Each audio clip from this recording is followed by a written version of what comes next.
Hi everyone and welcome to Fanfic Audiobook, your go-to place for immersive audiobooks. If you enjoy the content, don't forget to like the video and subscribe to our channel for more amazing stories. And please support the author by link in description.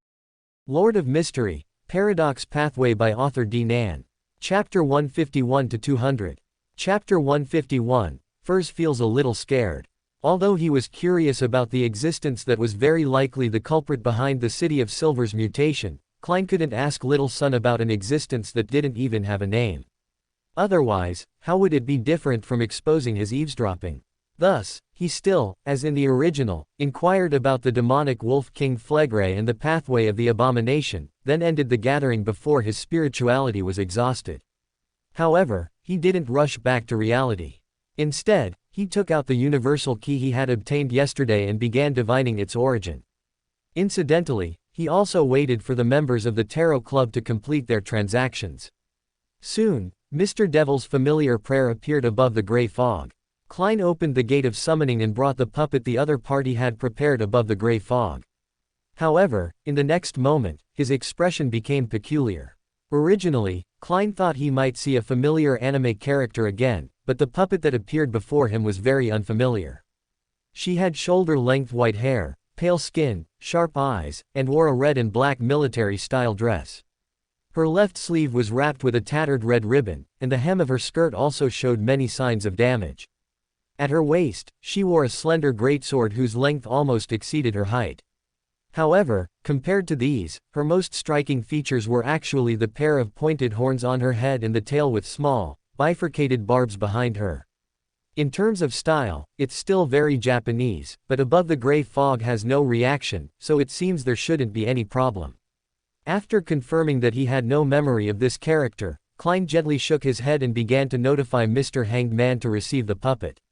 He wasn't particularly bothered by not recognizing the puppet. After all, he wasn't an anime otaku before he transmigrated, he had only heard the names of many major works, let alone many obscure minor ones.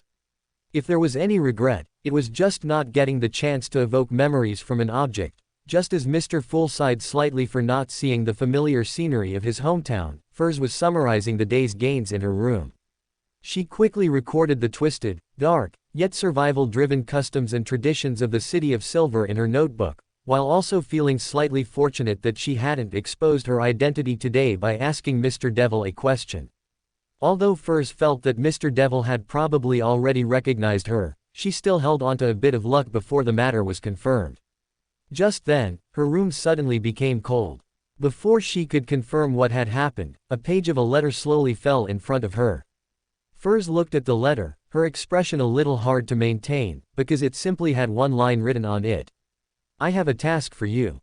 Come to my house." Although there was no signature, it seemed there was only one person who would use a messenger to find her. If it's a blessing, it's not a curse; if it's a curse, you can't avoid it. Furs silently recited the famous saying from Emperor Rosal, took a deep breath, stood up, and began to change her clothes. Although the previous task of promoting the novel had pricked her conscience quite a bit, if another conflicting task came along, would she no longer feel the sting? "Furs, why are you going out?" In the living room, Zio, who was leaning on the sofa and reading the new chapter of Battle Tendency in the Tasok newspaper, unexpectedly looked up, a little puzzled why her best friend was suddenly going out in the afternoon. "Mr. Snow said he had a task for me and asked me to go over." Furs had no intention of hiding it. After all, even if she lied, she would still be exposed after accepting the task. It was better to admit it straightforwardly from the start. "Do you want me to go with you?" Zio put down the newspaper in her hand, but before she could find her heeled riding boots with internal lifts, Furs shook her head and said, "No need. It's quite safe there. I'm afraid if you go with me, he might just give you another strange task, or assume you'll help and deliberately increase the difficulty of my task." "That makes sense." Zio nodded gravely, then picked up the newspaper again and said, "Then be careful." "I know. I'm not as reckless as you are." Furs retorted to her best friend, then put on a green ruffled dress, picked up an exquisite handbag, and walked out the door. Watching her best friend leave, a hint of suspicion flashed in Zio's eyes, but she immediately shook her head again, lowered her head, and immersed herself in the novel. She heard that Mr. Paindrax was about to start another serial soon. She wondered what kind of story it would be. If only Furs could be as diligent as Mr. Paindrax. Quote. Ring ring. The doorbell rang, and Snow got up to open the door, seeing Miss Furs standing elegantly at the entrance. If he didn't know her true nature, he would have thought she was a young lady from a prestigious family. Good afternoon, Miss Furs. How are your new books coming along? Snow greeted with a smile. Although adding a greeting related to the other party's career after a greeting was a common way of greeting in Loan, when Furs heard it, she couldn't help but recall her pricked conscience. I'm writing it. Furs responded somewhat awkwardly and stepped into the living room. Before Snow could ask her if she wanted tea, she directly said, I wonder what Mr. Snow wants me for. You know, to complete your task. I'm currently writing a new book. If the task is too time-consuming, I might not be able to manage it. It's all right, it's a very simple task. Snow's smile remained, but he suddenly reached out towards the side of the sofa. It wasn't until his fingers landed that Furs was surprised to find an exquisite doll there. She had long hair that cascaded like a waterfall, a slender figure, and soft features that exuded a mature and languid charm. She lay on her side on an exquisite and luxurious couch, wearing a delicate nightgown full of lace and cutouts. But despite the revealing style, despite large areas of skin being exposed to view, it didn't make one feel exposed, it only gave a sense that it was meant to be so. Is it to be placed in some specific location? Furs looked at this elaborately decorated doll, thinking that this one might be worth much more than the female knight Zio carried around. Speaking of which, Mr. Hanged Man's today was for absorbing angry emotions. Zio was asked to put hers in the dining room, which should be related to appetite. Is this some kind of combination? Hearing Furs's words, Snow's lips curved into a slight arc, and he said in a somewhat teasing tone, No, you just need to take it home and keep it by your side. Chapter 152 Caught Up. Come help me. Enjoying her holiday leisure, Zio suddenly heard Furs's voice from the door, immediately sprang from the sofa, ran barefoot to the door, clicked open the room door, and saw Furs looking utterly exhausted, standing bent over outside the door. Quick, help me with this. With what? Zio was stunned for a moment before she noticed the exquisite, soft couch, less than a meter long, that Furs had behind her back, and the puppet she was holding down with the couch. It's not that heavy, is it? You're a Beander, after all, aren't you? Zio reached out and grabbed the edge of the soft couch, helping Furs set it down, and then heard Furs panting. It's not heavy, but do you know how I carried this thing back? Both of these things are too big. Either I carry one under each arm, or I carry them on my back like a dock worker, which is uncomfortable no matter what, okay. Not to mention this puppet is articulated, and its limbs would drag on the ground if I didn't hold it right. As Furs spoke, she demonstrated several ways to carry the puppet for Zio, and indeed, every posture was extremely awkward. Seeing Furs in this state, Zio couldn't help but feel a little fortunate. At least her female knight only needed to be careful not to drop her knight's sword. But then again, did you also receive a task from Mr. Paindrax to deliver a puppet? Seeing how difficult this is for you, I'll go with you next time. Hearing Zio's caring words, Furs felt a warmth in her heart, then shook her head and said, No need. The devil. I mean, Mr. Snow said to just keep this at home and live with me. Furs, it's not good to give people nicknames casually. Zio casually advised, then helped Furs place the puppet on the soft couch. Just treat it as a nickname, then. Furs pinched the puppet's tender little hand, a mischievous thought arising in her heart. She posed the puppet in a prim and proper sitting position, but for some reason, despite the very serious posture, the puppet still gave off a feeling of laziness. I think I understand why Mr. Paindrax asked you to bring her back. Zio watched Furs fussing with the puppet, looking at this lazy puppet that appeared listless whether lying flat, standing on its head, or striking a funny pose, and nodded thoughtfully. Watching the salted fish carry the puppet away in an incredibly awkward posture, Snow's face curled into a mischievous smile, but in his heart, he was waiting for the news he anticipated. However, just then, Heaven Manufacturing suddenly emitted a series of murmurs, making Snow's brain throb with pain. You said, rage could be felt again. Snow tried to understand heaven manufacturing's meaning, and after receiving an affirmative answer, he finally breathed a sigh of relief. Transferring the rage puppet to Alger through sacrifice was a relatively risky move, as the puppets he created could not enter the spirit world. After all, the puppets harbored extremely pure spirits, and once these spirits entered the spirit world, they could easily attract the attention of other spirit world creatures, and the spirits themselves could easily be contaminated by creatures of the spirit world. Therefore, he could not transmit the puppet via a messenger. If Saphira Castle really erased the spirituality on it, Snow would have to make another one and then ask Huang Bebe to deliver it to Alger. That might scare Mr. Hanged Man, though. But now it seems that Saphira Castle's antivirus strength isn't as great as imagined. At least, spirits without hostility or self-awareness won't be directly annihilated. This also made sense, otherwise, the consciousness of the little hungry one, which dared not squirm, would have been erased by Saphira Castle long ago. Just as Snow felt a weight lift from his mind and pondered whether to catch up on a few chapters of Hellsing, a layered plea appeared in his ears. "Oh, it's here. Quote. Oh, traveler from distant time and space, you are the contradictory spiral of logic and wisdom, you are the reflection of knowledge, the back of truth. I beg for your listening. I beg for your gaze. I beg for you." Triss continuously repeated her prayers, awaiting the arrival of that great existence. Soon, she suddenly felt a white mist permeate her vision, and immediately after, a string of information was directly shoved into her mind.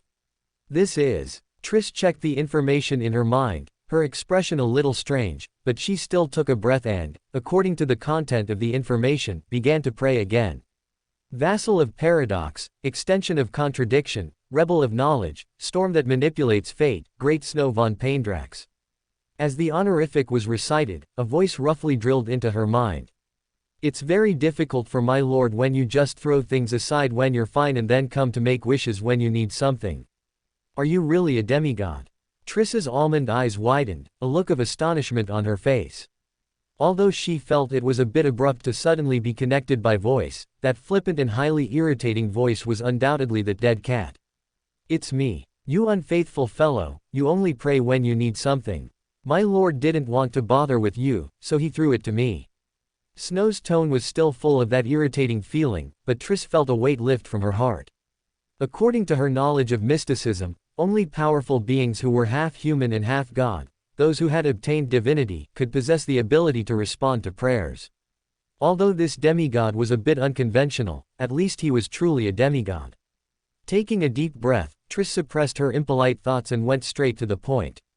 "Hurry and save me. How can I save you?" Snow's voice still sounded very leisurely, but Triss gritted her teeth and said somewhat urgently. "Those people from the demonist sect, they've arrived in Backland. Although I haven't seen them directly, I know they're nearby. They want to throw me to a man again, just like last time. So they haven't caught you yet." Snow raised an eyebrow. Though his words were light, he had already begun to organize his equipment. He sealed various Beander characteristics with spirituality, put them into a cigarette case, and then fed his highest grade characteristic, the all-black eye from the marionettist Beander item, to heaven manufacturing. This was his first time taking heaven manufacturing out, which made heaven manufacturing emit joyful murmurs. "Although they haven't caught me, I feel things are too coincidental. I unexpectedly discovered their existence, unexpectedly chose a path I normally wouldn't take, unexpectedly crashed into a carriage, was unexpectedly rescued by the carriage's owner, and then taken to an estate. I suspect the owner of this estate is also one of them, or someone they arranged. They deliberately sent me before such a man." Chapter 153. You don't even want to call me father. Why isn't he here yet? Why isn't he here yet? Why isn't he here yet? Triss sat on the soft bed, repeatedly muttering the same words in her heart. Although her last escape experience wasn't comfortable, at this moment, she wished she could be treated like a puppet again, and directly leave this manor.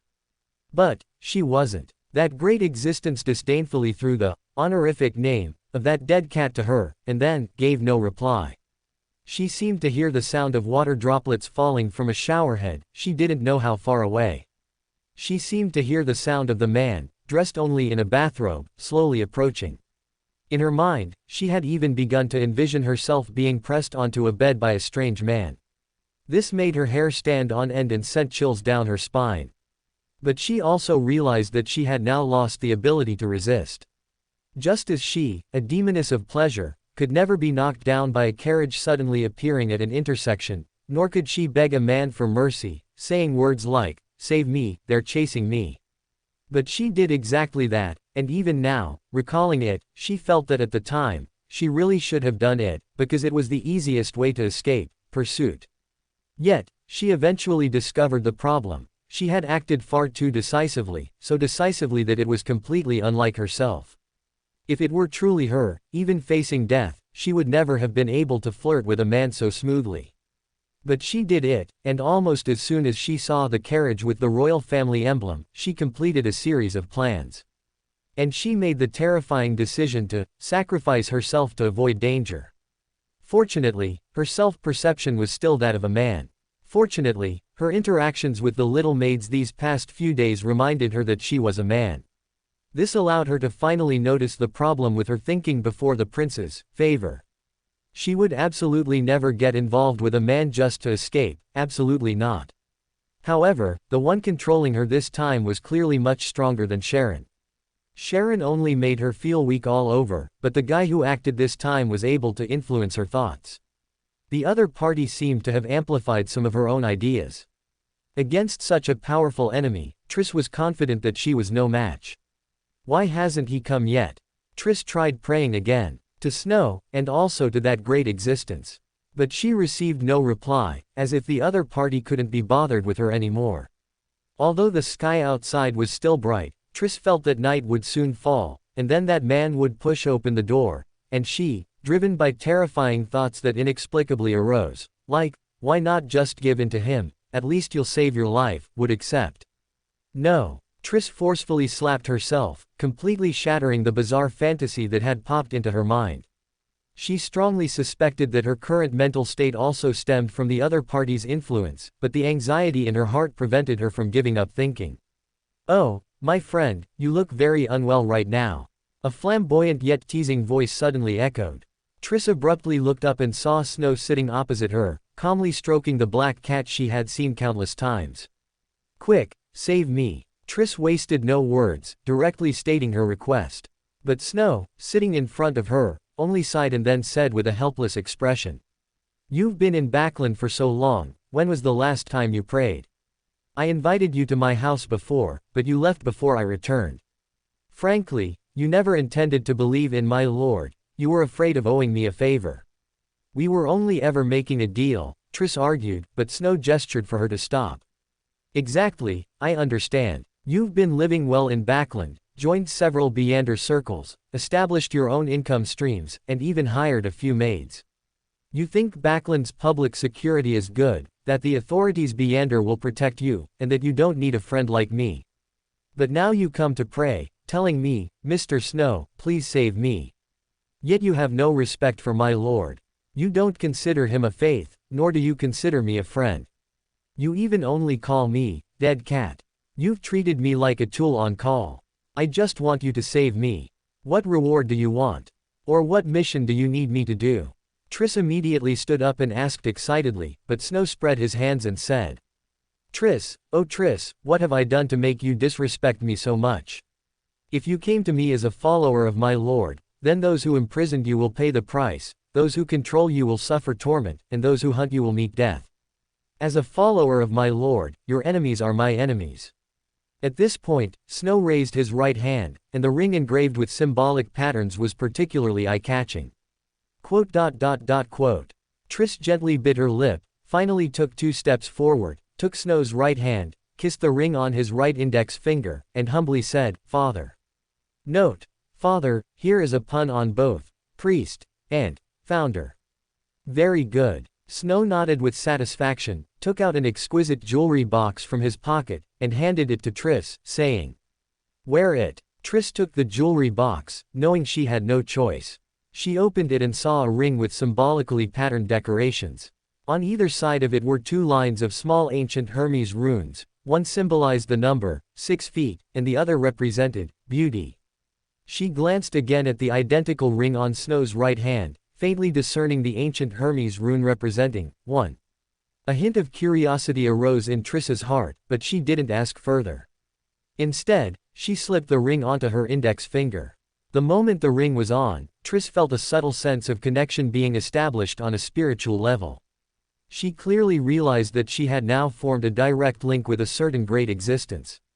And as this process completed, a smile returned to Snow's face. He stood up, holding the docile black cat, and said with a smile, "Very good. Now, let me solve the trouble for our new member."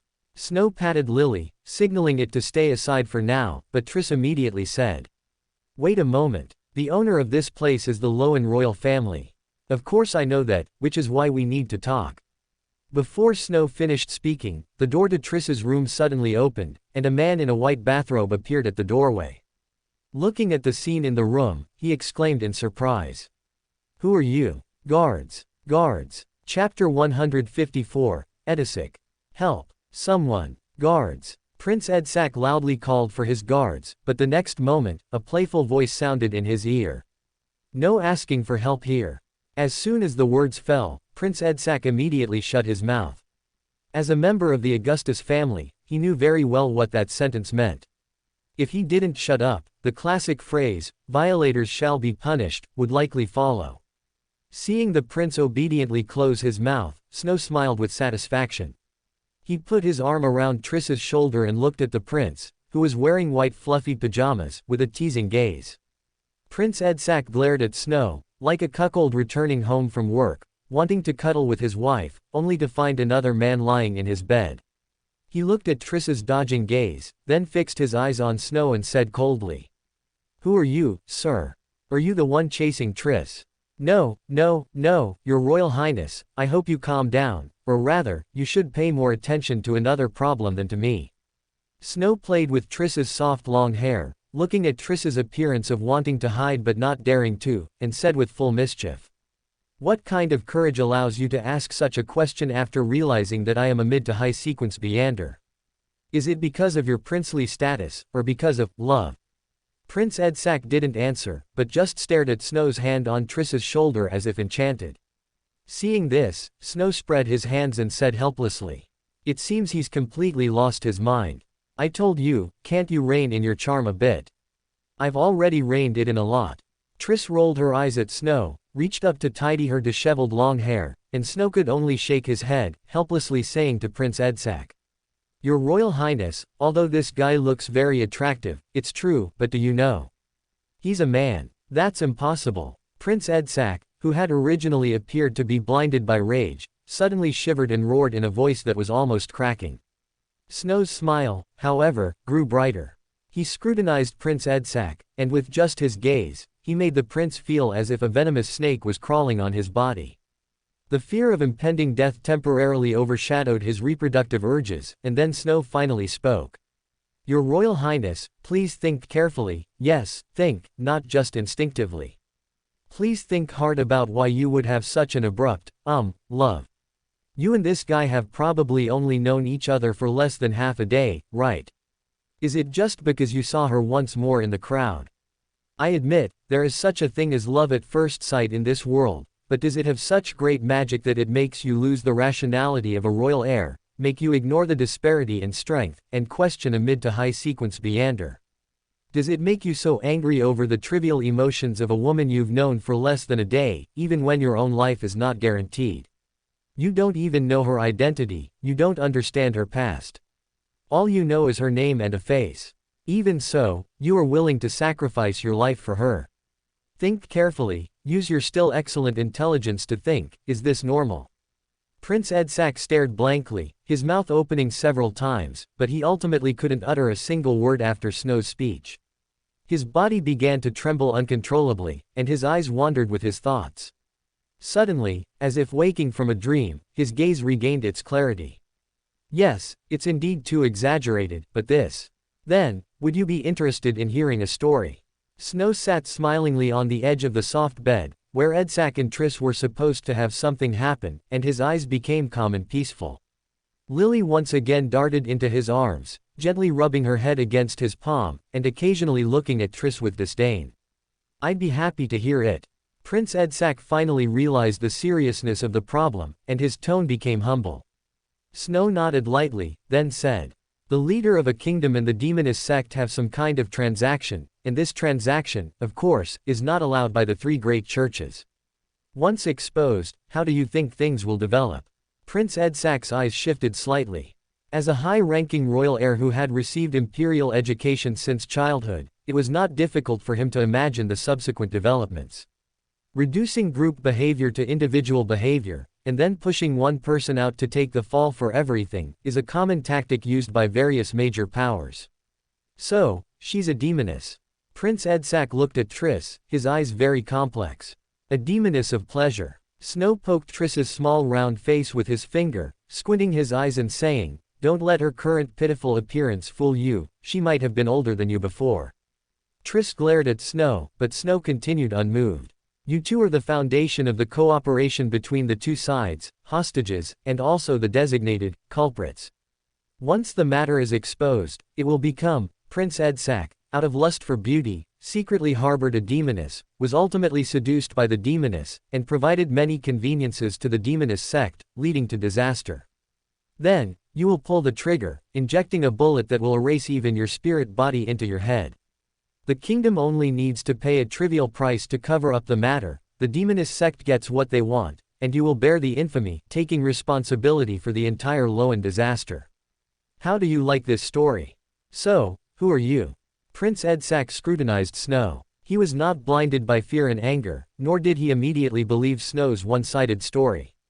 Although he clearly understood that what the other party said completely conformed to the process, he didn't believe this man would be a kind person who specifically came to warn him. "This pawn.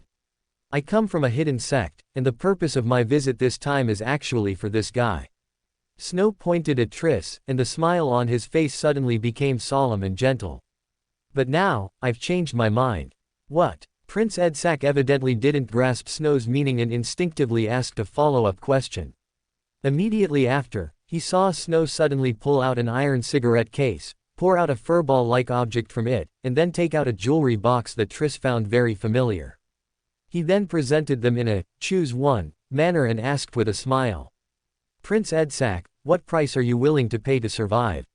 Chapter 155, Date. Any thoughts? Returning home, Snow took off Heaven Manufacturing, slightly relieved. The most troublesome situation he imagined didn't occur, which saved him a lot of trouble. True Creator murmur approval. Heaven Manufacturing, which had witnessed Snow's entire process of persuading the prince and the demoness to join the cult, let out a sound of approval, accompanied by appropriate confusion. "Are you kidding me? Other potions aside, what if this prince's talent isn't enough, and he loses control or goes mad on the spot? Then all the blame will fall on us. We're not afraid of being targeted, but such a good opportunity, are you really going to give it up? Just for the type of potion?" True Creator murmur. "That's right, you need to prioritize. Opening the channel so that your power can descend is the most important thing. As for the rest, those are insignificant trifles. Whether it's a demoness or a prince, what if they join out of necessity? As long as they provide support for opening the channel, everything else is negotiable, isn't it?" True Creator murmur. "That's right, let's go, we'll make the last hidden arrow." True Creator's expletive. ... On Tuesday morning, after enjoying a not-so-sumptuous breakfast, Klein set off for the Kingdom Museum, located at No. 2 Kings Avenue in West Backland. For Klein, who was half a historian, there wasn't much to see in a museum, but today was different. Because today, there was a Rosal Memorial exhibition here. He wore a half-silk top hat, carried a black cane, and was dressed in a double-breasted woolen long coat, like an elegant gentleman, following the tour guide through the exhibition halls. He looked at Rosal's notes, which the guide praised to the heavens but actually read, "I'm constipated," and at Rosal's plagiarized love letters from Yeats and pirated Lego bricks. Then, his gaze suddenly paused. Because he noticed a familiar figure standing in front of the display case for Emperor Rosal's building blocks invented for his children. Mr. Devil. Although it was only a side profile, Klein believed he would never mistake someone so breathtakingly handsome, but he had no intention of approaching him immediately. Not only because he hadn't completed that investigation commission, but also because A female companion stood beside him. The lady was over 1.7 meters tall, with long chestnut hair reaching her waist, and an astonishingly good figure. However, her attire was slightly peculiar. A girlish yellow cake dress was paired with an old-fashioned soft hat with fine mesh netting, but even with most of her face covered, her beauty could still be inferred from her perfectly sculpted chin. But at this moment, she wasn't conversing with Mr. Devil. Instead, she was gazing at the items in the display case, while Mr. Snow beside her also appeared serene, the calmness on his face a stark contrast to the Mr. Snow who usually wore a professional smile. In fact, Klein wasn't very sure if the two were together. The main reason he felt this way was that their temperaments, which were so out of place with the other visitors, were too harmonious, and the distance between them just happened to break the social distance between strangers. The tour guide began to move towards the next exhibition hall, but Klein still didn't see any sign of them speaking or moving. After a slight hesitation, he followed the tour guide to the next exhibition hall. It's better not to disturb them. Although there was no particular reason, Klein instinctively had this thought. And at the moment the thought arose, Klein's psychological shadow returned once again. Could it be another high-ranking Deander? Klein, remembering Migos again, his expression twitched slightly, but the next moment, another thought popped into his mind. This Mr. Snow also seems to have a side job just like his ancestor. The passing encounter with Mr. Fool didn't cause any change. Only the man and woman continued to gaze at the items Emperor Rosal made for his children. This quietness lasted for a full half-hour when the woman in the old-fashioned soft hat suddenly spoke. "You don't seem to have anything to say. I was pulled out of bed early in the morning by you, then forcibly brought here, and after nearly an hour of silence, you ask me if I have anything to say." Snow sighed, maintaining that serious and solemn expression, yet speaking words full of dissatisfaction. Huang Bebe didn't respond to Snow's dissatisfaction. She just looked at Snow quietly, with an expression that said, "You know what I want to ask." Snow looked at that face, which, despite being behind fine mesh netting, still showed a hint of seriousness at this distance. He finally sighed and said, "Your Holiness Bernadette, you can ask whatever you want directly, but regarding home, I really can't say. It's not that I don't want to, but that I can't. I wasn't planning to ask about that." Bernadette shook her head. She just looked at the toys in the display case, which she used to play with, and said somewhat blankly, "I just really want to know what he was thinking." Snow suppressed the urge to show a subway old man phone.jpg expression, only responding with silence. Seeing him not speak, Bernadette sighed and said, "Do you know, I also heard him say, the hymn of humanity is the hymn of courage, but I feel that compared to the context in your book, his words had a somewhat stiff tone." Good heavens. Snow inwardly grinned, thinking he knew she wouldn't miss those classic lines, but he still didn't give in, only shaking his head and saying, "You can ask him about these things after he is resurrected." Bernadette left the display case, with no intention of continuing the tour, and walked directly towards the exit. Snow followed beside her. The two moved against the flow of people, yet attracted no attention. When they finally walked out of the Kingdom Museum, Bernadette suddenly paused, then asked in an unprecedented, somewhat fragile tone, "Can he really be resurrected?" "Ms. Bernadette, you can call me Huang Bebe." Looking at Bernadette's delicate face hidden beneath the fine mesh netting, Snow took a deep breath and said somewhat helplessly, "All right, Huang Bebe, if I misunderstood, I apologize first. In any case, I need to state one thing. I am not a contingency plan for your father's resurrection, nor do I have amnesia." Chapter 156, The Glorious Tradition of Jigyuhui. Hearing Snow's words, Huang Bebe showed no reaction, but Snow still accurately caught the slight blush on her chin beneath the veil. However, Huang Bebe clearly didn't intend to admit it, and Snow didn't say anything more. He simply took out an exquisite gift box, about the size of a cigar box, from his pregnant. "What is this?" Looking at the gift box Snow handed over, Bernadette subconsciously activated her pupil of divination. Immediately, her eyes, flickering with runes, reflected more than a dozen peculiar spiritual bodies. These earrings, attached with spiritual bodies, seemed to carry a magic that lured people to wear them. Given Bernadette's occult background, these were definitely not good things. Some trinkets that allow the wearer to summon a spiritual body equivalent to a Sequence 7 combatant. Help me deliver these to the sea, and then dispose of them to pirates through auctions or other channels. You should know more about this than I do. Bernadette took the box, looked at the empty half-groove inside, and frowned. 22 in total.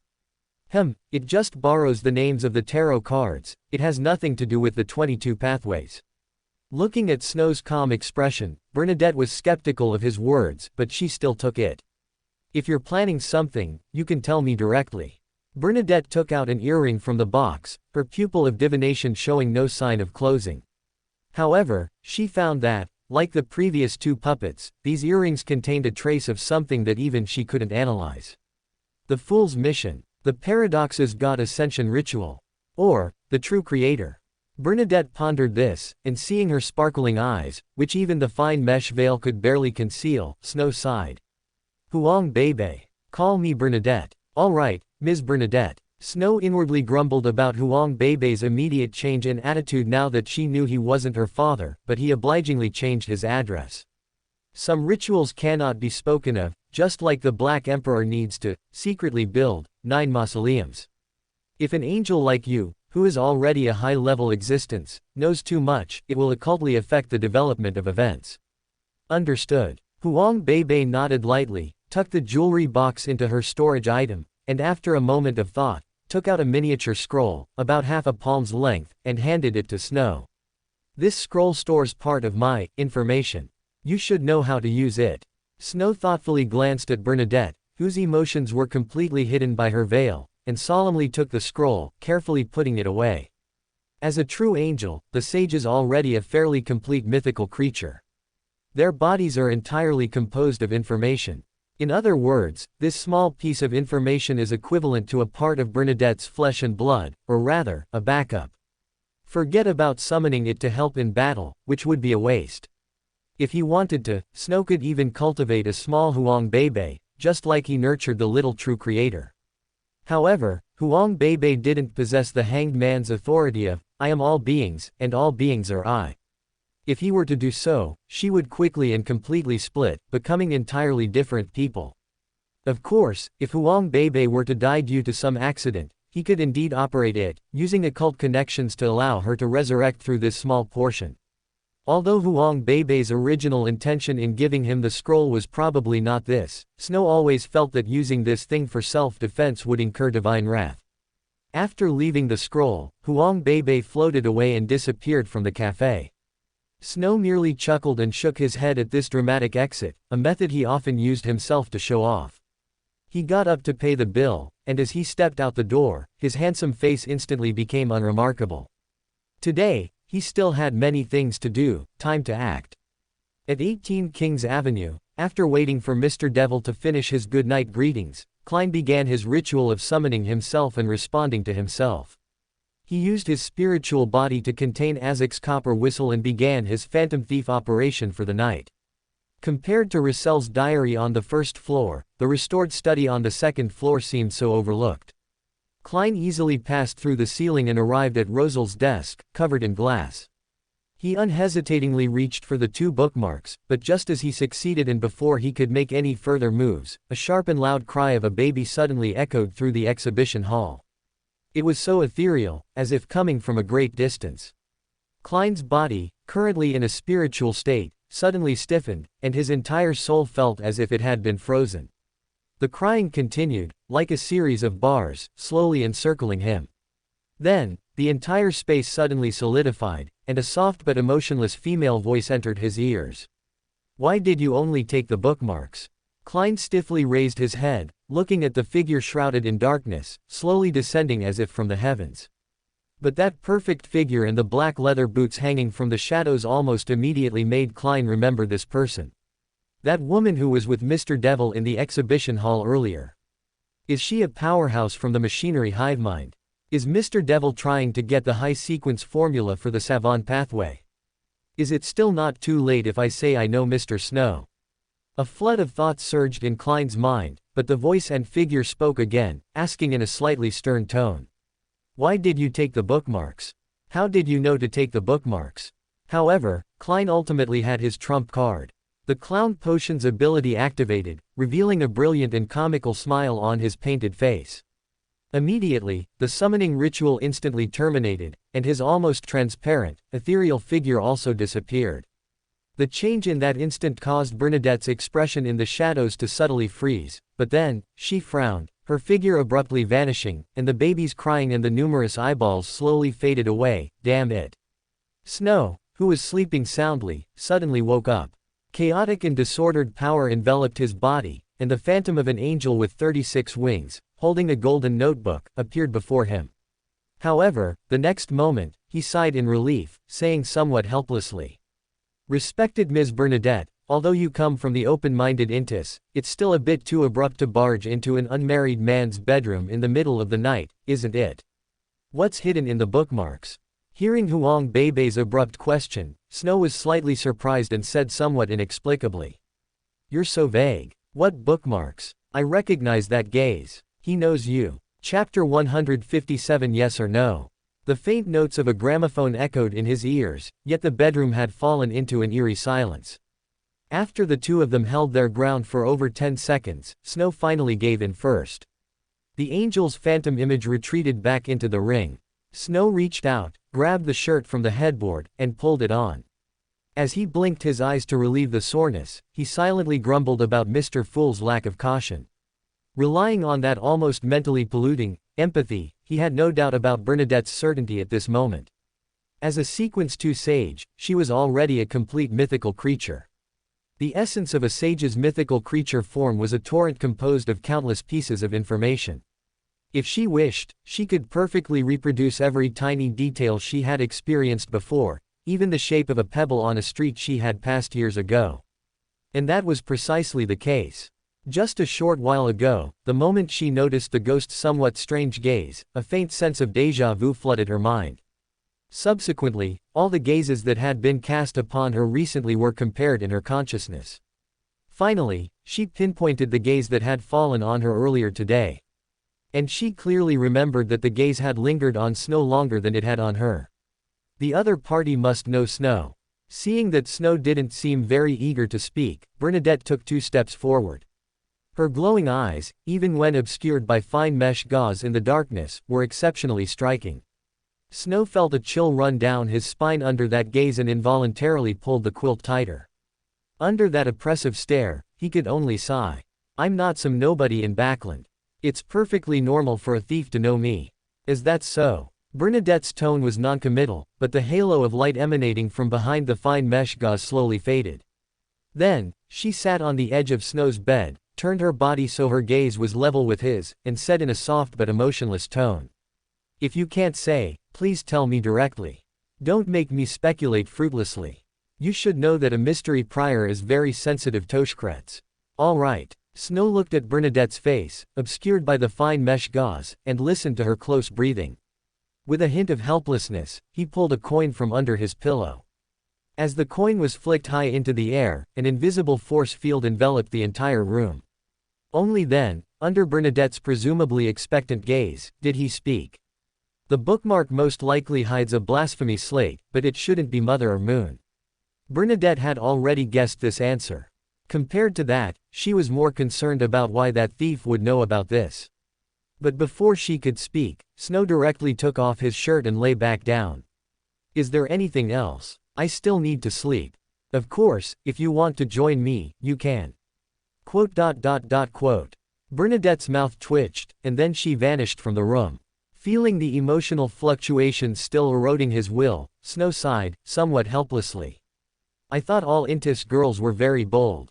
Crack. A barely perceptible crisp sound came from somewhere unknown. Snow, feeling the mental pollution gradually fade, a slight smile played on his lips. He used white horses not horse to disinfect himself, then pulled up the covers and continued to sleep. Is it him? Is it not him? Above the west district of Backland, Bernadette sat like a young girl on a hammock woven from a vine that seemed to hang from the sky, overlooking the street scene below. Snow gave her a very strange feeling. If she had to describe it, it was that she often inadvertently sensed the aura of that person. His way of speaking, his logical thinking, and his unreliable mouth all reminded her of the man before his personality underwent a drastic change. He said it's not. Is it really not, or can he not break the ritual? If it's not, then who are you? What is homeland? What do Huang and Feng represent? Do hanged man, fool, and paradox mean there's a third surname? Is the thief? He's unwilling to mention this third person. Bernadette uttered a series of questions that only she could hear, then leapt down from the vine-woven hammock. As her figure disappeared, a faint voice slowly faded into nothingness. The paradox has not yet ascended to the divine throne, and the hanged man has already fallen into madness. Then I shall investigate, starting with the fool who is currently reviving. Quote. He actually digested it. Should I say Huang Bebe is too effective? In the early morning, Snow, who woke up on time, instinctively planned to provide Mr. Fool with a wake-up call service. However, before he could act, the changes in his mental state made him stop. Because the Zhuangzhou's fish potion had actually been digested. In reality, Snow's potion digestion progress had always been fast, because the shadow ascetic's acting principle itself consisted of two parts: secrecy and asceticism. Secrecy was hiding one's identity, and asceticism was being a devout believer. Snow prayed to Mr. Fool every day and also played music for True Creator, so the ascetic part of the acting was naturally self-evident.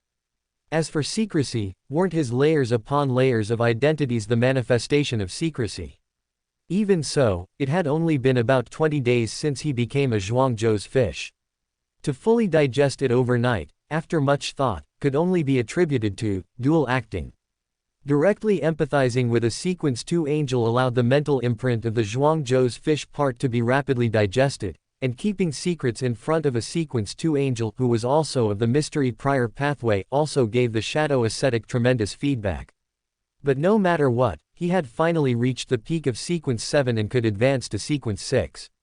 According to the information in White Horse is Not Horse, the Paradox Pathway's Sequence 6 is the first qualitative change in this pathway, and it grants one of the three most important abilities in this pathway, the very foundation upon which Snow has always relied to survive in this dangerous world.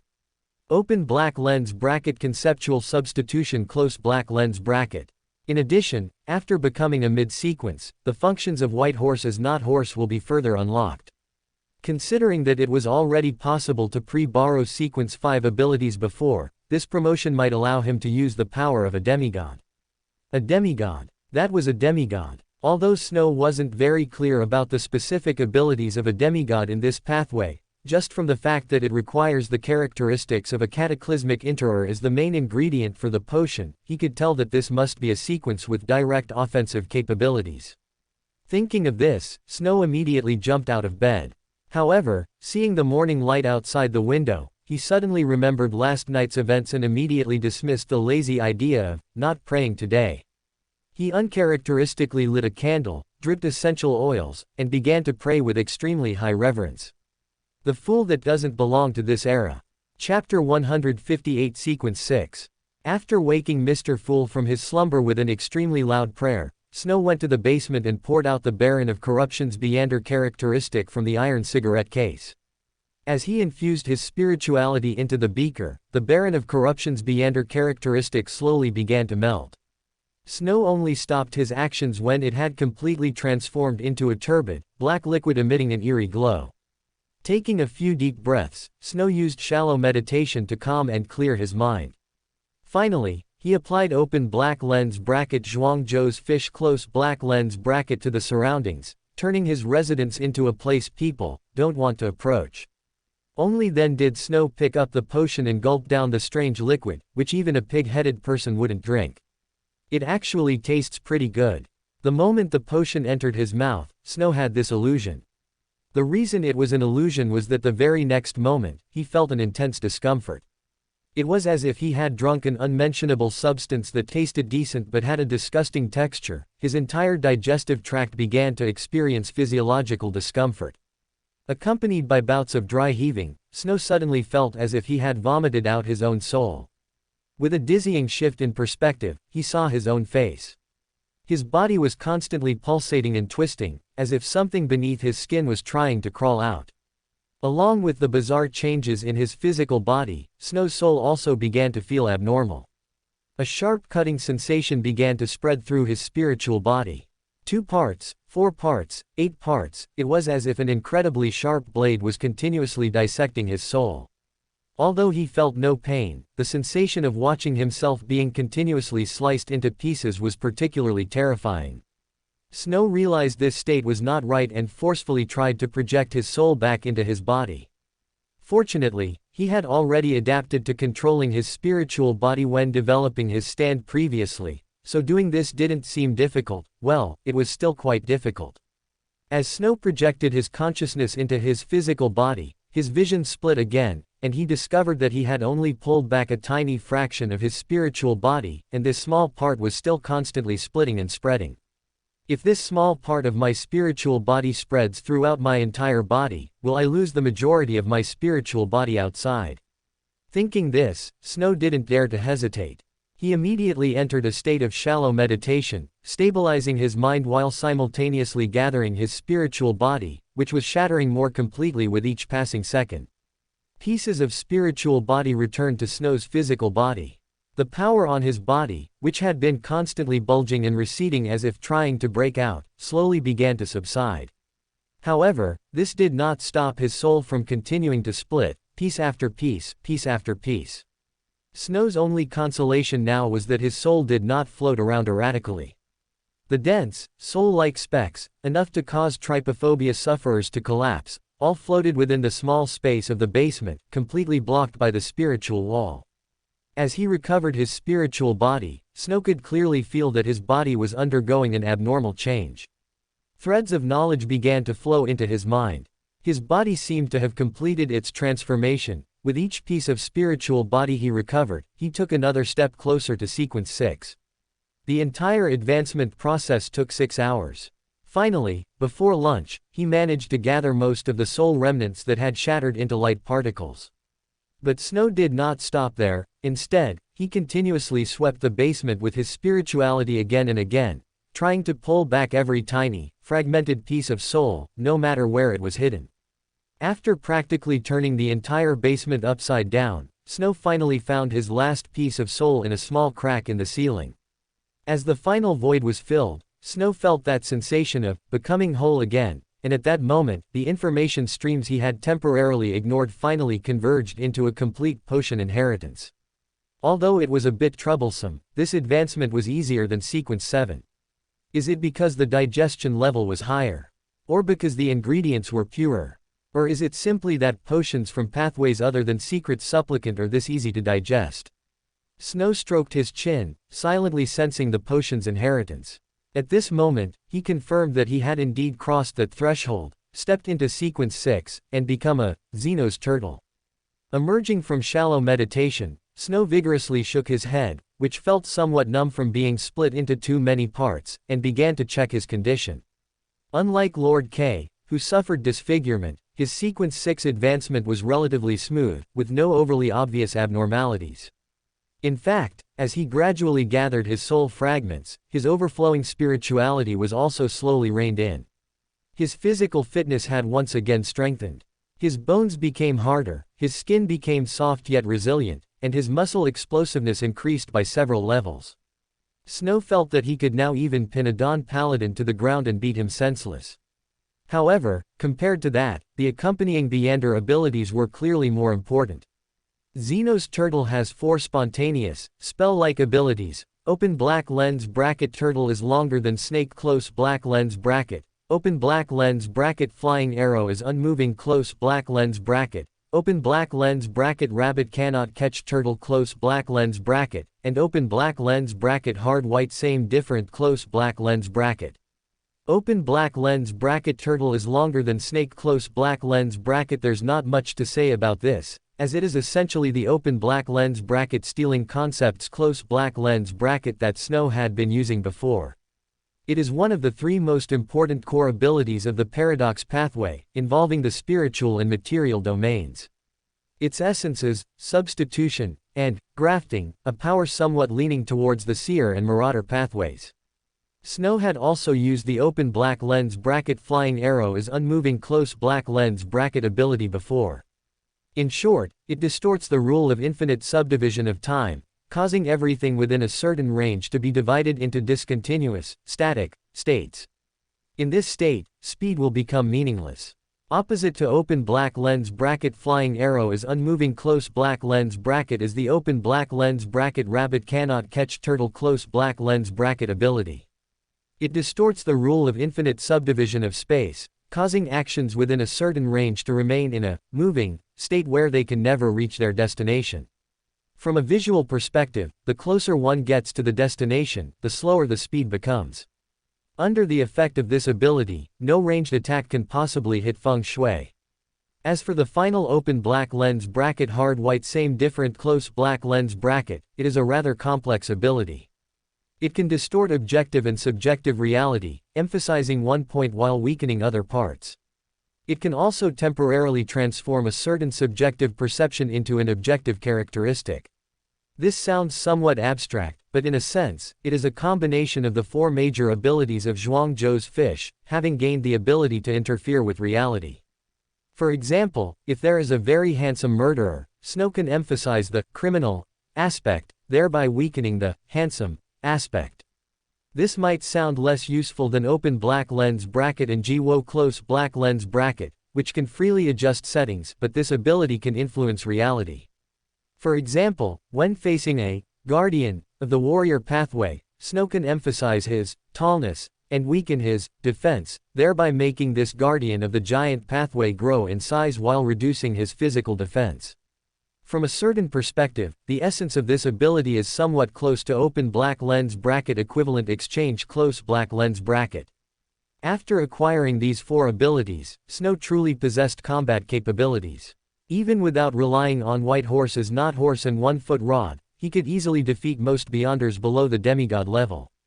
Immune to ranged attacks, speed advantage reduced to 0, sneak attacks and assassinations are almost impossible to succeed, and his physical body, which has undergone multiple enhancements, can pin a warrior of the same sequence to the ground and pummel him. Chapter 159, Progressive Side Effects. Leaving the basement, Snow casually poured himself a glass of water, but almost instantly, he felt a bit overwhelmed. Because at that moment, he finally realized the negative effect of Sequence 6. The moment he tried to drink water, his body seemed to start arguing. Most of his soul believed he should indeed drink a glass of water, but a small part still thought he wasn't thirsty yet. Although it sounded a bit like decision paralysis, the essence was completely different. To be precise, it should be called schizophrenia.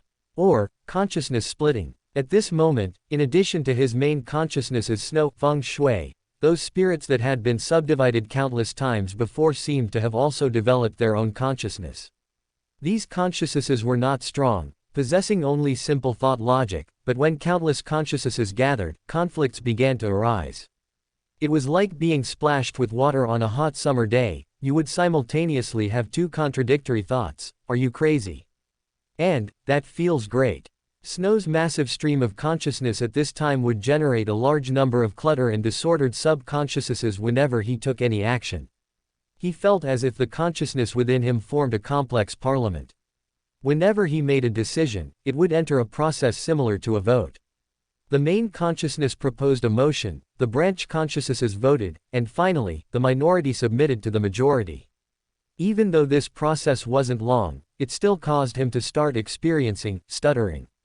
And when he understood this negative state, he finally realized that the negative consciousnesses from the previous 3 sequences might not just be the side effects of the potion and the influence of dual acting. At the same time, it was also to make it easier for him to adapt to the next sequence. After experiencing decision paralysis, those countless consciousnesses could make judgments immediately when faced with choices, instead of entering a stuttering state due to difficulty in making decisions, which would slow down the voting process. After experiencing conditioned reflexes, those branch consciousnesses would calmly enter the voting stage, instead of taking action on their own before discussion. And empathy was the foundation connecting all consciousnesses. Only when all consciousnesses could achieve empathy could they most quickly understand everyone's thoughts, thereby making choices that benefited Snow as a whole, rather than selfishly preserving themselves. And after Snow understood the essence of the side effects, a hint of worry couldn't help but arise in his heart. His Pavlov's dog potion was not perfectly digested. Did this mean that there was a huge hidden danger in his acting as a Sequence 6? And going forward, if he couldn't digest the negative effects of this mental parliament, would it lay a hidden danger for the negative effects of sequence 5? While Snow was holed up at home, adapting to the existence of the Snow Parliament, and playing the piano for Heaven Manufacturing, the great Mr. Fool had just returned from the East Borough. Although he hadn't yet thought of asking Mr. Devil for any help, nor did he have suitable props for crafting Beander items, after witnessing the high-sequence Beander who was likely related to Mr. Snow, his attention to Mr. Devil's commission grew a bit. It definitely wasn't because his prayer this morning was very loud. Absolutely not. After a dinner at Lawyer Jurgen's house, Klein saw the unstamped letter in the mailbox. When he saw the notice from Great Detective Isengard Stanton announcing the capture of the Devil Hound, he finally breathed a sigh of relief. I've gathered almost enough information about the various factions in the East Borough. Should I take this opportunity to meet Mr. Devil and inquire about the identity of that lady from yesterday? Well, Klein admitted that the feeling of being targeted by a high-sequence powerhouse was still very unpleasant. However, after a moment of thought, he temporarily suppressed this idea, not because he felt it would be difficult to ask, but because it was too late today. He knew very well Mr. Snow's habit of going to bed promptly at 10 every night. Looking at the already dark sky, he felt that visiting at this time might not be very polite. In contrast, the easing of the situation brought about by the solved murder case might allow him to do some things he hadn't dared to do before. For example, go to Braveheart's bar, find Caspars, contact Marich, and see if this Beander who manipulates zombies and Miss Sharon have any books on mysticism. If I'm not mistaken, Miss Sharon should be a defector from the Rose School of Thought. She used to be part of a formal organization, so she must know a lot of mystical knowledge. I still have £1,000 of funds. Miss Justice's debt was cleared with the blasphemy slate, which should be enough. Although he comforted himself in this way, Klein was still a bit uneasy. After all, knowledge of the mystical world was never cheap. On his way to Braveheart's bar, he also made another plan. If Miss Sharon's price was too high, he would use the opportunity to craft a Beander item for free to exchange for some mystical knowledge with Mr. Snow. Backland Bridge District, Braveheart's bar. Klein, who had changed his clothes, protected his full wallet and searched for Caspars. After an unsuccessful search, he reluctantly went to the bar and ordered a half and half. Asking the bartender for help always cost money. The bartender took the money for the drink, and before Klein could ask, he said, looking for Caspars again. He's not here anymore. His business was taken over. Klein frowned, feeling that things were not simple. In previous conversations, he had found that Caspars seemed to have a deep friendship with Snow, and Snow was the Archbishop of the Aurora Order's Backland Diocese. With the Aurora Order's backing, how could his business be taken over? Or rather, Mr. Snow and Caspars only had a private relationship and it didn't involve the Aurora Order. As Klein muttered to himself, a man with prominent lips suddenly leaned over exaggeratedly, saying with a very fake laugh, "Why should that cripple Caspars do this business? Now this business belongs to us. If you want anything, just come to us, come to our boss." Gang war. Klein immediately dismissed this guess. Not to mention Snow's side, Miss Sharon and Marich were not characters who would let gangs run rampant, but could this be the work of the Rose School of Thought? Thinking of this, Klein felt slightly more certain. He didn't refuse the other party's suggestion but followed him to see his boss. But to his surprise, the boss was already dead. Such a coincidence. Is it because the situation in Backland has eased today? Or is it because someone deliberately arranged it? Klein frowned. The PTSD left by 008 made him immediately want to leave, but considering that if he was already in a script, leaving proactively would only attract attention.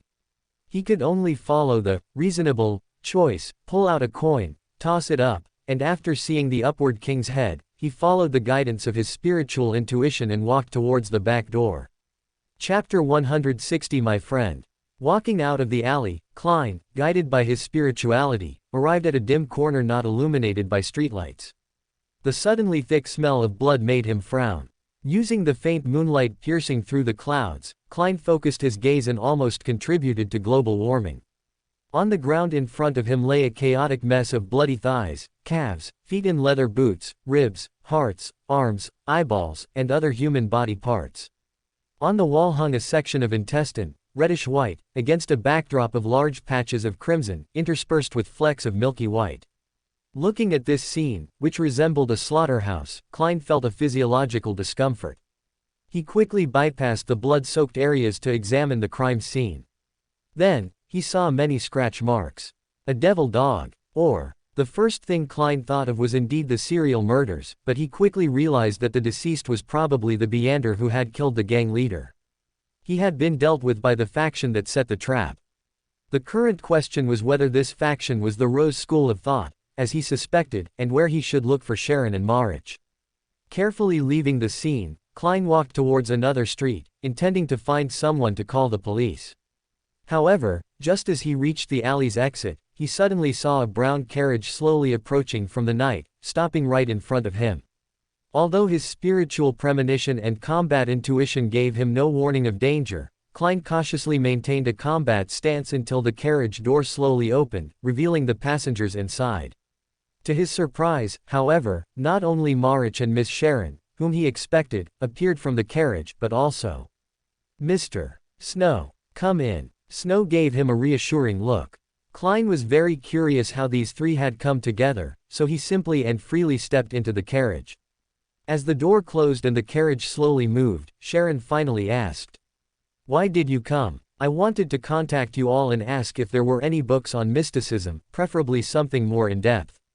You know, I'm very lacking in that kind of knowledge." As Klein said this, his eyes kept glancing at Snow, but he found that Snow was just scrutinizing him with a strange look, which made him feel a little uneasy. However, no matter what, with this tarot club member present, his life should not be in danger. Just as he was about to relax with this thought, he heard Mr. Snow say, "You two probably have some things to discuss, so I'll take my leave first. Regarding our transaction, we can discuss it after I've met Caspars." Hey, don't leave me," Klein shouted inwardly, but Snow had already disappeared into the carriage. All that remained was Sharon's expressionless gaze and Marich's malicious stare. Caspars had not been doing well recently. His livelihood had been stolen, and no one would feel good about that. Although his savings were enough for him to live comfortably for the rest of his life, the thought of those people's struggles sent shivers down his spine. The situation in Backland had been tense recently because of the serial killer, so it was normal for Marich and his group to be unwilling to act. However, with his seasoned experience, Caspars still discerned a few clues. Generally, such business transfers do not start with small fry like him, but rather with a round of competition between the Beyonders behind the scenes. After all, people like him are a dime a dozen. Even if he were eliminated, if the Beyonders behind him were not dealt with, someone else would still take his place. This time, however, the other party did not negotiate with Marich or other Beyonders but directly drove him away. This made him realize that someone might be trying to deal with Marich and his group, using him as bait. Precisely because he realized this, he did not seek out Snow, who seemed to have considerable influence, but instead followed Marich's instructions, obediently staying in the safe house and waiting for things to conclude. Of course, this feeling of resignation was not pleasant. Perhaps I should accept Snow's suggestion. Caspars clutched a small amulet, a hint of hesitation rising in his heart. He had heard of the dangers of that world, but no matter how dangerous it was, it couldn't be utterly without power. "Oh, my old friend, I heard you went missing. I was worried for quite a while." "Who?" Caspars, deep in thought, sprang up like a firecracker stuffed into cow dung, quickly pulling out the gun hanging from his waist.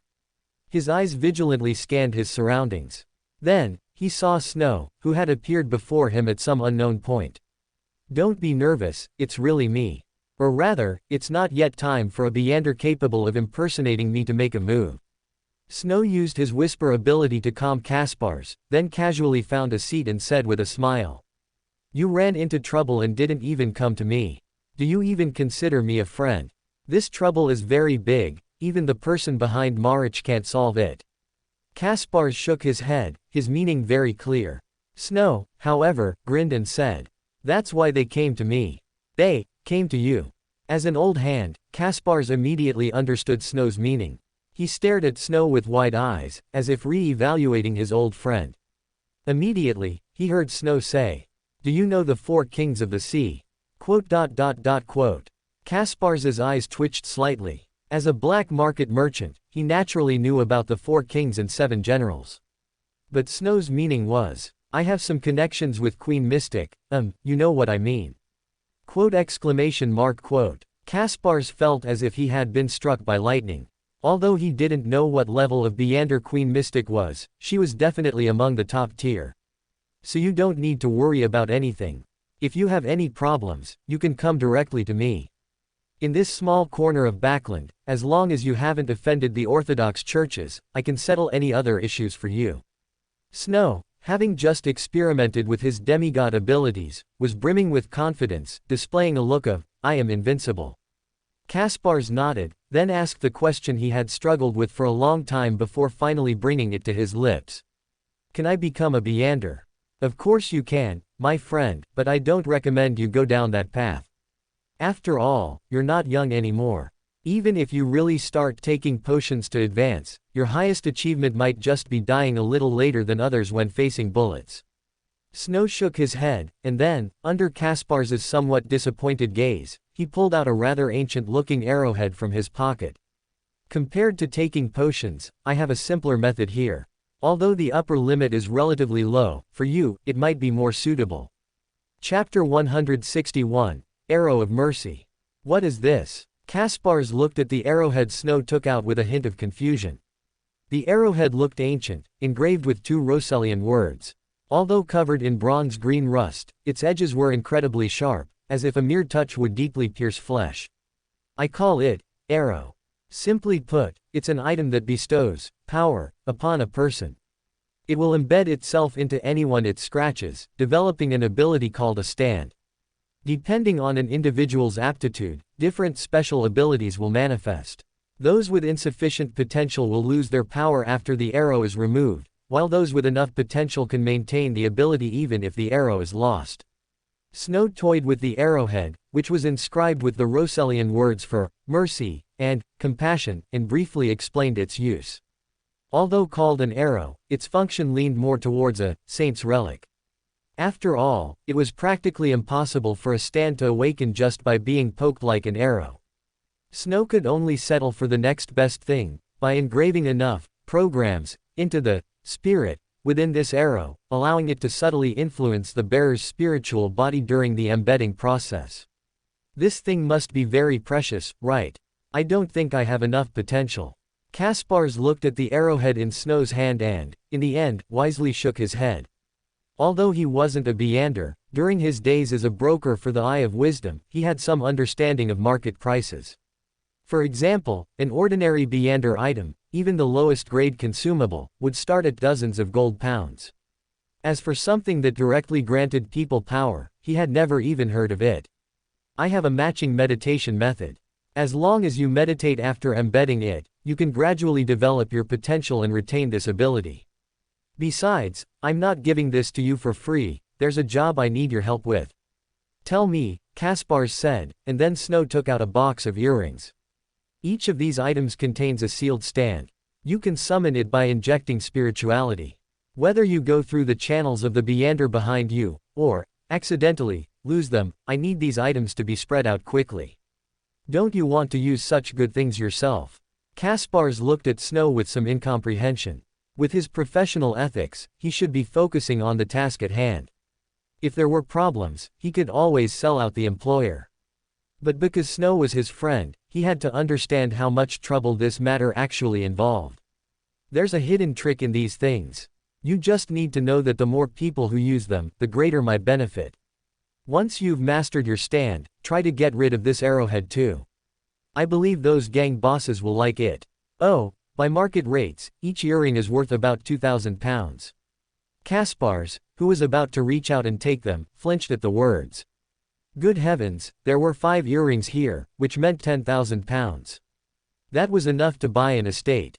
Don't get too excited. I'm not saying you should sell them at that price.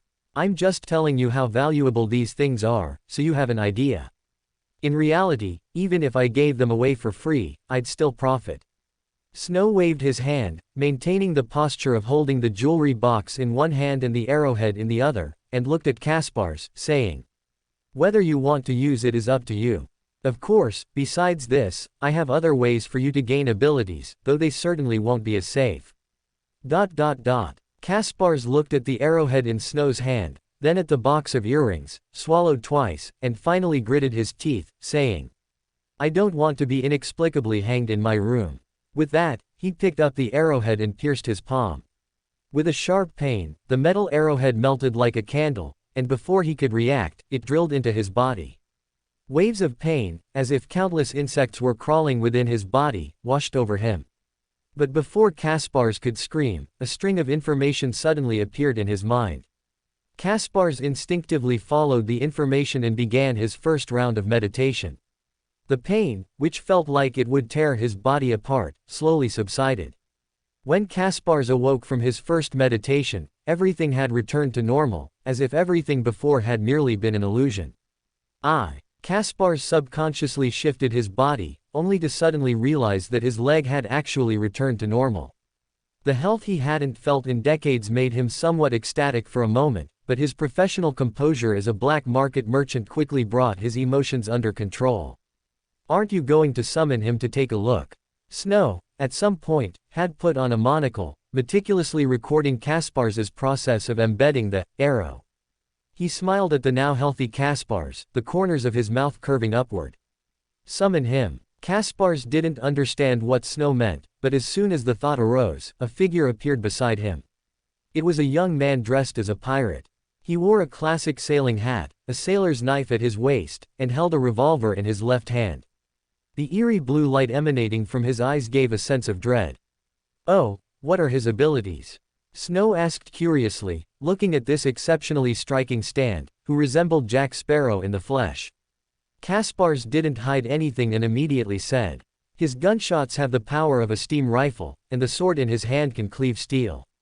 Moreover, he seems to be able to take injuries for me, and even age for me. At the end, Caspars's tone seemed a bit uncertain, but then Snow clearly saw the grotesque scar on Caspars's face slowly disappearing. No, not just the scar, but even the wrinkles on his face were transferred to the stand. This is truly amazing. I feel like I've become at least 20 years younger. And this guy can even recover slowly. Oh my god, this is simply a miracle. Caspars exaggeratedly stroked his younger-looking face, making a somewhat frantic sound. Snow, however, gently shook his head and said, don't celebrate too early. You haven't truly mastered him yet. Furthermore, if you were killed directly, you probably wouldn't have time to transfer injuries. And, no one knows what would happen to you if your stand were to die. Snow's words were like a bucket of cold water poured over Caspars. He shivered violently, snapping out of his ecstasy. Then, Snow saw the scars and wrinkles on the stand's face return to Caspars's body. Who, seemingly unaccustomed to his body becoming old again, Caspars looked at Snow with some fatigue, and said with gratitude, I'll sell these things as soon as possible. No need to rush too much. Be careful, and don't neglect your meditation. Snow nodded, handing the jewelry box containing the 5 earrings to Caspars. Caspars carefully put it away, then grinned and said, of course, I still want to properly experience a young body. Chapter 162 Extraordinary Gathering. At 8 p.m. on Friday, Klein, who had already agreed to Miss Sharon's request for help, put on his iron mask and arrived at old Mr. Eye of Wisdom's living room. Perhaps because the Beyonders of Backland had been suppressed for too long, after the serial killer was brought to justice, various Beyonder gatherings, big and small, all started to emerge. Klein always felt that if the 3 great churches had deployed their defenses at that time, they might have been able to capture over 70% of Backland's Beyonders in one fell swoop. Although he understood that the church needed to maintain balance and would not do something that would provoke public outrage, he still prudently performed a divination and ultimately chose old Mr. Eye of Wisdom's place, which seemed to have the backing of the god of knowledge and wisdom. The living room was still dim, with the sole candle flickering, casting shadows on the walls as if countless monsters were leaping in the darkness. Klein found the most convenient escape route, looked around, and saw old Mr. Eye of Wisdom, with his deep nasolabial folds, and the plump apothecary. Oh, Mr. Devil seemed to have sold him the elven spring marrow crystal he bought from Mr. Hanged Man, so he should have advanced. He wondered what the apothecary's sequence 8 was. His gaze continued to scan, but he didn't find any other familiar faces.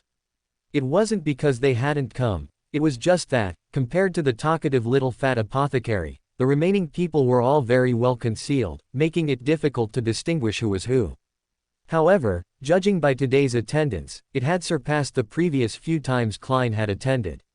A few more minutes passed, and old Mr. Eye of Wisdom looked up at the machine wall clock and chuckled.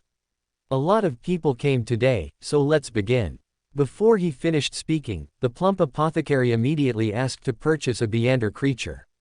This immediately reminded Klein of the spectator dog and the assassin cat.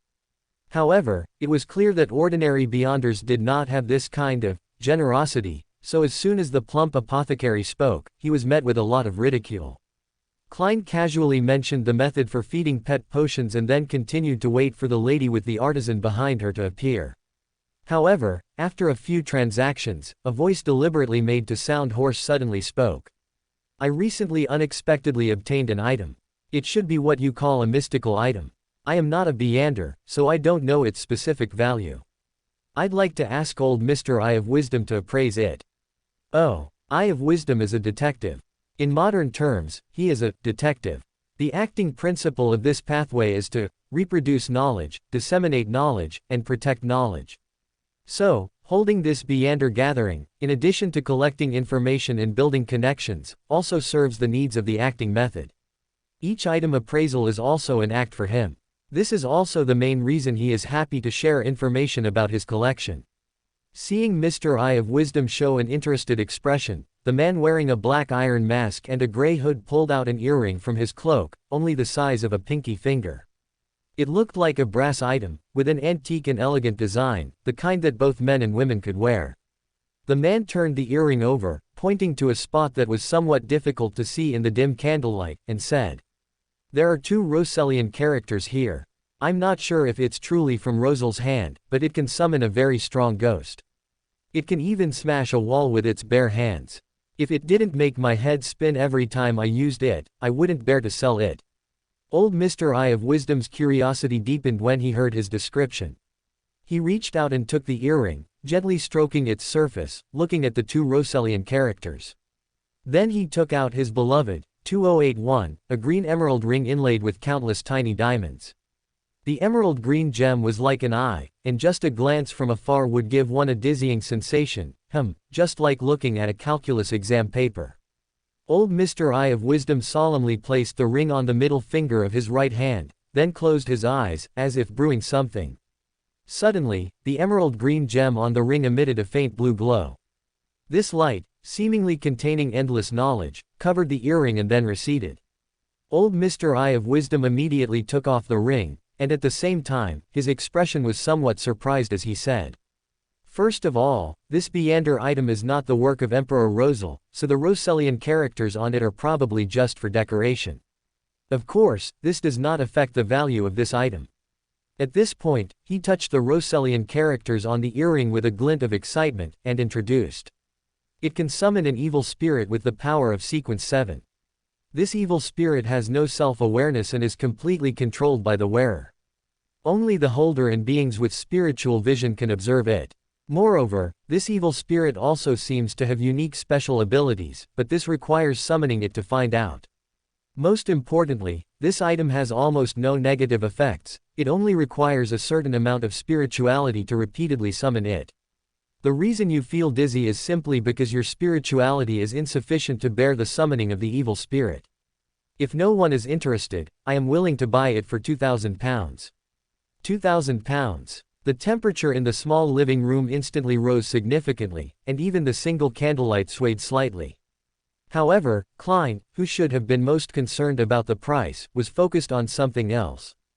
Just as the ring emitted light earlier, he clearly saw the Rosellian characters on the earring. They were not meaningless decorations, but a meaningful word. Judgment. Judgment, evil spirit, is this a stand item made by Ancestor Paindrax? Klein immediately recalled Paindrax's diary he had read earlier. If he remembered correctly, Ancestor Paindrax should have made 22 earrings, 3 arrows, and 10 rings. And the 10 rings seemed to hide some secret based on the Kabbalah tree of life. However, considering that 3 and 22 also seemed to correspond to the pillars and pathways of the Kabbalah tree of life, he wasn't very sure if the arrows and earrings were also key elements to unlock that secret. Of course, while Klein was very curious, he didn't have the idea of spending £2,000 to try it out. After all, his entire fortune at the moment was just a little over £1,000. However, judgment should correspond to the Judgment Tarot cards. Although he hadn't watched JoJo, Klein had heard of memes like the Invincible Star Platinum and the Weakest Hermit. This also made him wonder if the stands in these tarot cards named earrings corresponded to the stands in the JoJo manga. Damn it, why haven't I watched JoJo?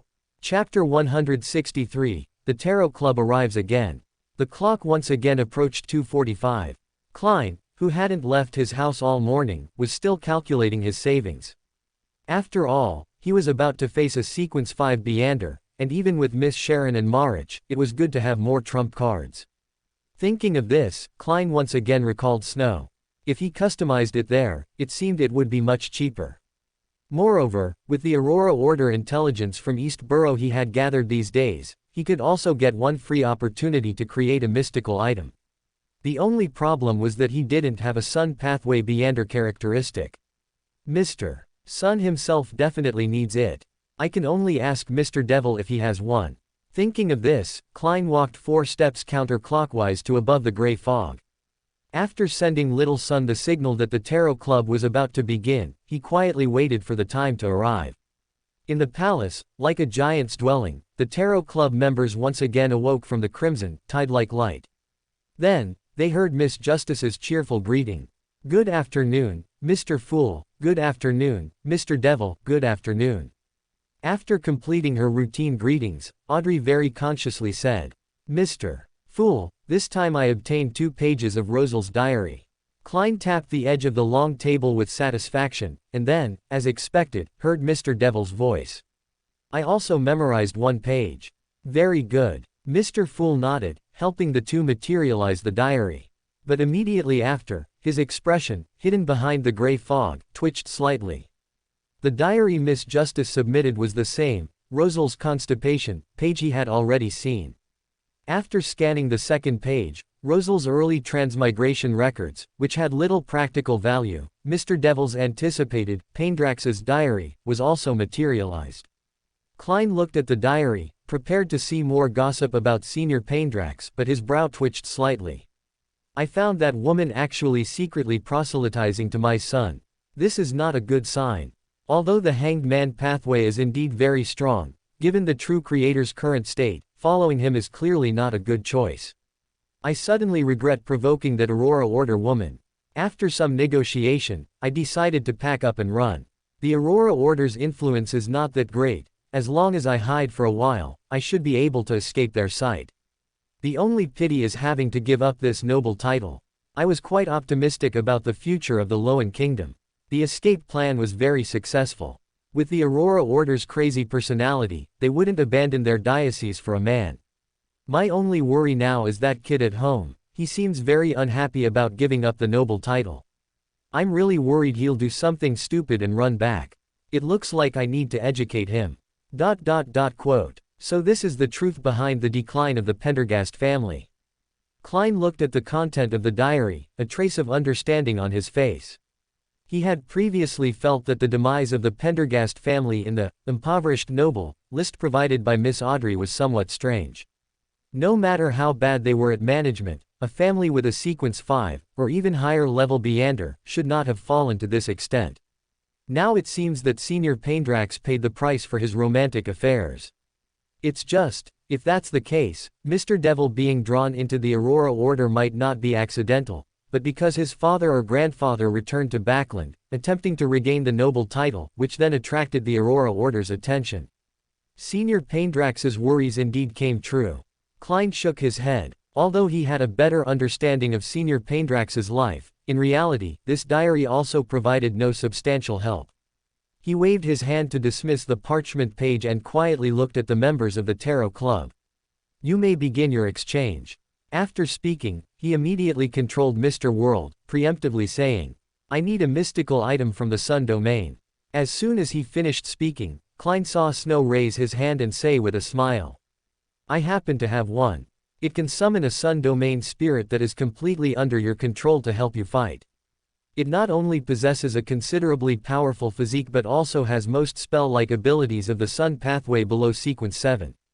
The only drawback is that its consumption is not low. Ordinary people will feel dizzy after just 2 or 3 seconds, and even a sequence 7 Beyander can only sustain its full combat for 20 minutes at most.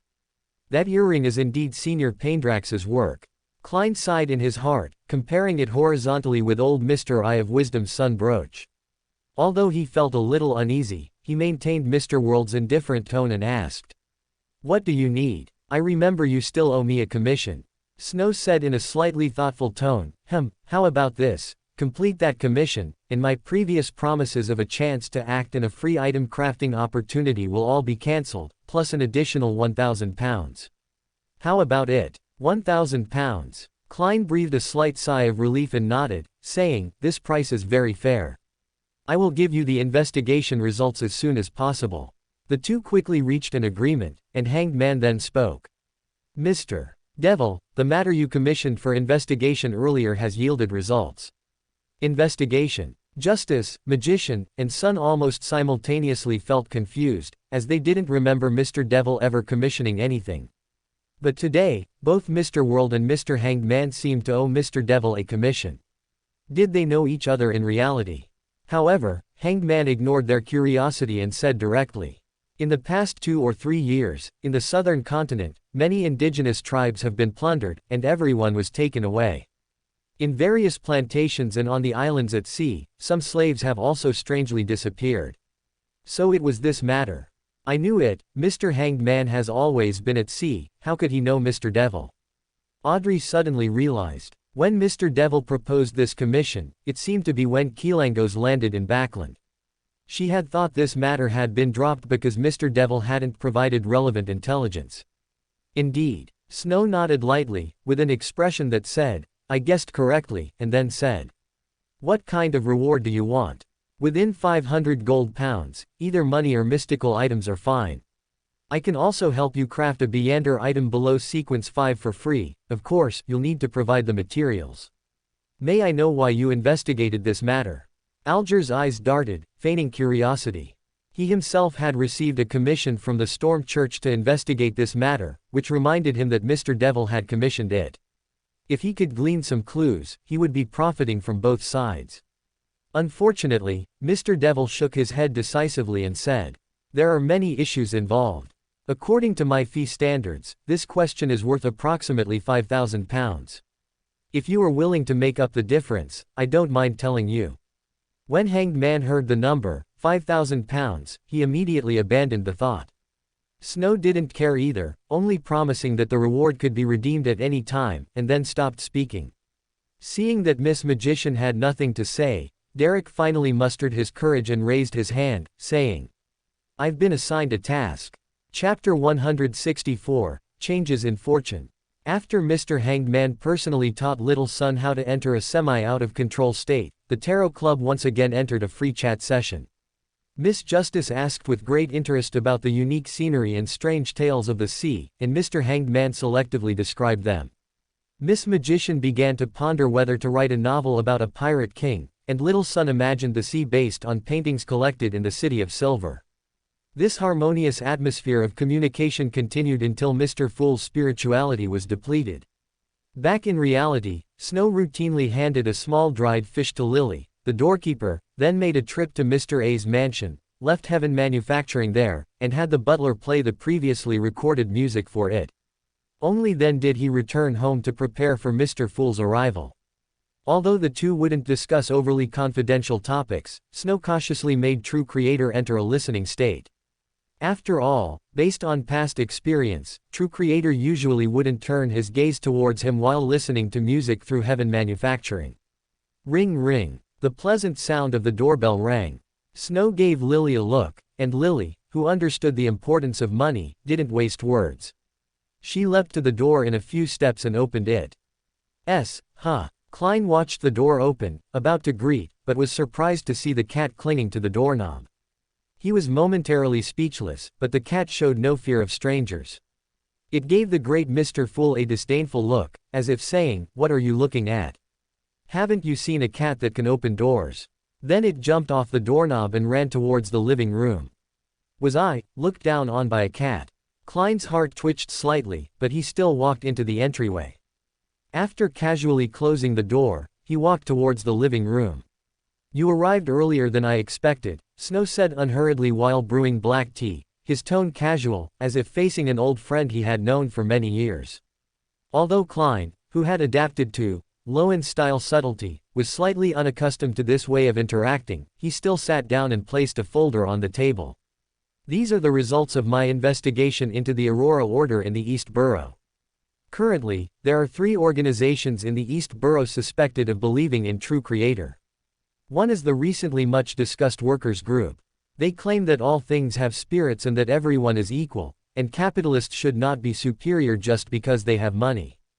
However, they are very united internally, so it's unknown if they are merely using the Aurora Order's slogans as an excuse or if they truly believe in true creator. Another is a gang called Open Black Lens Bracket Enthusiasm Close Black Lens Bracket. They seem to gain power by believing in evil gods. They once recruited people willing to pray to great existences other than the 7 deities for money. I heard some of them suffered severe injuries, but their families received substantial compensation and were strictly protected, so not much intelligence was obtained. Finally, there's a wandering group of priests. They roam the East Borough, Factory District, and Docklands, spreading the Aurora Order's ideas to the lowest strata of society and claiming that as long as one believes in true creator, they will be able to eat sizzling, oily slices of meat every meal." By the time he reached the end, Klein felt a little embarrassed. Compared to the first 2, this last group of priests was truly too cheap. However, since he accepted the investigation mission, with the professional integrity of a detective, he naturally had to investigate all available information. "It's pretty much what I expected." Snow pushed a cup of black tea towards Klein, picked up the file folder, and read through it carefully, nodding occasionally as if he had thought of something. Klein didn't drink the black tea but quietly observed Snow's expression, yet he couldn't help but grumble in his heart, "Half an hour ago, they were watching me read my diary. Quote. I am very satisfied with this intelligence." Snow turned the last page of the report, nodded gently, and then pointed to the locations of the wandering priests in the report, saying, "Help me report these priests." So the other 2 are Mr. Devil's people." Klein's expression was a little strange, but before he could say more, Snow pulled out a jewelry box and placed it on the table. "This is the Sun Pathway mystical item you wanted. You can try it out. If you're satisfied, give me £1,000, and it's yours." Klein opened the jewelry box and indeed saw an earring very similar to the one he had seen at old Mr. Eye of Wisdom's gathering earlier. Although the patterns were slightly different, from the size and style, it was definitely part of the same series. More importantly, when Klein turned the earring over, he indeed saw the 2 distinct Chinese characters. Sun. However, it was very unwise to rashly use a dangerous mystical item, and Klein was temporarily in a dilemma. Snow seemed to read his thoughts, smiled, picked up the earring, and said in a gentle tone, "It's all right, being cautious in the Beyonder domain is a good thing." As he spoke, he injected his spirituality into the earring. Accompanied by an indescribable sensation that rippled outwards, a phantom figure glowing with golden light appeared beside Snow. The phantom figure roughly had the outline of a human, with no facial features, and seemed to be wearing a golden armor. With its appearance, the entire room began to emit a warm feeling, a feeling Klein was very familiar with. Such a feeling also existed within the range of the mutated Sun Holy emblem back then. This was a purification domain that could suppress vengeful spirits and evil entities. Although it's an earring, you can also pin it to your clothes, cuffs, or other places. As long as you inject spirituality into it, you can summon it. It possesses physical strength equivalent to a Sequence 8 warrior and can replicate most combat moves you can imagine. Moreover, because it is a spirit body, it is immune to physical attacks without Beyonder power attached. Snow said, controlling the sun stand to pick up the teapot and pour him a cup of tea, then casually summoned a ball of golden flame. It can release most sun domain spells below Sequence 7. As soon as you summon it, you'll know how to use it. The only thing to note is that manipulating this guy will feel like having an extra body, which requires some adaptation.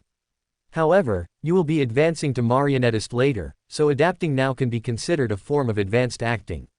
Low side effects, powerful, and even allows for advanced acting, very cost-effective. Klein calculated in his mind, but still shook his head slightly. Well, I need to consider it. No problem. Snow was not surprised that Klein wouldn't buy it immediately, but before he could offer tea and see him off, he heard Klein suddenly say, Mr. Snow, yesterday at another Beander gathering, I saw an item similar to this. Chapter 165, Private Meeting with Audrey. Hearing Klein's question, Snow's eyebrows raised slightly, and he said indifferently, this is a set of mystical items passed down by the Pandrax family, but for some reason, it was lost, and only a small part remains in my hands. Perhaps your father or grandfather sold some of them to regain their peerage. Klein guessed, combining the contents of the diary he had seen earlier. He was somewhat curious about Snow's attitude, so he pressed, since it's a family heirloom mystical item, is it all right to sell it to me? It doesn't matter. I have the technology to craft these Beander items. Anyway, most of it has already been lost, so selling a few more doesn't matter. Rather than trying to retrieve those old items that have been scattered, I'd rather just make a new set myself.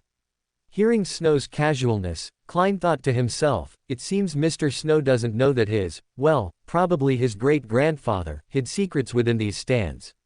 Of course, it's also possible that only the ring holds secrets, and the earrings and arrows are just for fun. Thinking of this, Klein couldn't help but glance at the diamond-encrusted signet ring he wore on his index finger, then stood up and said, I will make a decision as soon as possible, 2 days at most. No problem. If you can acquire a sun-attributed Beander characteristic, I can also make you an identical one for free. After all, my promise to craft items for you for free remains valid until you buy this earring at half price, of course, provided you don't forget to report those clergymen for me. Snow put the jewelry box containing the earring back, Klein nodded, and turned to leave Snow's mansion. How Klein would divine later is another matter, but Snow went to Mr. A's residence.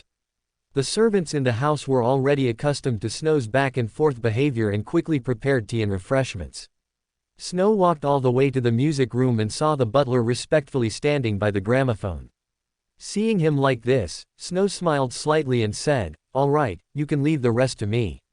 Tonight, I'm attending a social ball, so please prepare a formal suit for me. Also, I need a gift box, nothing too flashy, but it shouldn't be impolite.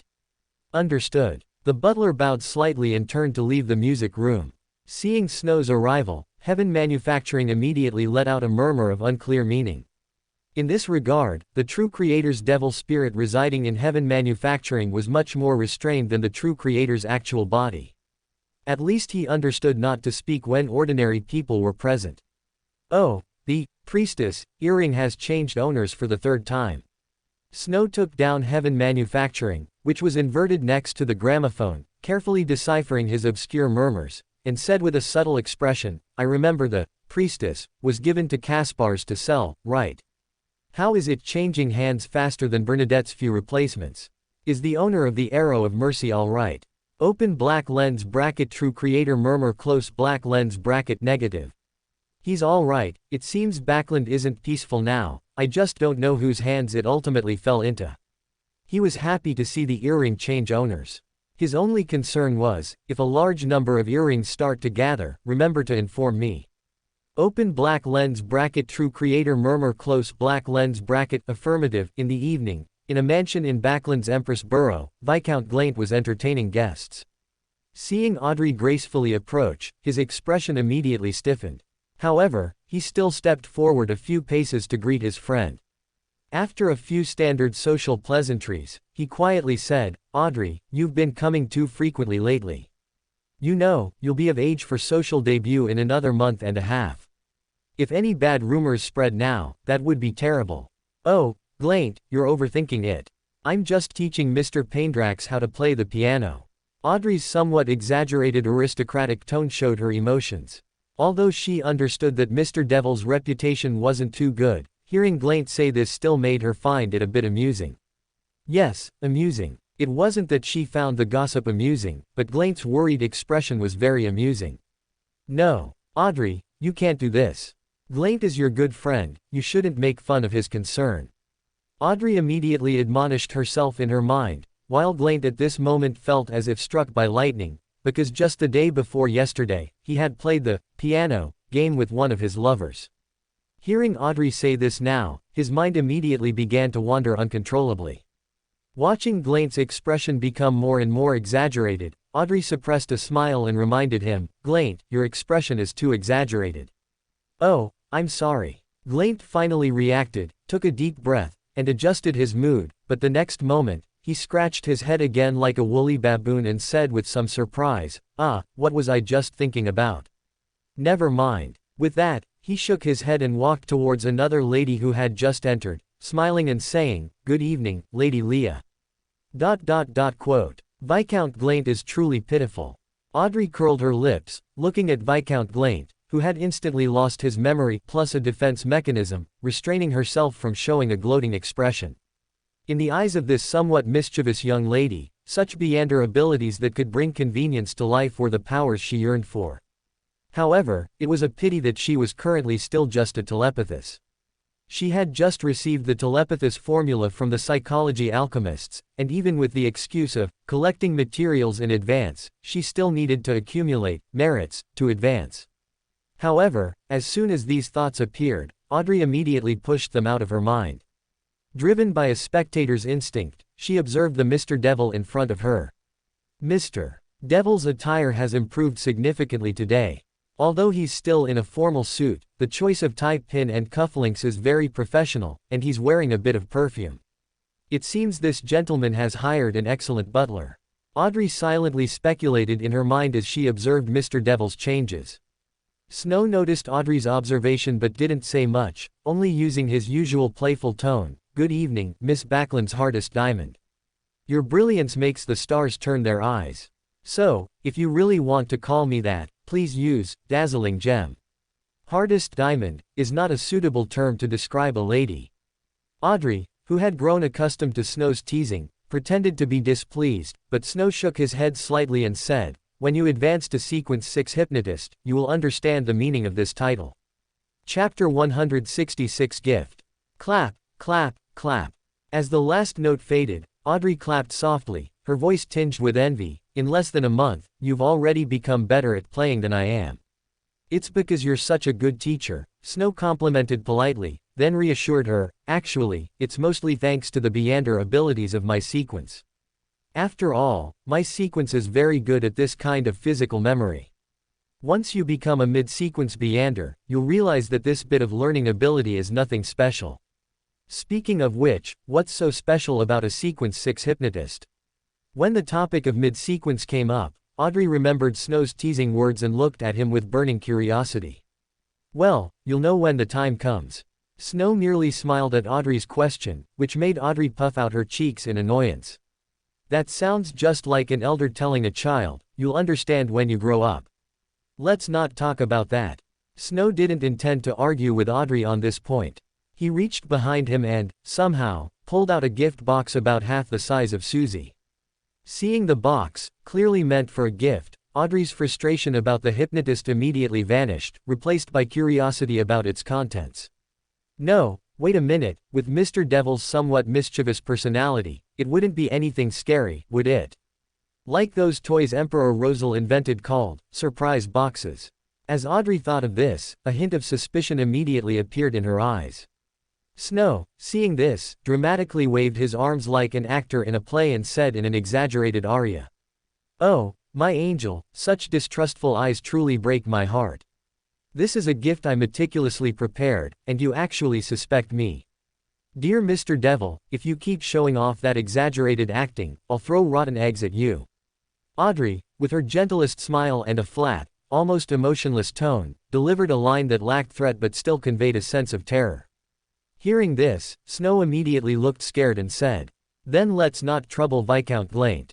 With that, he handed the gift box to Audrey. After this verbal exchange, Audrey also realized that it shouldn't be a prank prop and asked with interest, "May I open it?" "Of course." Snow nodded slightly, and Audrey carefully pulled at the ribbons on both sides, unwrapping the package without damaging the exquisite gift box. How to elegantly open a gift was also part of noble education. Having opened many gift boxes at birthday parties every year, she had long since mastered the skill. The exquisite gift box was quickly opened. The moment Audrey lifted the final lid, a look of pleasant surprise flashed in her eyes.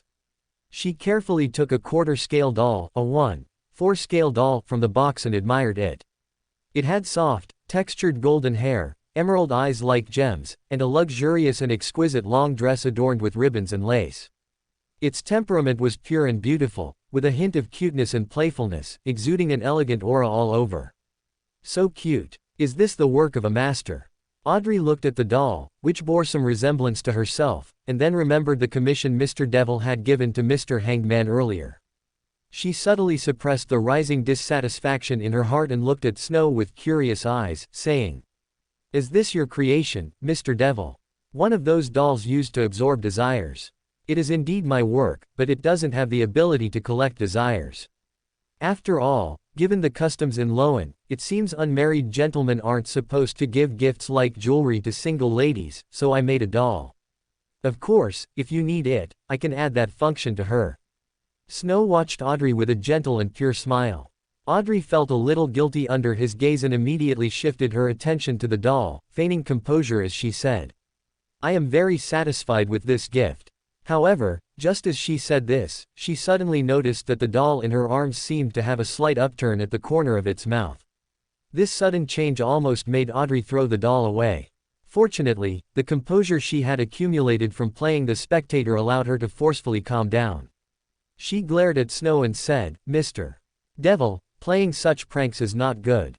No, this isn't a prank. She merely changes according to your mood." Snow shook his head with a smile, took 2 steps forward, and gently stroked the doll's head, his tone becoming slightly serious. "She can, to a certain extent, reflect her owner's mental state. You have now had considerable contact with the psychology alchemists. Even if my Beyonder ability can protect you from prying eyes, it cannot prevent mid to high sequence Beyonders from imposing psychological suggestions on you. This doll can serve as a mirror, reflecting your mental state. If you notice any abnormality in her, immediately pray to Mr. Fool. I was wrong about you." Audrey frankly admitted her error and quickly hugged the doll back into her arms. Although it was only somewhat similar to her, seeing Mr. Devil reach out and stroke her head still made Audrey feel a little strange. The moment open black lens bracket not eye close black lens bracket was dispelled, and finally realized that she had left her young lady alone, daydreaming for half a day. Fortunately, Audrey was within her line of sight, which relieved the clumsy maid. However, she soon noticed that her young lady, quite unladylike, was carrying a gift box. "Miss, as a lady, you shouldn't carry such a large item yourself." Anne tried to cover up her distraction with words, while taking the somewhat heavy gift box and muttering with a bit of guilt, "This was given to me by a friend, and well, I really like it." Audrey knew that most of the gifts she usually received would be piled up in the warehouse until she asked for them. To prevent the lovely doll from receiving the same treatment, she specifically added that remark. Anne understood her mistress's meaning immediately upon hearing her words and nodded, saying, "I understand. It will be sent directly to your room later. But who sent this gift? Should we send a return gift?" Audrey merely shook her head, and Anne understood that this, like her young lady secretly leaving with Viscount Klein, was something that couldn't be told to the family. So, she didn't say more and just obediently followed behind her young lady. However, before they could go and bid farewell to Viscount Klein, they saw the Viscount, who usually acted quite gentlemanly, suddenly rush over, slightly out of breath, and say, "Oh, my God, Audrey. Did that fellow use that on me again? Damn it. Why are apothecary materials so hard to buy?" Watching Viscount Glein's exasperated expression, Audrey felt a strong urge to make a funny face. However, she soon noticed that although Gleint seemed to be complaining, his eyes kept scanning her elbows, the hem of her skirt, and other places. Having been a spectator for so long, and having observed many ladies who disappeared during various balls and banquets, Audrey immediately realized what Gleint was checking. Her expression darkened slightly, and she said solemnly, "Gleint, I really was just teaching piano. Chapter 167 Changes. In the early morning, during Mr. Devil's usual morning lessons, Klein instinctively completed the entire process of waking up, right pointing arrow, walking 4 steps backward, right pointing arrow, checking prayers, right pointing arrow, returning to reality. Although he had long been accustomed to the noisy whispers when ascending to the gray fog, after experiencing such sounds, it was still difficult to fall back asleep. Although Klein was already used to this routine, he still complained in his heart, then began to wash and dress, finally inserting the earring, which was worth a nearly demigod-level Beander's opportunity to act in an additional 1,000 gold pounds, into his collar. It must be said that Mr. Devil's after-sales service was quite good. With an exquisite brass card slot, the earring now looked like a delicate lapel pin. Looking at the remaining accessories in the box, Klein's mouth twitched slightly, although they were just loose brass parts. With them, the earring could be disguised as cufflinks, hair clips, pendants, buttons, and other ornaments. Should I get my ear pierced too? Klein looked at his clothes, always feeling that hanging a valuable mystical item on them like this was very insecure. Just as he was looking in the mirror, contemplating whether to pierce his ear, he heard the doorbell ring. Who is it? Klein frowned slightly, but quickly remembered that Talum had seemingly mentioned earlier that Mr. Mike Joseph, the reporter, would be coming to see him today. Thinking of the name Joseph, Klein couldn't help but recall the hooligan protagonist from Battle Tendency. In order to decipher the secret code left by Senior Paindrax, he had recently been following Mr. Snow's serialized novel in the Tassoc newspaper. Amidst the jingling sounds, Klein pushed away the random thoughts in his mind and went to the door, and the moment his hand touched the doorknob, the image of the visitor already appeared in his mind. The news reporter wearing a black woolen overcoat, a matching semi-tall top hat, sparse eyebrows, and 2 small mustaches. "Good morning, Mike," Talum told me. Klein opened the door and greeted him, then began to discuss the commission task with the detective. Although the £10 reward made Klein quite eager, considering he still had to do that thing with Miss Sharon, he chose to have Mike come back tomorrow. Yes, he didn't decline, but asked him to come tomorrow to see if he had time. After all, he had just spent all his savings to buy the sun earring, which caused his savings to once again fall to a dangerous level where he might not be able to afford rent. Just as he picked up the Tassoc newspaper, intending to enjoy this rare leisure time by reading the latest chapter of Battle Tendency, he suddenly noticed that a note had appeared on his desk at some unknown point. The handwriting on the note was delicate yet restrained, and the content was only a short line. 10 o'clock tonight, meet at the back door of Braveheart's bar. At 10 o'clock in the evening, in the alley behind the Braveheart's bar, Klein was dressed in a black double-breasted long formal suit, wearing a semi-tall silk top hat, and the golden lapel pin emitted a faint golden shimmer in the night. He walked towards the nearest street like a gentleman out for a stroll, but just as he exited the alley, a carriage had already stopped in front of him. Looking at Marich's eyes behind the carriage window, which constantly suppressed malice, Klein immediately recalled the last meeting, the despair of thinking Mr. Devil would provide protection, only for him to get off halfway, which made him instinctively reject this carriage. Of course, rejection was rejection, but Klein still maintained his composure. He pressed the semi-tall top hat on his head, gripped his sturdy cane, and calmly and unhurriedly boarded the carriage, as if he had called it to a stop. He sat down like a gentleman preparing for a banquet, and before he could speak, he heard Marich, dressed in a white shirt, black vest, and tight trousers, looking like a bartender, say, "Such attire is not suitable for battle." Klein was not surprised by Marich's skepticism, he just smiled casually and said, "My Beander ability is different from yours, and my fighting style is also different. Such clothing will not cause any negative effects, and it's even quite suitable for me. For example, it has many pockets." As Klein introduced his battle suit, he suddenly saw the figure in a black court dress slowly materializing in the window seat. Miss Sharon looked at Klein and said faintly, "You've explained too much, it's not natural enough. Perhaps I'm a little nervous." Klein let out 2 dry laughs, covering up the awkwardness of gradually entering his performance state, then changed the subject. The 3 of them discussed the details of the plan along the way, and soon arrived at the ambush location. Sharon and Marich went to attract the target's attention, while Klein began to set up various traps according to his own plan. Before long, 3 figures, one in front, one in the middle, and one behind, moved at an extremely fast pace. If not for Marich's ferocious and distorted expression as he led the way, the 3 would even give the illusion of engaging in some kind of competition. Marich's speed had already surpassed that of a steam train at this point, and with a whoosh, he had already reached the entrance of the open space. However, such speed was clearly not enough to shake off his pursuers. But as the chase continued, the man with dagger-like claws chasing at the very back had already fallen a distance behind. Beep! A shrill, piercing whistle exploded from Marich's mouth, and zombies suddenly emerged from underground, frantically pouncing on the indulgent zombie, pursuing him. But this was far from enough to stop a true Sequence 6 zombie indulging in its desires. During the brief standoff between the 3, Marich quickly fell into a disadvantage. After the werewolf's clearly provocative words, Sharon also appeared. However, Sharon's appearance was clearly anticipated by the other party. Before the possessed zombie, Jason, could strangle the werewolf, Tyre, a preset astral lock was broken, and crimson moonlight instantly permeated the night sky. Sharon popped out of Jason's body and, in a rather aesthetic posture, slumped to the ground. Dust and mud stained her exquisite and intricate court dress, adding a few touches of profane excitement to her otherworldly beauty. Adhering to the rule that villains die from talking too much, the werewolf, Tyre, toyed with the crimson moon crown while wantonly mocking the 2. Jason, also under the influence of the full moon, completely lost his humanity and lunged at Sharon. Klein suppressed the urge to immediately jump out, nervously watching the actions of both sides.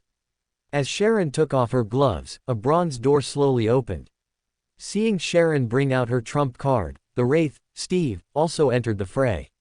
Klein, seeing the final target appear, no longer hesitated. However, the moment he detonated the explosives hidden everywhere and summoned the sun stand, an incredibly terrifying pressure suddenly descended upon her heart.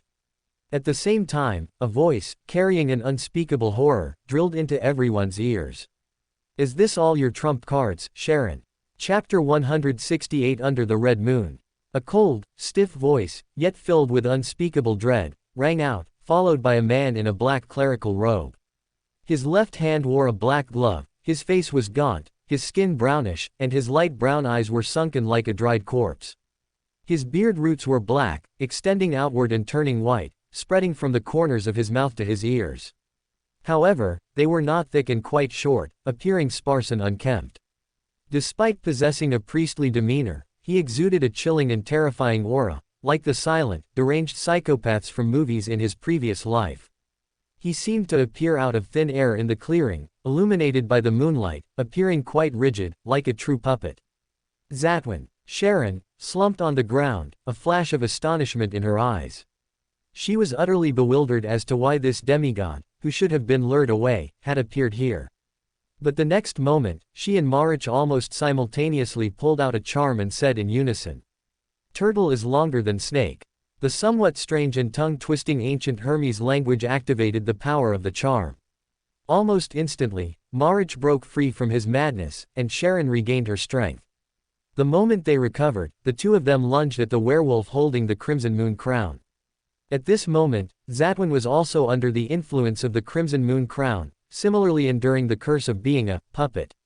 As long as he didn't get his hands on the crimson moon crown, there was still a chance to fight. Although Klein didn't know what the puppet's curse was, as Marich and Miss Sharon returned to normal, he also realized the crux of the problem.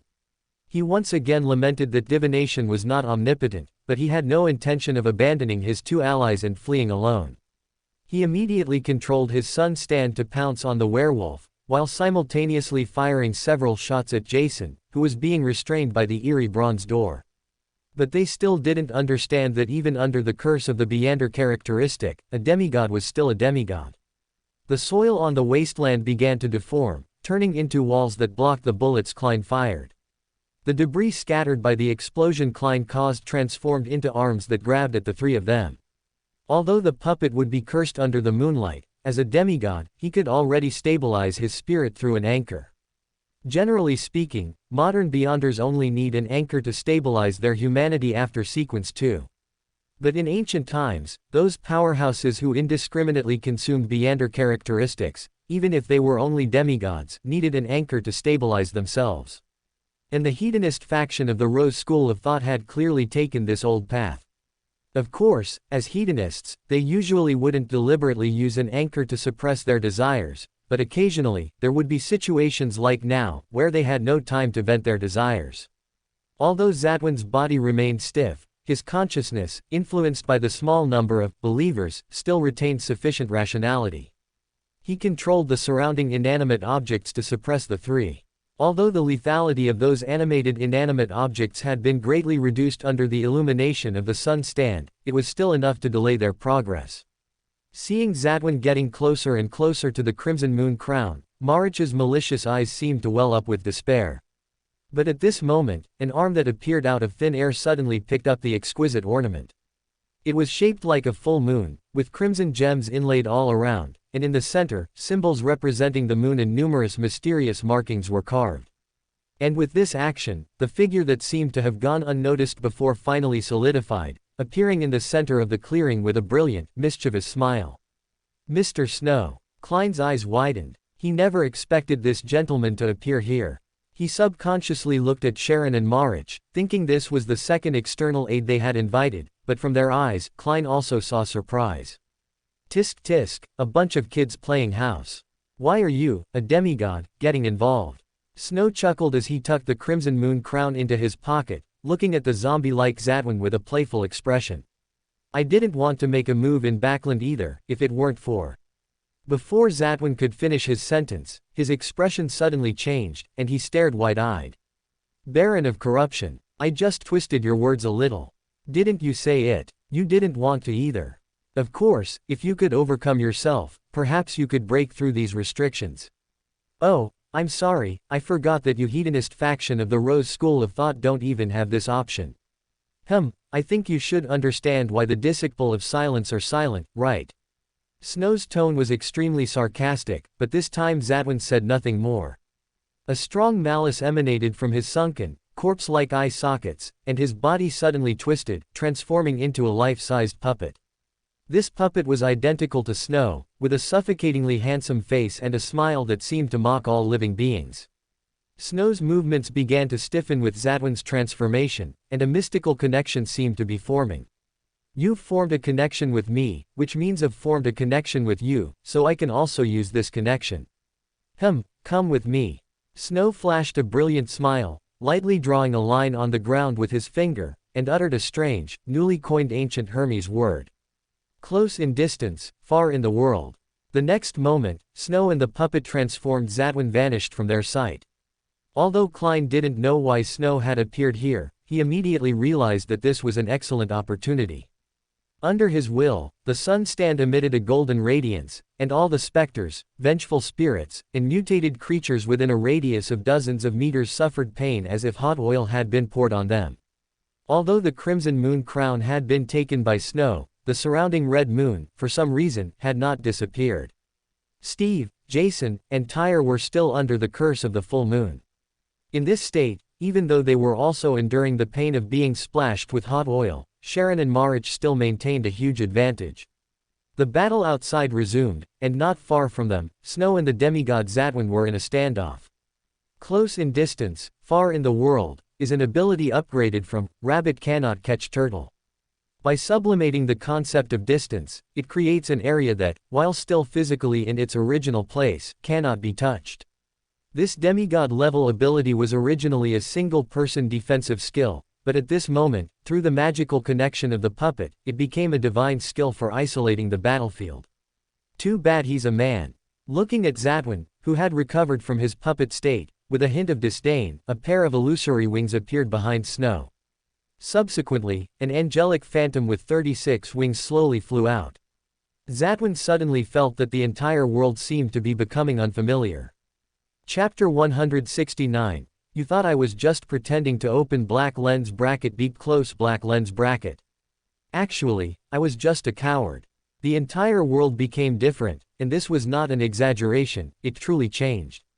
As a puppet of the aberrant pathway, Zadwin possessed the ability to control inanimate objects around him, as long as they were touched by his spirituality, be it dirt, paper scraps, gravel, or cloth fragments, they would all become his weapons. But at this moment, he discovered that the world in his eyes had changed. The objects that were once like loyal servants, moving according to his will with just a thought, now resembled a mob of snarling rioters. Not only did they disobey his commands, but they even tore at his spirituality and counter-attacked his rationality. That feeling, as if all things in heaven and earth had been tainted by pollution, was undoubtedly more terrifying than the angelic phantom that didn't even have a demigod's aura.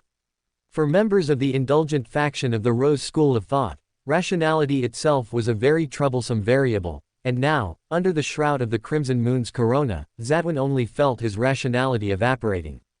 Fortunately, as a demigod, he also had a considerable number of anchors. Relying on those subtle but relatively stable pulls of consciousness, he finally maintained his state, then unhesitatingly raised his left palm, which was covered by a black glove, and at the same time let out a wraith's shriek that seemed capable of shattering eardrums.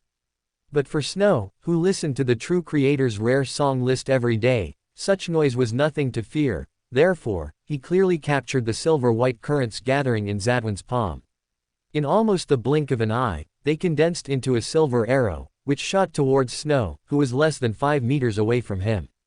Damage dealer. Snow's expression grew even more disdainful. No wonder even Emilyn, that habitual thief, showed a look of disgust when he saw this glove. Although it was undeniable for a demigod lacking burst power to carry a damage-dealing item, in the eyes of most Beyonders, pure damage-dealing equipment that hadn't reached the demigod level was a mere trifle. High consumption, single ability, and accompanied by side effects, but no matter how much of a trifle it was, its lethality was beyond doubt. However, any single target ranged attack was meaningless to Snow. As spirituality was output, the entire world seemed to start to dislocate. Using Flying Arrow as unmoving again, Snow's feeling was completely different. It was a sensation vastly different from releasing a charm. He seemed to clearly feel the changes in every time node, clearly comprehending the variables of every moment. The seemingly static lightning arrow, in his eyes, seemed to turn into countless slices. At this moment, he finally understood what his infinitely fragmented soul truly meant. It was not just a negative effect of the potion, but also the necessary medium for this sequence to unleash its special abilities. Because he possessed countless souls with intellect, and each soul could observe the world independently, he was able to lock onto the changes of every moment and use this as a lever to pry open the world, segmenting each moment into the bizarre scene before him. The lightning arrow constantly stuttered in the air, although it was only 5 meters away, and although the speed of the lightning arrow was so swift, it still grazed past Snow's side, not even scorching a single strand of hair.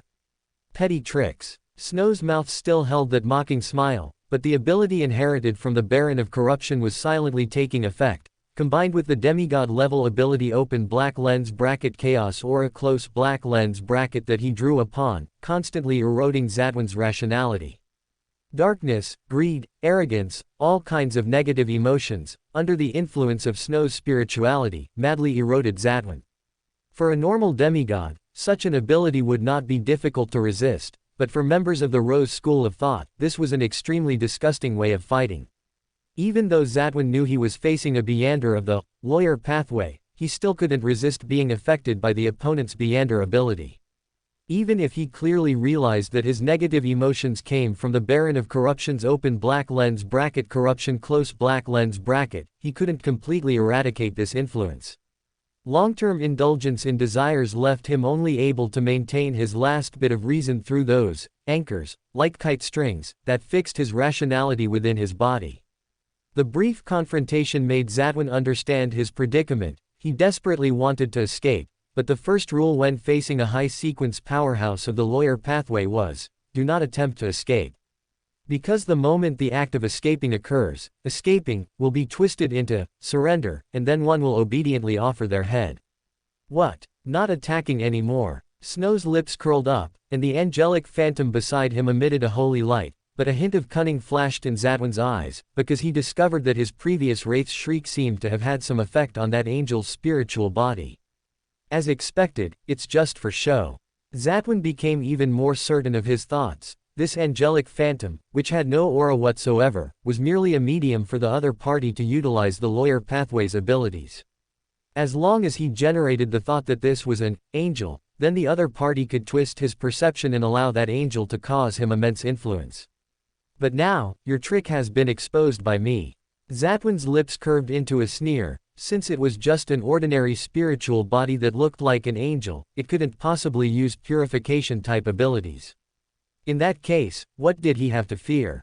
As the thought arose, Zatwin's body suddenly virtualized, but Snow appeared completely unconcerned. He simultaneously adjusted the output of the open black lens bracket chaos or a close black lens bracket to maintain the effect of open black lens bracket corruption close black lens bracket, and controlled the angelic stand named Metatron, to silently recite the scriptures in its hand, looking as if it were preparing some powerful spell. But in reality, this stand was indeed just for show, just as Zatwin thought. Unlike other stands infused with various Beyonder characteristics and possessing incredible power, the only ability of this stand that Snow chose for himself was open black lens bracket substitute death close black lens bracket. It was mystically linked by Snow through white horses not horse, so that when the fact of Snow's death was established, all damage to his physical body, soul, consciousness, and other aspects would be transferred to this stand. So, do you think Snow summoning a stand but not attacking is a cool move? In fact, it's a display of his cowardice. However, his worries seemed a bit excessive, because at this moment, Zatwin was also bewildered. It actually succeeded. Zatwin, who had possessed the body after using his long unused wraith abilities, was somewhat surprised. In his opinion, Snow, who dared to challenge him one-on-one, should at least be a demigod, but his possession had not encountered any interference. Almost instantly, he found the opponent's soul even more easily than when possessing an ordinary person, and suppressed it without the slightest resistance. However, at this point, he no longer wanted to consider why this guy was so weak. In his consciousness, which had already been polluted by the Baron of Corruption's power, the desire to kill this man had become completely uncontrollable. But just as Zatwin was about to control this man to choke himself to death, as he usually would, he suddenly discovered that nothing happened. Why? Zatwin was certain that he had indeed suppressed the opponent's soul and had indeed seized control of the body that soul controlled, but his commands were not being executed. He began to spread his spirituality, trying to figure out what had happened, but then, to his horror, he discovered that at some unknown point, he had been completely surrounded by an endless sea of consciousness. Subsequently, that ocean-like cluster of consciousness, which had enveloped him, sent him a thought. What's going on, little brother? You think you can choke someone to death by controlling a single cell? But since you're here, listen to us sing. Chapter 170, Don't be possessed by strange things. Under the crimson moonlight, Snow stood leisurely in the center of the moon's glow, a noble angel holding a scroll by his side, emanating a holy and gentle light. Just then, a figure flashed across Snow's eyes, and immediately after, Zatwin's corpse-like pale body suddenly sprang out from him. Zatwin was not in good condition at this moment, countless flesh buds seemed to squirm on his face, and his deeply sunken, mummy-like eye sockets were filled with malicious, black-red eyes. It was as if countless earthworms wriggled beneath his skin, and the twisted, deformed blood vessels seemed ready to pierce his skin and burst from his body at any moment. But at the same time, Snow suddenly realized that the position of the moonlight had changed. The crimson moon crown was gone. Damn it! Snow's expression changed slightly, and he saw a strange smile on Zatwin's twisted face. His body once again transformed into a puppet similar to himself, but this time, the soul-level connection was far stronger than before. Currents of electricity exploded on Zatwin's body, and Snow felt as if his entire body was engulfed in lightning. Numbness and stinging pain coursed through his nerves.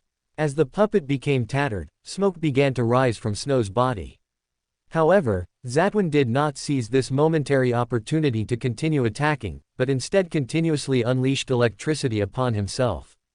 He wanted to use this intense pain to stabilize his mental state. The rhythmic, distorted sound constantly echoed in his ears.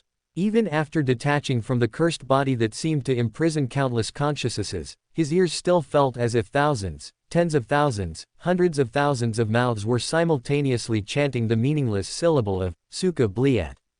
Appropriate pain can keep a person clear-headed. This was true for Zatwin, and it was also true for Snow. After a brief period of numbness, he was no longer constrained by that pain, because among his countless consciousnesses, a very small part of his consciousness felt that being electrocuted was quite enjoyable. If it were any other time, Snow would definitely wonder if something was wrong with him, but at this moment, this part of his consciousness that found it enjoyable greatly reduced the pain and stiffness he endured. The consciousness unafraid of electric shock took over the body's spirit. Snow raised his arm again. Seeing Snow's movement, Zatwin, who had not fully recovered from the God of Bound's whispers, twitched his brow. Black fur suddenly grew on his body, his mouth elongated, and his ears began to deform. In the blink of an eye, he transformed from a corpse-like man into an upright werewolf. Compared to the elegant Miss Sharon, the indulgent aberrant pathway would not abandon the feeling of tearing prey apart with their own hands. The werewolf state was also a common combat method for Zatwin. Ice condensed on his sharp claws, and the ground for dozens of meters around him froze accordingly. Rabbit cannot catch turtle, Snow still slowly uttered a made-up word, and Zatwin felt the distance between himself and this hateful fellow grow wider and wider. Although the actual distance between the two was shortening, with each step he took, his speed would decrease by a fraction. And just as he was deeply mired, Snow suddenly pressed his hand to his chest, pulling out an inverted cross, seemingly carved from bone, from his collar. It was an inverted cross entwined with thorny patterns. In the center of the cross was a serene-faced, graceful naked human figure, and between its chest and abdomen, a pale pink vertical pupil seemed to gaze upon all living beings. Buzz. The moment he saw this inverted cross, Zatwin's recently recovered sanity instantly evaporated. Blood immediately seeped from his nose and mouth, his eyeballs almost popped out of their sockets, and all the abilities of the Baron of Corruption were thrown to the back of his mind. In this instant, only one thought remained in his head. Escape. As a demigod, his perception of divinity far surpassed that of ordinary beyonders. It was precisely because of this that the moment the cross was produced, he realized that this was a true mystical item. A mystical item with a divine consciousness attached. No wonder this guy's body imprisoned so many consciousnesses. No wonder this guy was even more sinister than himself, an aberrant pathway. No wonder this guy could ignore all kinds of mental curses. This was a favored one of God. A favored one of God wielding a holy artifact. And the God who favored him was the true creator, far more sinister than the God of Bound. However, what he knew seemed to be too late. God says, the defiled shall be punished. Snow, feigning to be a justiciar pathway demigod, raised the inverted cross in his hand. His spirituality poured frantically into the cross, and with the soft hum of heaven manufacturing, a one-handed sword entirely composed of spirituality appeared in his hand. The blade swung down, and an indescribably terrifying slash seemed to transcend distance, directly exploding on the werewolf's body. Whether it was the werewolf's fur or the zombie's tough hide, both were split in two by this single strike. Various lights continuously erupted, one after another, until the werewolf itself exploded into two pieces. It died so completely that the vitality of the aberrant pathway, which would not immediately die even if its head exploded, seemed to be a mere decoration at this moment.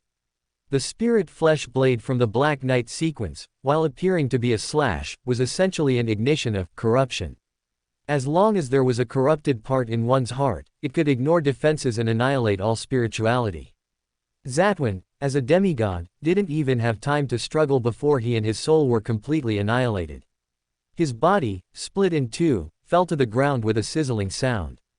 In just a few seconds, it completely transformed into a pool of turbid black liquid, leaving behind only a Beander characteristic that looked like a mummy's arm, a black glove, and the crimson moon crown that had just been stolen. Only these three. So, was stealing the crimson moon crown earlier reliant on a skill? Snow frowned, bent down, and picked up the three items on the ground. Under the blessing of heaven manufacturing, which contained the artisan characteristic, he finally understood the essence of this glove. This was a mystical item formed by a mixture of ocean songster and arsonist characteristics, capable of releasing lightning bolts and stealing items within sight. There were two side effects. Each time a lightning bolt was released, he would temporarily lose a part of his emotions. Each time theft was used, he would receive an electric shock based on the rarity of the stolen item. Note: a remnant of an unfortunate arsonist who lost control after stealing the ocean songster Beander characteristic, warning people not to steal things beyond their capabilities. So Emilyn disliked this thing because he would be punished for stealing. Snow bared his teeth, somewhat disdainfully feeding it to Heaven Manufacturing. The biggest drawback of this type of mixed Beander item was that it couldn't divine potion formulas. And when it was swallowed by Heaven Manufacturing, what came out had already lost all its traces, so it was naturally impossible to divine any formula. Never mind, it's good to have some gains. Snow glanced at the Crimson Moon crown, but in the end, he didn't feed it directly to Heaven Manufacturing. Instead, he temporarily tucked it into his pocket and removed the close in distance, far in the world effect. I wonder if Kong has finished yet. Chapter 171. The more you think, the more you lose. The barrier formed by close in distance, far in the world, disappeared, and the series of explosive sounds of fireworks rising into the sky immediately flooded Snow's ears. Hanging Heaven Manufacturing back on his chest, Snow squinted at the three who were trying to escape without even collecting their spoils, and said with a grin, "There are quite a few good things, it would be a shame to lose them all." Mr. Snow. Sharon and Marich immediately bowed respectfully. Klein also reacted and quickly followed suit.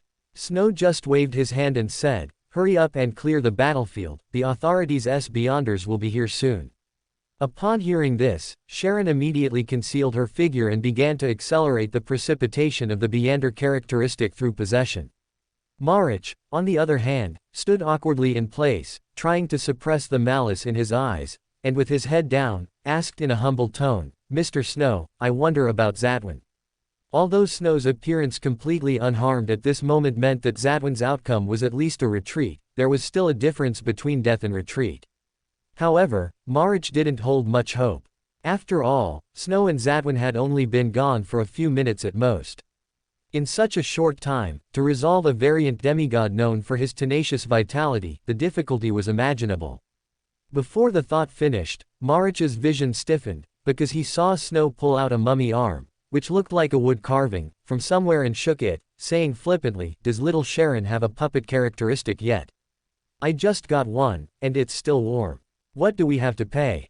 Sharon had just collected the Wraith and Werewolf characteristics and casually picked up the biological toxin bottle. Only then did she come before Snow and hand over everything. Although Marich badly needed the Wraith characteristic, they had survived this time entirely thanks to Snow's help. Even if they had to pay to buy it back later, they couldn't play any tricks now. "Well, I haven't thought about it yet." Snow still wore his perpetually provocative smile, throwing the puppet characteristic, which had already been swallowed by Heaven Manufacturing once, to Sharon. Then, he seemingly casually stuffed the Wraith and Werewolf characteristics into his "in my arms," feeding them to Heaven Manufacturing. "Your Excellency, I cannot accept." Sharon held the Beander characteristic of the puppet, a trace of struggle appearing on her face. Although the seemingly free benefit was so tempting, as a member of the Temperance faction, she clearly understood the importance of restraining her greed. Talking to people from the Temperance faction is really boring. Snow sighed helplessly, gently scratching the single eye on Heaven Manufacturing's chest, signaling it to spit out the Wraith characteristic. Then, putting on a disappointed look, he threw the Wraith characteristic back as well. 50,000 pounds, including this Wraith characteristic. I want 50,000 pounds, or it can be paid with mystical item, main ingredients for a potion, or Beander characteristic. I can acquire them regardless of sequence or pathway, all at market price. Besides that, after you become a demigod, you must do one thing for me. Are you satisfied now? Thank you very much. Sharon said her thanks, but still didn't immediately take the characteristic. Instead, she took out a notarized document and, together with Marich, made a notarized oath. Only then did she seem to breathe a sigh of relief, putting away the Wraith and puppet characteristics. Her expression was as if something like a favor was a terrifying shackles to her. Feeling no acting feedback from the Baron of Corruption imprint, Snow felt a bit disappointed. However, his eyes darted, and he cast his gaze towards the somewhat bewildered Klein, a mischievous thought immediately sprouting in his heart. He casually tossed him the biological toxin bottle and said with a smile, "What? Regretting it? Something that could have been handled by using up one chance to ask me for help. Now you've not only given up the opportunity to have Beander items made for free, but also wasted 1,000 gold pounds. Ah, this. Klein was originally celebrating Snow's timely rescue, but hearing him say that, his face immediately showed a tendency to turn into a pained mask. Fortunately, the power of the clown potion allowed him to forcibly maintain his expression. He reached up and touched the sun earring disguised as a lapel pin on his collar, saying, "Exchanging such a simple commission for a demigod's intervention, I don't think that's a reasonable trade. I feel more at ease this way. If you think so, then so be it." Feeling the feedback from the Baron of Corruption potion imprint, Snow clearly understood that although Klein appeared to be saying, "I'm fine, this is better now," he was actually heartbroken and wanted to roll on the ground. Snow's mischievousness and potion acting were both satisfied. He waved his hand contentedly and said, "All right, the people from Machinery Hivemind are almost here, so I'll be leaving first. Little Sharon, if you have any difficulties, remember to come find me. For such a cute child like you, I'll definitely help if I can." Before his words completely faded, Snow's figure abruptly vanished, leaving behind a still somewhat dazed Sharon, and Marich and Klein looking at Sharon with strange expressions. "Child, I remember Mr. Snow is only in his early 20s this year, right?" Klein glanced at Sharon's ageless, delicate face, trying to dilute his heartache with internal grumbling. Sharon, however, forced Marich to suppress any thoughts of asking something with her gaze, and said to Klein, "The Book of Secrets is in the guest room of your house." Ah, Klein was stunned for a moment before realizing what Sharon was saying. He immediately bowed in thanks with the etiquette befitting a magician. "Thank you for your generosity. The authorities' beyonders could arrive at any moment, we should leave as well. Do you need help?" Sharon asked as seriously as ever, but Klein shook his head, lighting all the remaining fireworks. After completing the transfer according to the original escape route, Klein took out a special hydrosol to remove the grease paint from his face. After burning all traces to ashes, he tidied his clothes again and walked towards Leverage Cathedral. As a pious follower of the god of steam and machinery, it was quite reasonable for Sherlock Moriarty to come to the church to pray in the evening. He slowly stepped up the stairs and sat down in the third row, on an aisle seat. 2300 was not late for the machinery church. Among the considerable number of believers, Klein, with his hands clasped under his chin, was so ordinary.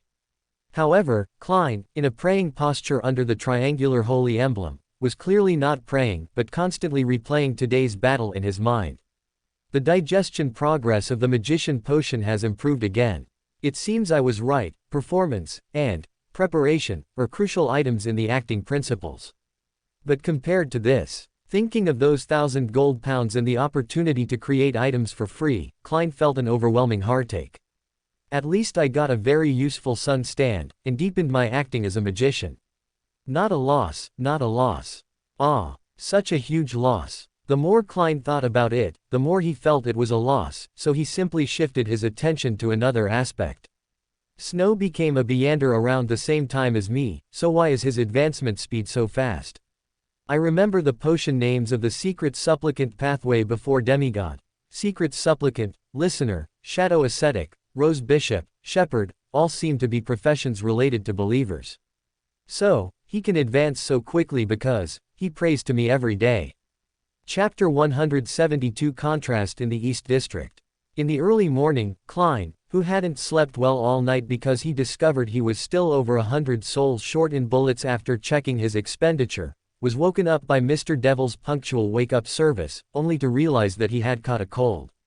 After a hot bath and a warm meal, Klein lay on his bed, wrapped himself in a soft and fluffy quilt, and went back to sleep. However, less than 2 hours later, his doorbell rang again. Despite being sick and wanting to sleep until noon when Mr. Devil would wake him again, Klein didn't let go of this opportunity to earn money. He took Mike the reporter and began an investigation in the East Borough. He saw the old lady who had died silently and witnessed the police who ignored the deceased but wanted to investigate illegal gun possession. Finally, led by Old Kohler, he began to wander the streets of the East Borough. During the investigation, they saw impoverished watchmakers, feisty laundry women, and the East Borough resembling a large living sacrifice ground. But as Old Kohler led them through a crossroads, Mike suddenly noticed that the environment seemed to have changed. Mike looked at the street before him in disbelief. Although they had only crossed a crossroads, he clearly felt the change. Although it was still just as poor here, Mike still noticed the difference. Compared to Mike, Klein was more affected by this change, because this place was very similar to Iron Cross Street where he used to live, or rather, it was closer to the upper section of Iron Cross Street. Is this a better area of the East Borough? Do the residents here have higher incomes? Mike looked at Old Kohler, trying to inquire about the situation without touching on the other party's sensitive nerves. Old Kohler, however, shook his head and said in a somewhat strange tone, "This is the territory of enthusiasm." Enthusiasm. What is that? Mike couldn't immediately connect the word with a gang. After all, Loan gangs usually had simple and direct naming conventions, such as Zimong warrior or Hilly outlaw. A word like enthusiasm, which didn't indicate a specific leaning, was hard to associate with a gang. That's a gang that was established in recent months. They defeated the Zimong party and took over their territory. I heard that their leader used to be the young master of a gang that was wiped out by the Zimong party. Old Kohler recounted the information he knew, but Mike frowned. Why is an area controlled by a gang so much better than the previous places? Are all the residents here gang members? Or is there more profit here? Neither. Old Kohler's expression was somewhat complex, then he looked up at Klein. It was then that Klein remembered that this enthusiasm was the gang he had previously entrusted Old Kohler and other East Borough informants to investigate, suspected of believing in the true creator. However, he didn't say anything, only motioned for Old Kohler to continue. In Old Kohler's eyes, it seemed that this reporter also knew about the previous investigation, so he began to explain. The residents living here are actually no different from the places we've been before. In fact, because they were exploited by the Zimong party in the past, they are even poorer. However, the leader of enthusiasm is a very capable person. He didn't continue to exploit the poor. Instead, he gathered some skilled craftsmen who had lost their jobs for various reasons. At this point, Old Kohler paused, as if thinking of his own past, but he quickly shook his head and continued. Well, it's just that some unemployed skilled workers gathered together and opened a small workshop, producing small items like inferior spoons, forks, and plates, as well as some food carts and mobile stalls. They also gathered some women and built a canteen. Then they would give the food carts and mobile stalls to some capable people to sell in the factory district, docklands, and other parts of the East Borough. Is this also harmonious? Although the quality is a bit worse than the items in shops, they are cheap, and many people buy them. Even if the people who received the carts earned money that, besides repaying the debt for the cart in installments, also required them to pay some protection fees, they still earned much more than before. Moreover, with the protection of enthusiasm members, they didn't have to worry about being extorted by other gang members. And recently, the workers' strike in the factory district went very smoothly, and many workers got raises. The income of those who set up stalls in the factory district also increased. Even many small thieves abandoned their original livelihoods and went to set up stalls in the factory district. This is truly an amazing person. If he had only heard the resume, Mike might have thought this was just a young capitalist about to become a factory owner. But after seeing the situation in other parts of the East Borough with his own eyes, he realized the significance of what this person was doing. However, a question followed: since the effect is so good, why don't others in the East Borough learn from it? They can't learn. Old Kohler spread his hands and said, as a matter of course, only gangs can do this, but ordinary gangs spend money as soon as they get it, and have no savings at all. Moreover, for them, if they need money, they just extort it directly from the poor or send out thieves to steal. There's no need to go to such great lengths. And I heard from Miller's, well, he's a retired skilled worker. He said that the costs of those factories and canteens might take several years to recover, and ordinary gangs can't wait that long. What about ordinary people? For example, those laundry women from before, they could also make some food to sell. Is it that these people have monopolized the business in the factory district? Mike asked, very puzzled, but Old Kohler shook his head. Enthusiasm's canteen and small factories get their raw materials at wholesale prices, and they have an assembly line, I think that's the word. Anyway, their things are very cheap. Although the taste is mediocre and the quality isn't great, for those who buy these things, cheapness is the biggest reason.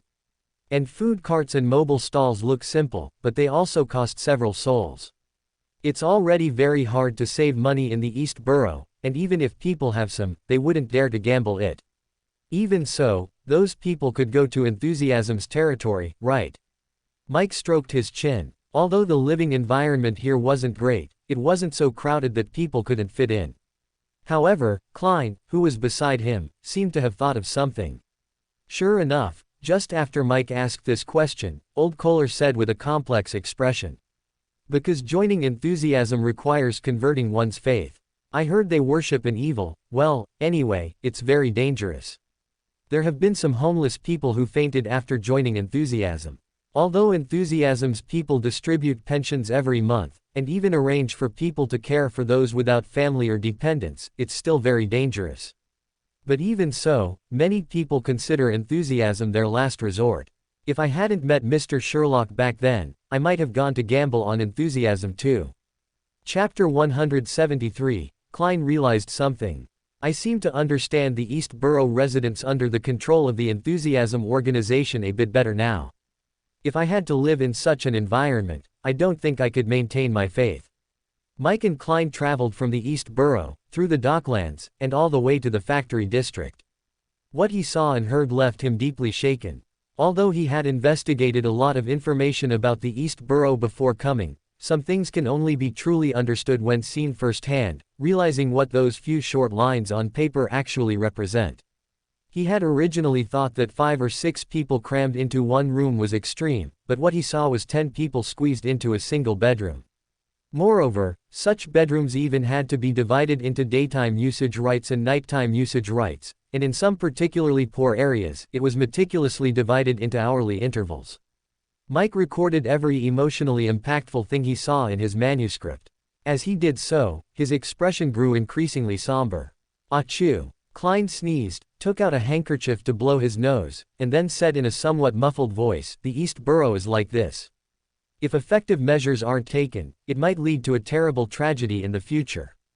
There were many things Klein didn't tell Mike, the reporter, because he didn't even know what to say himself. Logically, he should have reported the fact that the gang called the Enthusiasm organization collectively worshipped the fallen creator, but after seeing the living conditions in other parts of the East Borough, he hesitated. It wasn't because this gang was suspected to be a subordinate of Mr. Devil, but because he realized that this organization, which prayed to an evil god, was the only hope for the people of the East Borough right now. Compared to merely praying to an evil god, the harsh, negative emotion-filled environments of the poor in other areas seemed more like a large-scale, bloody, evil, fallen, and defiled living sacrifice. Just as Klein was worried about the vast altar that was the East Borough, Mike suddenly spoke. "You said, if the authorities governed the East Borough according to the Enthusiasm organization's methods. That's impossible." Old Kohler, who had only been responsible for leading the way, coughed up a thick phlegm and spoke for the first time. "The big figures above won't care whether we live or die. They would rather send police to drive away homeless people sleeping in parks than build a few shelters in the East Borough." Listening to Old Kohler's slightly resentful words, Mike's face showed embarrassment. If it were before, he could have said some heartless things, but after seeing the tragic situation in the East Borough with his own eyes and understanding that these people were not poor due to laziness or cunning, he could no longer voice his original views. He could only cast a pleading look at Detective Sherlock, but the detective merely shook his head. Even if the kingdom really intended to imitate Enthusiasm's approach, it wouldn't be possible, because consumption is limited. The workers are now somewhat better off due to the success of the workers' movement, but only somewhat. They might buy some food at noon to fill their hungry stomachs, or purchase some less refined but at least usable knives, forks, and wash basins, but that's the limit. The factory district cannot sustain too much business. And, some things, only gangs can do. Only gangs can do. Mike didn't quite understand what the detective meant. Klein, hearing his question, curved his lips several times, but ultimately did not show a smile as before. Instead, he explained in a serious tone. The authorities' police force is limited. They cannot send police to protect these commoners, and you saw what happened with that old woman earlier. Those police would rather arrest people for illegal gun possession than care about the lives of the poor, because there's no profit in it. Gangs protect these commoners and collect protection fees, but the police cannot. Because whether they protect the commoners or sit in the office, it's just part of their job. Even if commoners pay taxes for their businesses, these taxes won't become bonuses for the police. In the end, these commoners who have obtained production tools, without anyone to protect them, will only become tools for capitalists, gang members, or others to make money. They will surrender most of their income and continue to live this life worse than death. At this point, Klein suddenly paused. He initially didn't think there was anything wrong with the Enthusiasm organization's long-term investment, but now he realized that this organization actually left every commoner with a relatively generous living allowance. From his modern person perspective, this seemed very normal, but when explaining it to Mike, he realized that this moral standard was actually very abnormal in this era. Mr. Snow is indeed a man of principles. Klein thought that Mr. Snow might be behind both the workers' movement and enthusiasm, and he became even more convinced that this gentleman, codenamed Devil, had the heart of an angel. At the same time, he also realized why Snow would pay a high reward for him to investigate and report those Aurora Order members who attracted believers with sizzling, oily meat. Although their existence was so insignificant compared to enthusiasm and the workers' movement, their indiscriminate proselytizing would affect the credibility of the other two. However, speaking of this mission, Klein once again recalled his blood loss operation of exchanging a Sequence 7 mystical item for 1,000 gold sol, free mystical item manufacturing, and a demigod favor. For a moment, his heart ached so much he couldn't breathe. Seeing Detective Sherlock fall silent, Mike also sighed helplessly, took out his wallet, pulled out 10 sol and 6 sul in payment, and handed it to Klein. He then left the smoke-filled factory district by carriage. Klein watched the carriage disappear into the thick fog, and shook his head slightly. He realized that it was time for him to have a good talk with Mr. Devil. Thinking of this, he took 1 sol from the payment Mike gave him and handed it to Old Kohler as a guide and informant fee for this trip. Old Kohler solemnly accepted the payment, promised to continue helping to look out for information on those sizzling oil cult missionaries, and then left the uncomfortable factory district. Back on Minsk Street, Klein, still feeling unwell, wanted nothing more than to collapse into bed.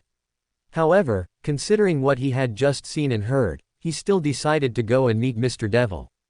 Although tomorrow was the Tarot Club, some things were not suitable for direct discussion at the Tarot Club, or rather, it was not appropriate for him, someone who knew Mr. Devil in reality, to bring them up publicly. Whenever he thought of this, Klein regretted exposing his identity so early. At the same time, he considered the possibility of creating another alias like High Priestess or Black Emperor at the Tarot Club. However, considering his current control, he dismissed the idea. Perhaps after advancing to marionettist, he could do it, but for now, he was still just a magician. Chapter 174, Divine Transformation. Ding dong, the doorbell slowly rang, and Snow, who was teasing Lily, gave her a look. Lily immediately jumped from his arms and ran towards the entrance. Snow, on the other hand, leisurely tidied his clothes and slowly walked into the living room. Before long, he saw Lily happily leading Klein in. No, it wasn't disdain. Ever since Klein spent 1,000 gold pounds on the sun earrings, Lily no longer disdained him. 1,000 gold pounds. That was a lot of dried fish. However, Klein himself didn't seem to realize why the cat's attitude towards him had improved. He simply walked into the living room, his expression somewhat solemn, and looked at Snow, saying, "Mr. Devil, I have something I want to ask you." Hearing Klein's unusually assertive tone, Snow was slightly taken aback, then smiled and said, "Is it as Mr. World, or as Sherlock Moriarty?" As a favored one of the fool, Klein forcefully maintained a serious expression. He wasn't good at this kind of disguise, but fortunately, the clown potion made up for his shortcomings. This was also why, even though the Tarot Club was tomorrow, he still came to see Snow tonight, despite having to attend a blind date dinner. Because at the Tarot Club, in front of the fool himself, he, as a favored one, was not suitable to ask questions directly. The questions had to be limited to the favored one's personal actions, to avoid the potential doubt of, why doesn't Mr. Fool know? Oh. Snow gently pinched the bridge of his nose, his expression becoming more composed with the action. He stood up and quietly looked at Klein, as if waiting for a lecture from the divine messenger. Seeing Mr. Devil's expression, Klein felt a bit awkward for a moment, but he still forced himself to maintain the aura of a divinely favored one, and questioned this powerful individual, who could easily kill a demigod. I have completed the commission you gave me to report those wandering missionaries, but if I'm not mistaken, the Workers' Movement and the Enthusiasm Gang are also followers of the Aurora Order, right? Are you asking if these two organizations are under my command? Or are you asking why I'm developing so many followers of the Aurora Order? Snow raised an eyebrow, the corners of his mouth curving upwards, and his slightly furrowed brow relaxed. With the knowledge brought by the clown potion, Klein understood that this was a sign of Snow relaxing. Both. Klein didn't hide his ignorance. He was now acting as a divinely favored one who saw his own followers diligently proselytizing for other evil gods and felt indignant. Everything was his personal action, unrelated to Mr. Fool. Sit down and let's talk. Snow poured Klein a cup of tea, and without waiting for him to drink it, he picked up his own teacup, took a sip, and then sat on the sofa, casually flipping a coin. With a flash of silver light, the entire living room was sealed by spirituality. Then Klein heard Snow say in a relaxed tone, "You only know that the current true creator is an evil god, an evil existence constantly seeking to descend, but have you, a history major, ever understood that as early as the Solomon Empire era, the true creator was actually a true orthodox religion on this land?" What? This time, Klein didn't use clown to control his expression, but rather showed his surprise. Snow, however, didn't mind his astonishment and simply continued. In the Solomon Empire era, besides the 6 gods excluding the god of steam and machinery, who had not yet become a god at that time, and the Black Emperor Solomon and the Hanged Man, the true creator reached a balance. At that time, the true creator's state was relatively stable, but later some things happened. The Black Emperor Solomon fell, and the true creator was sealed in the forsaken land of the gods. This caused the true creator to lose his anchor, and his originally stable mental state completely collapsed, turning into his current mad appearance. Indeed, evil gods are just mad orthodox deities. Klein recalled the conjecture he had made after reading the passage about Underworld Emperor's madness in Rosal's diary, but he still looked at Snow and said, "That is not a reason for you to spread the faith of an already mad evil god." "Of course it is." Snow chuckled, refilled his tea, and then pointed to his head, saying, "Do you know? Believers also influence gods. Believers also influence gods." At that moment, countless thoughts flashed through Klein's mind.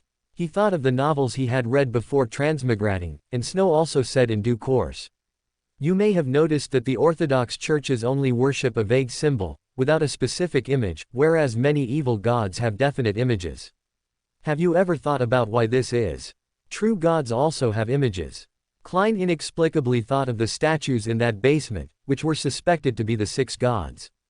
But then he remembered that Snow had mentioned earlier that the true creator was an orthodox god in the 4th epoch, and he couldn't help but feel a bit strange. Seeing Klein deep in thought, Snow wasn't in a hurry to continue.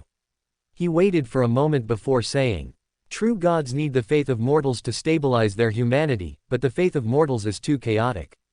If an image is directly established, it is very easy to be subjected to unnecessary pollution, leading to self-deviation. The general feeling is that when all believers think a god should look a certain way, the god will uncontrollably slide in that direction. For this reason, the major Orthodox churches only worship symbols, filtering out most impurities through abstract symbols. Then why do evil gods directly erect statues? Aren't they afraid of deviation?" After Klein asked this question, he vaguely guessed the answer, and Snow indeed replied, "Because while only worshipping abstract symbols can filter impurities, it also drastically reduces the amount of faith. Orthodox churches have many believers, so even if 1,000 parts are condensed into one, it is still enough. But evil gods obviously don't have this luxury. They have few believers, and their own state is poor. Even if they are influenced by the faith of their believers, as long as they can break free from madness, it's worth a try." Although Klein still didn't understand the deeper meanings hidden in terms like humanity and state, he roughly understood Snow's meaning. Then, he seemed to somewhat know Snow's purpose. Seeing a certain indescribable emotion gradually appear in Klein's eyes, Snow spread his hands and said, "You might have guessed it. That's right, I'm reforming a god. Since believers' perception of a god will influence the god, Then when most of the true Creator's believers believe that this God is a benevolent and kind great existence, will the true Creator also gain benevolence and kindness? Chapter 175, Klein's defense is broken again. As the Tarot Club members arrived above the gray fog, Klein's brain was still a bit muddled. His conversation with Mr. Devil yesterday still left him feeling somewhat unclear. On one hand, he was astonished by Mr. Devil's attempt to transform an evil god, and at the same time, he was worried that this believer, who possessed a lot of mystical knowledge, might accidentally see through his identity. However, this concern was quickly diluted by Little Sun's experience. Compared to worrying about whether his identity would be exposed in the future, it was better to diligently absorb various mystical insights and reduce the risk of his exposure. After Mr. Hanged Man's slightly lengthy explanation, everyone's curiosity was satisfied, and Miss Justice submitted 3 pages of Rosal's diary in exchange for the secret of Sequence 0. But this made Klein even more of a headache, because he saw that Mr. Devil's diary had also been sent over. Normally, if Mr. Devil didn't ask, he could pretend he hadn't thought of it, but today Miss Justice had already exchanged for her reward, which meant he couldn't ignore it. Picking up Paindrax's diary submitted by Mr. Devil, Klein didn't rush to read it. Instead, he asked in a calm tone, "What do you want to get?" "Respected Mr. Fool, I currently don't have anything particularly urgent, so I hope to accumulate my contributions." "Is that all right?" "Yes." Klein breathed a sigh of relief, but at the same time, he understood that these accumulating contributions would sooner or later become a bomb. He sighed helplessly in his heart, turned his gaze to that page of the diary, and secretly prayed that it wouldn't be as worthless as the opening of Mr. Huang's diary. May 5th, I was in a cooking mood and made a meal of maoshuiwang. It was actually rated as Elven style. Damn it. I strongly suspect Elven King Sunyaso Lem is a transmigrator. Speaking of which, the storm pathway seems to originate from the elves. A group of irritable elves who eat maoshuiwang with chopsticks and sing incredibly well. I can't imagine that aesthetic. I can't imagine it either. Klein looked at the diary, which rarely didn't mention bricklayer, and forcibly suppressed the urge for his mouth to twitch, but he didn't dwell on this matter. This world already had Rosal and Paindrax as 2 transmigrators. Klein didn't find anything surprising about there being another Elven King or something similar. Most importantly, Elven King was an existence that had already fallen in the second epoch. Klein didn't think he could gain any benefit from the fact that the other party was a transmigrator. His gaze continued downwards along the gap, and new text once again entered his eyes. May 9th, because of the last incident, I've been collecting information related to the elves, and I unexpectedly met a young woman with elven blood. However, unlike the imagined impression of emerald green hair, pointed ears, perfect figure, and so on, she had long dark blue hair. Her chest development wasn't exaggerated but very well proportioned, especially the curve of her hips was perfect. Also, she smelled very good. Although we spoke different languages and had different physical characteristics, when I communicated with her, I always felt a sense of being from the same hometown. I don't know if this is a psychological effect caused by the news that elves eat maoshuiwang with chopsticks, but I decided to make something happen with her. Quote. Klein's mouth twitched uncontrollably. Just now, he was still lamenting that this senior had finally not recorded his romantic conquests, but then he immediately ran the wheels over his face. Although he deeply condemned this senior's lifestyle, he still turned his gaze to the last paragraph. May 13th, after an in-depth exchange with Sonia Wilson, I learned some special information. The elves actually originated from the West Continent. Damn it, there is no West Continent on the map of this world. Even after that flamboyant Rosal started the age of exploration, this thing was still just a legend. Could it be that the West Continent, like the forsaken land of the gods, was concealed by some power? If that's really the case, then this West Continent, the homeland of these elves who eat maoshuiwang with chopsticks, might it retain information left by Elven King Sunyaso Lem? Did this ancient god also try to find a way home? And did he ever get any clues? I think I might be able to. The content of the diary abruptly stopped, leaving Klein hanging. At this point, he no longer had the desire to complain about terms like in-depth and shallow. All that was left in his mind was the word West Continent. It's a pity that Ancestor Paindrax's diary doesn't record the year, so there's no way to determine the specific time of this diary entry. Although from the act of cooking, it's very likely to be something from the early days of his transmigration, considering that after seeing Bernadette Gustave, this gentleman began to settle down and start a family. This could also be a warm scene of a strong person cooking for his family. As Klein thought, the corners of his mouth couldn't help but curl up high, to hide the sadness and helplessness in his heart. Immediately, he cheered up, waved his hand to disperse the parchment page he held, and smiled at the Tarot Club members on both sides of the bronze long table. You may conduct your own transactions. Magician Furs took a light breath, as if mustering her courage, and said, I want to purchase a gastric pouch of a spirit eater, the right paw of a silver battle bear, 20 milliliters of deep-sea lancefish blood, and a pair of fear devil bear eyes. I will pay in gold pounds. Although she listed 4 materials at once, Furs's current savings could obviously only buy one item. However, she wasn't overly worried. Driven by the effect of conscience pain, the progress of her new book was very fast. With the reader foundation accumulated at Storm Manor and the publisher's reputation, she should soon receive another payment for her manuscript. It's just a bit painful to be urged by my conscience to rush the manuscript. As Furs muttered to herself, Mr. Hanged Man suddenly spoke. I purchased deep-sea lancefish blood at that pirate gathering before, but I've already resold it to Mr. Devil. If he hasn't used it yet, I think you should be able to inquire about it from him. Mr. Devil. Furs immediately turned to look at Snow, a strange light in her eyes. If it was Mr. Devil, she might be able to increase the number of tasks through delayed payment to exchange for deep-sea lancefish blood. This way, she could also keep cash to buy other Beander materials. Seeing Furs's gaze, Snow immediately understood what she was thinking. However, considering that giving Furs materials now would only force her to digest another Sequence 8 Beander potion in the future, Snow gave up the idea of earning this ill-gotten gain and shook his head, saying, Unfortunately, Miss Magician, I have already used that portion of deep-sea lancefish blood, but I will also keep an eye out for you. Chapter 176, Mr. Devil is Everywhere.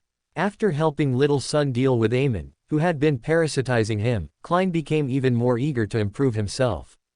However, with the potion formula Master Luo had provided him, and with the Tarot Club members already collecting the potion ingredients, the immediate priority was to digest the Magician potion. It's really convenient to have the backing of a family's heritage. Klein thought of acting and was once again reminded of Mr. Paindrax's acting speed. He had become a Beander around the same time as Klein, yet Klein still hadn't finished digesting Sequence 7, while he was already a Beander capable of easily crushing a demigod. Although, judging by the Tarot Club's consumption, he probably hadn't advanced to demigod yet, he was likely the legendary strongest Sequence 5, a shepherd. Only this could explain his power to crush a demigod in a few minutes.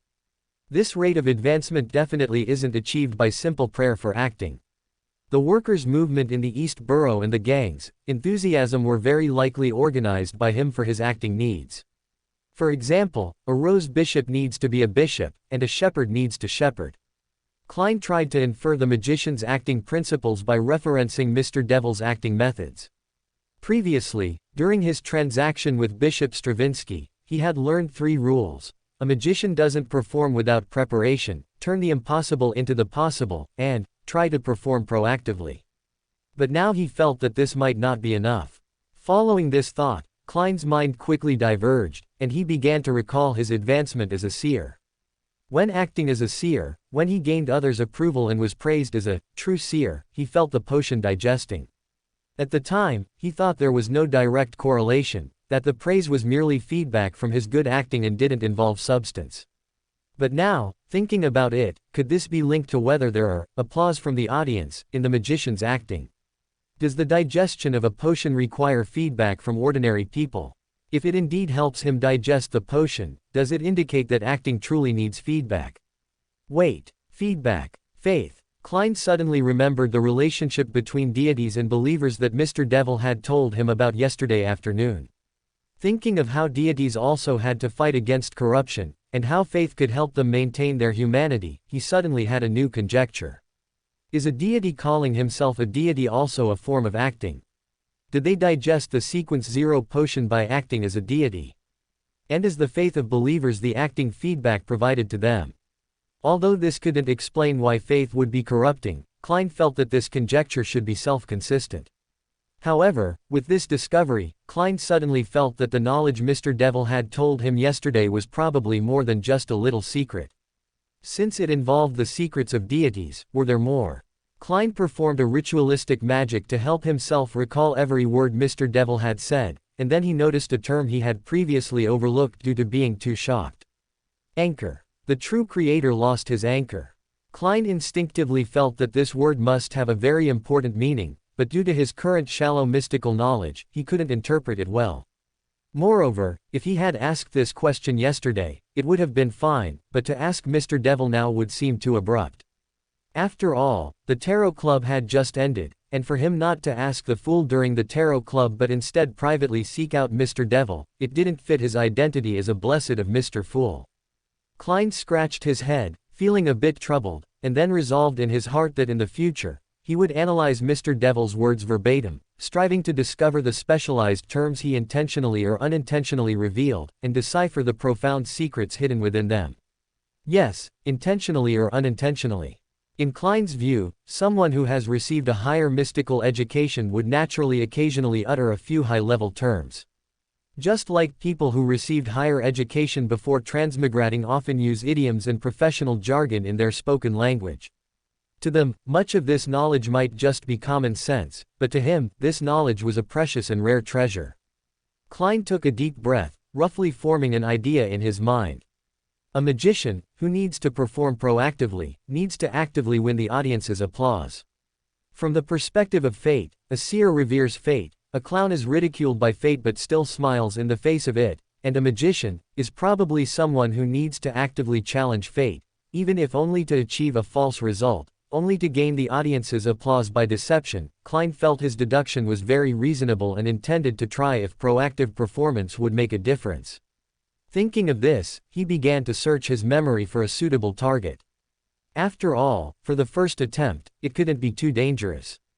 As his brain quickly worked, Klein suddenly remembered the vampire imprisoned by Bishop Stravinsky in the church basement. Having made his decision, Klein, after several rounds of divination, arrived at Bay Street at night. Dressed in a police uniform disguised by illusion, he knocked on the doors of all the neighbors at 48 Bay Street to investigate whether this family of vampires was law-abiding. The answer was delightful. Although it sounded somewhat comical, the only extraordinary thing this family of vampires had done during their time living there was to acquire food, under the guise of bloodletting therapy, and they had indeed cured their neighbors' ailments. Finally, after performing a divination and confirming there was no danger, Klein quickly climbed over the wall of 48 Bay Street. As a former nighthawk, he was quite skilled in this area, easily slipping into the second floor. Klein carefully examined the traces in the room and ultimately determined the haste of their departure. He found some valuable herbology books and many scattered prescriptions. Finally, he arrived at a bedroom. I've already been to the master bedroom. If I'm not mistaken, this should be the bedroom of Mr. Emilyn White, the vampire. Although he felt there would probably be no harvest, he still pushed open the door. Then, under the crimson moonlight, a pair of eyes like rubies suddenly entered his vision. Klein was startled by this gaze and instantly made the gesture of snapping his fingers. However, the excellent vision granted by Clown also allowed him to catch the source of the gaze. It wasn't a gaze at all, but the effect of crimson eyes of a doll reflecting the moonlight. This doll was so magnificent and elegant. Although merely an inanimate object, it carried an aura of looking down on the world, as if all living beings were merely servants in her eyes. However, when Klein saw this doll, his expression was not one of admiration or confusion, but rather a peculiar awkwardness, because he had seen this doll before. What was her name again? Water, right. Suaginto. Chapter 177. The moon is super brave. On Tuesday evening, after a sumptuous dinner, Snow brought Heaven Manufacturing to Mr. A's mansion and began playing the piano for Heaven Manufacturing. This piano session was longer than usual, not because Heaven Manufacturing was no longer satisfied with an hour of music each day, nor because it had started refusing to listen to records, but because Snow had a favor to ask of it. Just this morning, Aura the island delivered a traveler Beander characteristic. Although it couldn't be kept, he managed to extract 2 sequence 6 scribe characteristics from it. It must be said, this was a truly immense and pleasant surprise. After some thought, Snow ultimately decided that polymath and scribe were the best match. After an afternoon of trial and error forging, he obtained an extremely high-quality sealed artifact. Like the original, Lehman's Travel Notes, this was a hardcover book that could record and actively release Beyonder abilities. However, unlike that notebook, it couldn't release the recorded abilities itself. As the part of the authority that merged with the polymath characteristic, it would analyze the recorded Beyonder abilities and forcefully teach them to anyone who opened it. However, it only taught. Whether the reader could learn it depended on them. As a negative side effect, anyone who read it would be unable to engage in any other activities, including eating, drinking, sleeping, and using the restroom, until they had completely learned an ability. Of course, for Snow, who also possessed a polymath study glasses, this restriction was merely a matter of drinking a few cups of sugar water. Undoubtedly, this was an extremely powerful Beyonder item. Although the combination of recording and polymath would reduce the analyzed spells to less than 1/5 of their original power, it could greatly expand Snow's spell pool. Of course, he generally didn't fight, and even if he did, he didn't use many spells. His spell pool was primarily for his followers. Heaven Manufacturing accommodates characteristics to release spells. Right pointing arrow scribe records. Right pointing arrow polymath analyzes. Right pointing arrow matches according to characteristics. Right pointing arrow modularizes. Right pointing arrow uploads to white horses not horses. Shared spell pool. Right pointing arrow downloaded by followers who need it. If this process could be realized, every follower who exchanged spells by praying to Paradox could be considered a low-tier shepherd. The only problem was that during this process, Heaven Manufacturing needed to constantly ingest and expel Beyonder characteristics, and this evil god's avatar clearly disliked such boring, repetitive work. And the only thing that could make the true creator evil spirit cooperate obediently was the perfect, Soviet-style piano music, praised even by Miss Justice. Dong. Open black lens bracket true creator vulgarity close black lens bracket resounding. Heaven Manufacturing, startled from the ocean of music by Snow's abrupt stop mid-play, immediately launched into a barrage of sharp curses, causing Lily, who was freeloading on the music nearby, to instantly bristle. Fortunately, Lily's consciousness itself contained Snow's mental imprint, giving her some resistance to the evil god's ravings. If an ordinary sequence 8 had been there, just a few seconds of that sound would have been enough to push them to the brink of losing control. Although Lily had resistance, Snow didn't dare let her continue listening. He immediately spread his spirituality, creating a distorted space to envelop the true creator's ravings around himself. Then, he reached out and gently stroked the pink vertical pupil on Heaven Manufacturing's chest. Only then did he remove the spiritual wall enclosing the room and said to outside the piano room, "Come in." Hearing his summons, the butler, who had been waiting by the door, immediately walked in respectfully and said in a slightly hurried tone, "Sir, I apologize for interrupting your playing, but it seems you have guests, and their attitude appears to be rather unfriendly." Oh. Snow raised an eyebrow, hung Heaven Manufacturing on his chest, and stood up, walking towards the door. 1 minute ago. Bang bang bang. Mr. White, I must remind you that the owner of this house is a powerful expert with demigod-level strength. Are you sure you want to keep knocking? Watching Emilyn White frantically pound on Snow's door, Klein's eye twitched slightly. Although he knew that gentlemen wouldn't get angry over such a thing, Klein still chose to keep a little distance from him. Demigod. Emilyn immediately shrank his neck, nervously glancing left and right, then stubbornly retorted. Even a demigod can't steal my beloved dolls. This is theft. Naked theft. If you are referring to the dolls abandoned at 48 Riverbay Avenue, I am willing to apologize for that. Just as Emilyn White was angrily denouncing Snow's actions, a voice abruptly appeared in his ear. Klein and Emilyn both shivered simultaneously, then realized that Snow, dressed in a formal suit with a listless cat perched on his shoulder, was standing quietly beside them. Damn it. When did this guy show up? I didn't feel a thing. Emilyn exclaimed in his heart. As a sanguine, he had an instinctive perception of blood.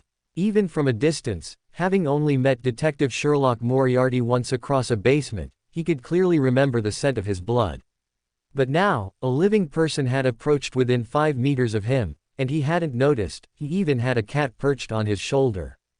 Demigod. Emilyn recalled the term Detective Sherlock had just mentioned, feeling a little flustered, but thinking of his beloved dolls, he still stiffened his neck and said, "Where have you hidden my darlings?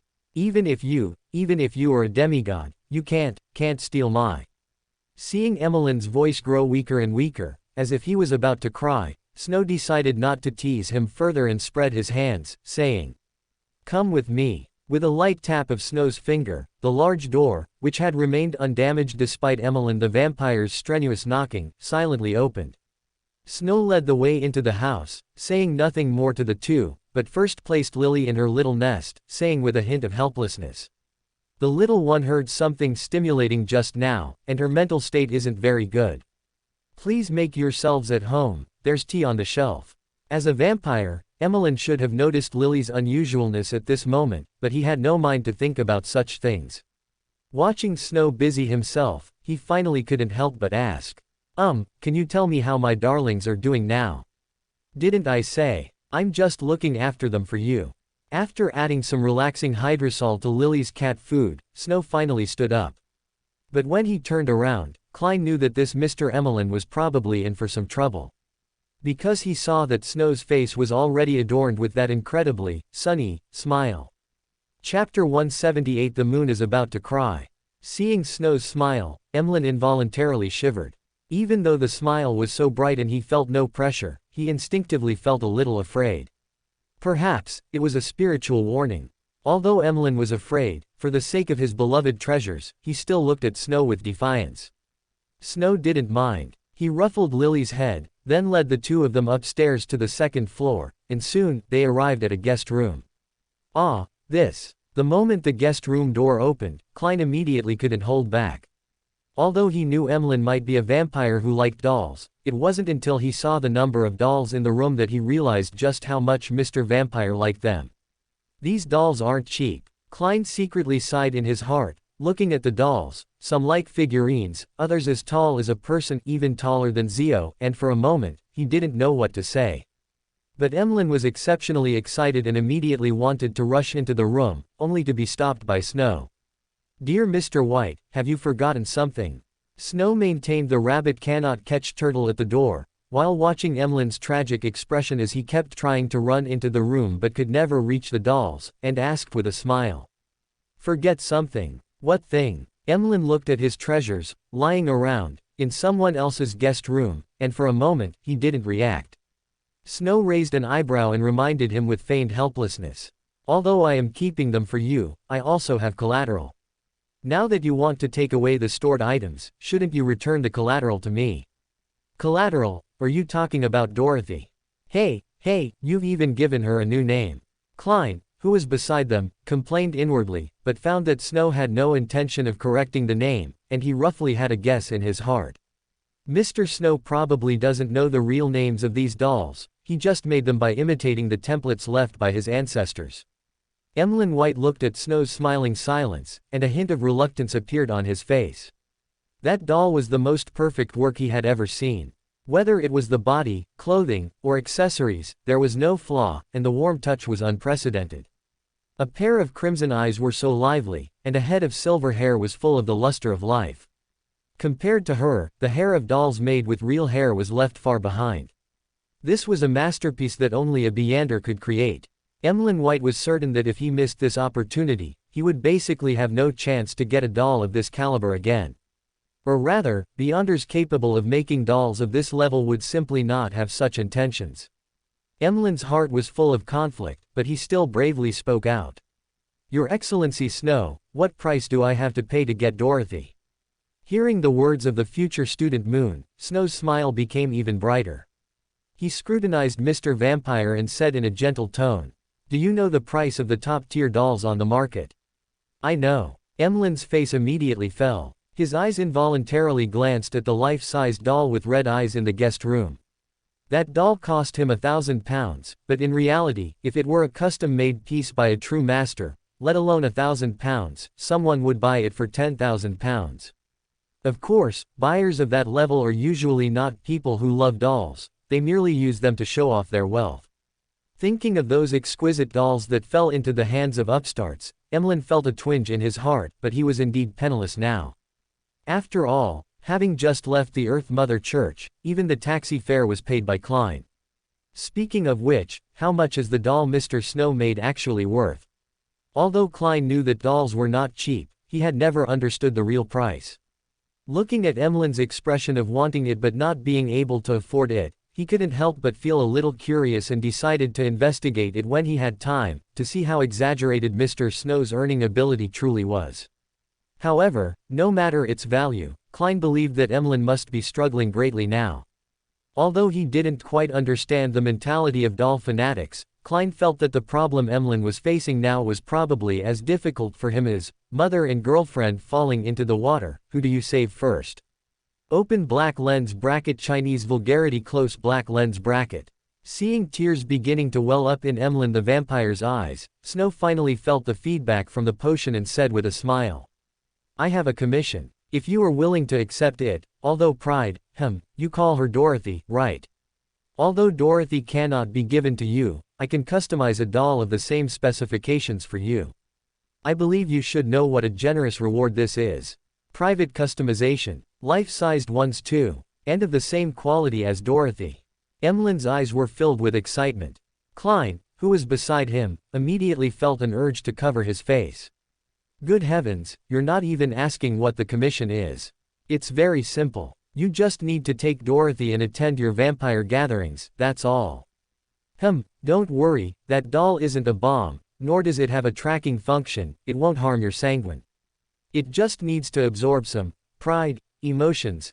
I think there are few races in this world more arrogant than the sanguine. That's prejudice. You humans are the most arrogant, Emilyn said, stretching his neck like a goose, but Snow calmly shook his head. Human arrogance is only in a few individuals.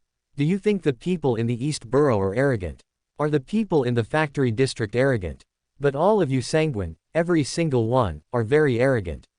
All right, you're right. Emilyn retracted his neck, sighed like a defeated rooster, and then immediately changed the topic, looking at Snow with a somewhat suspicious gaze. Just take Dorothy to a sanguine gathering. Is it that simple? Dear Mr. Emilyn, you may have underestimated the difficulty of this matter.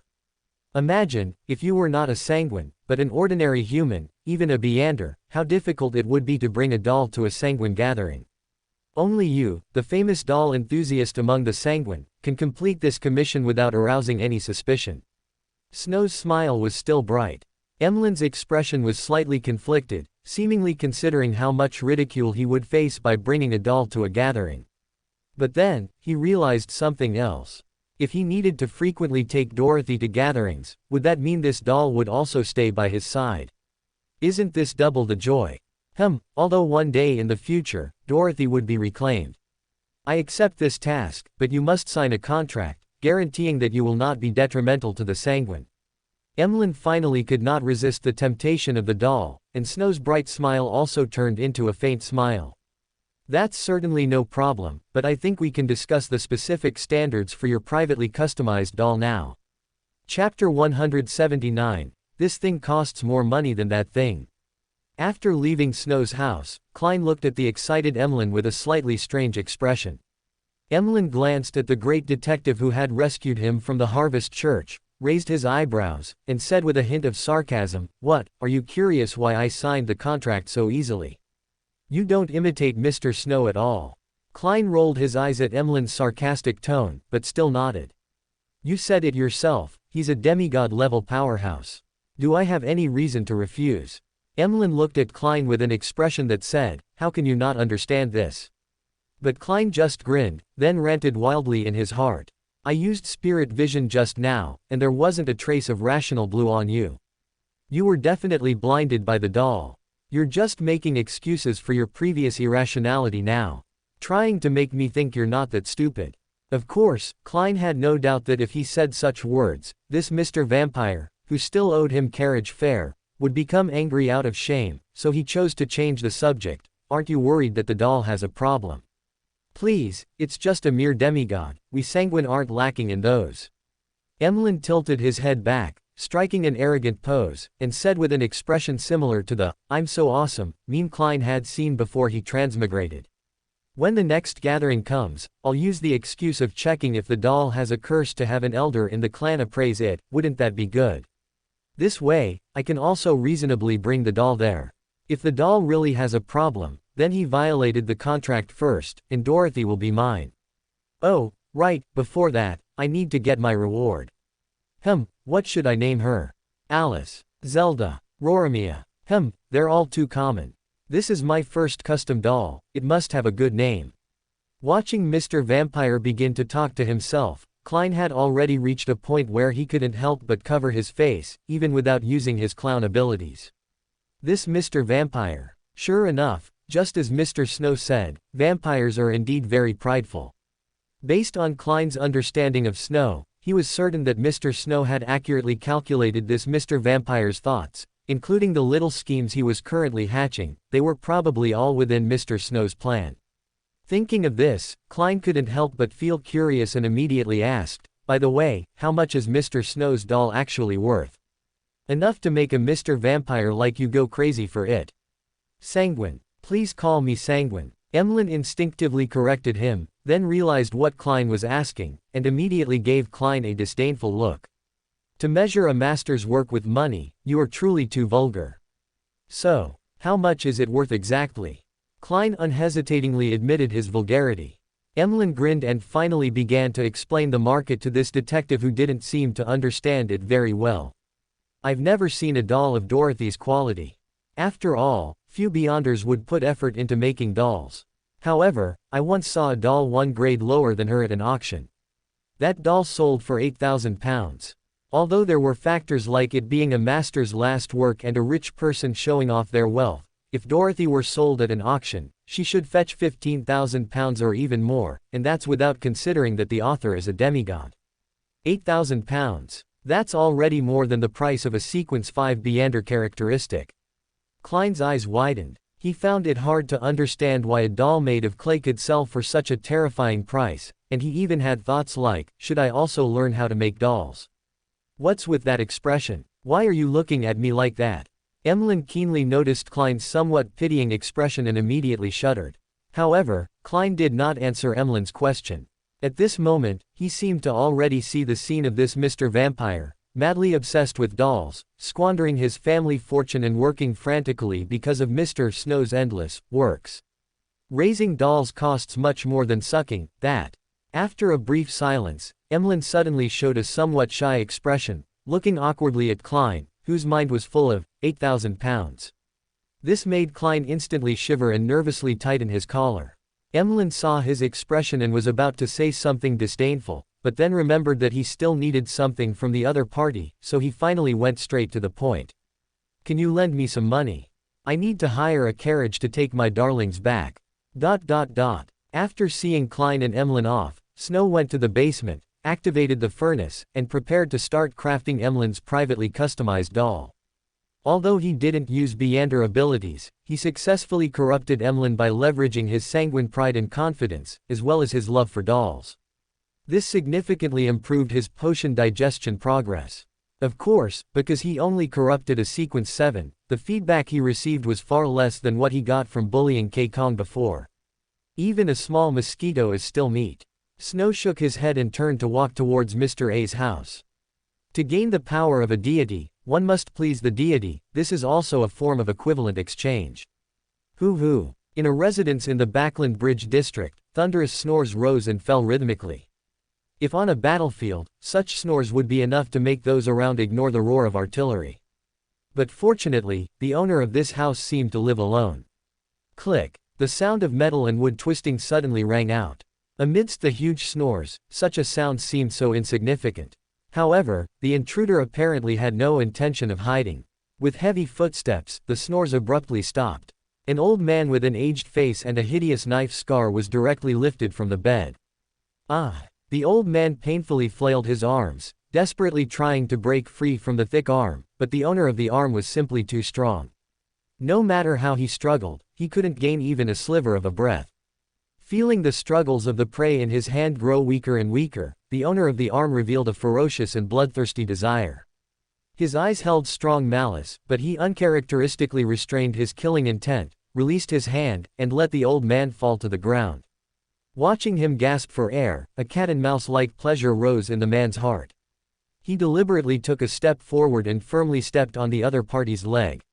With a snap, the old man immediately let out a piercing wail. But this painful cry seemed to stimulate the other party's pleasure nerves.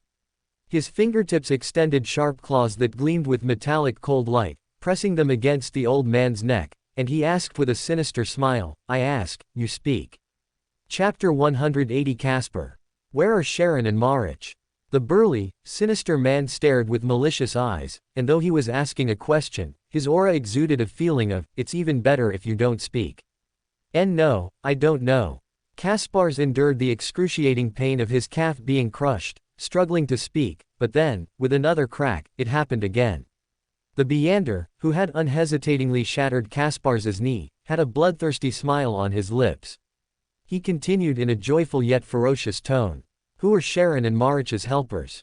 Sir, I'm just a middleman. I really don't know anything about Beander matters." As Caspars's weak voice barely escaped, a hand with sharp nails suddenly gripped his wrist. With a slight squeeze, Caspars's somewhat osteoporotic bones twisted completely, like brittle biscuits. The attacker seemed to relish the feeling of slowly grinding an ordinary person to dust. His smile grew more cruel, his eyes more vicious.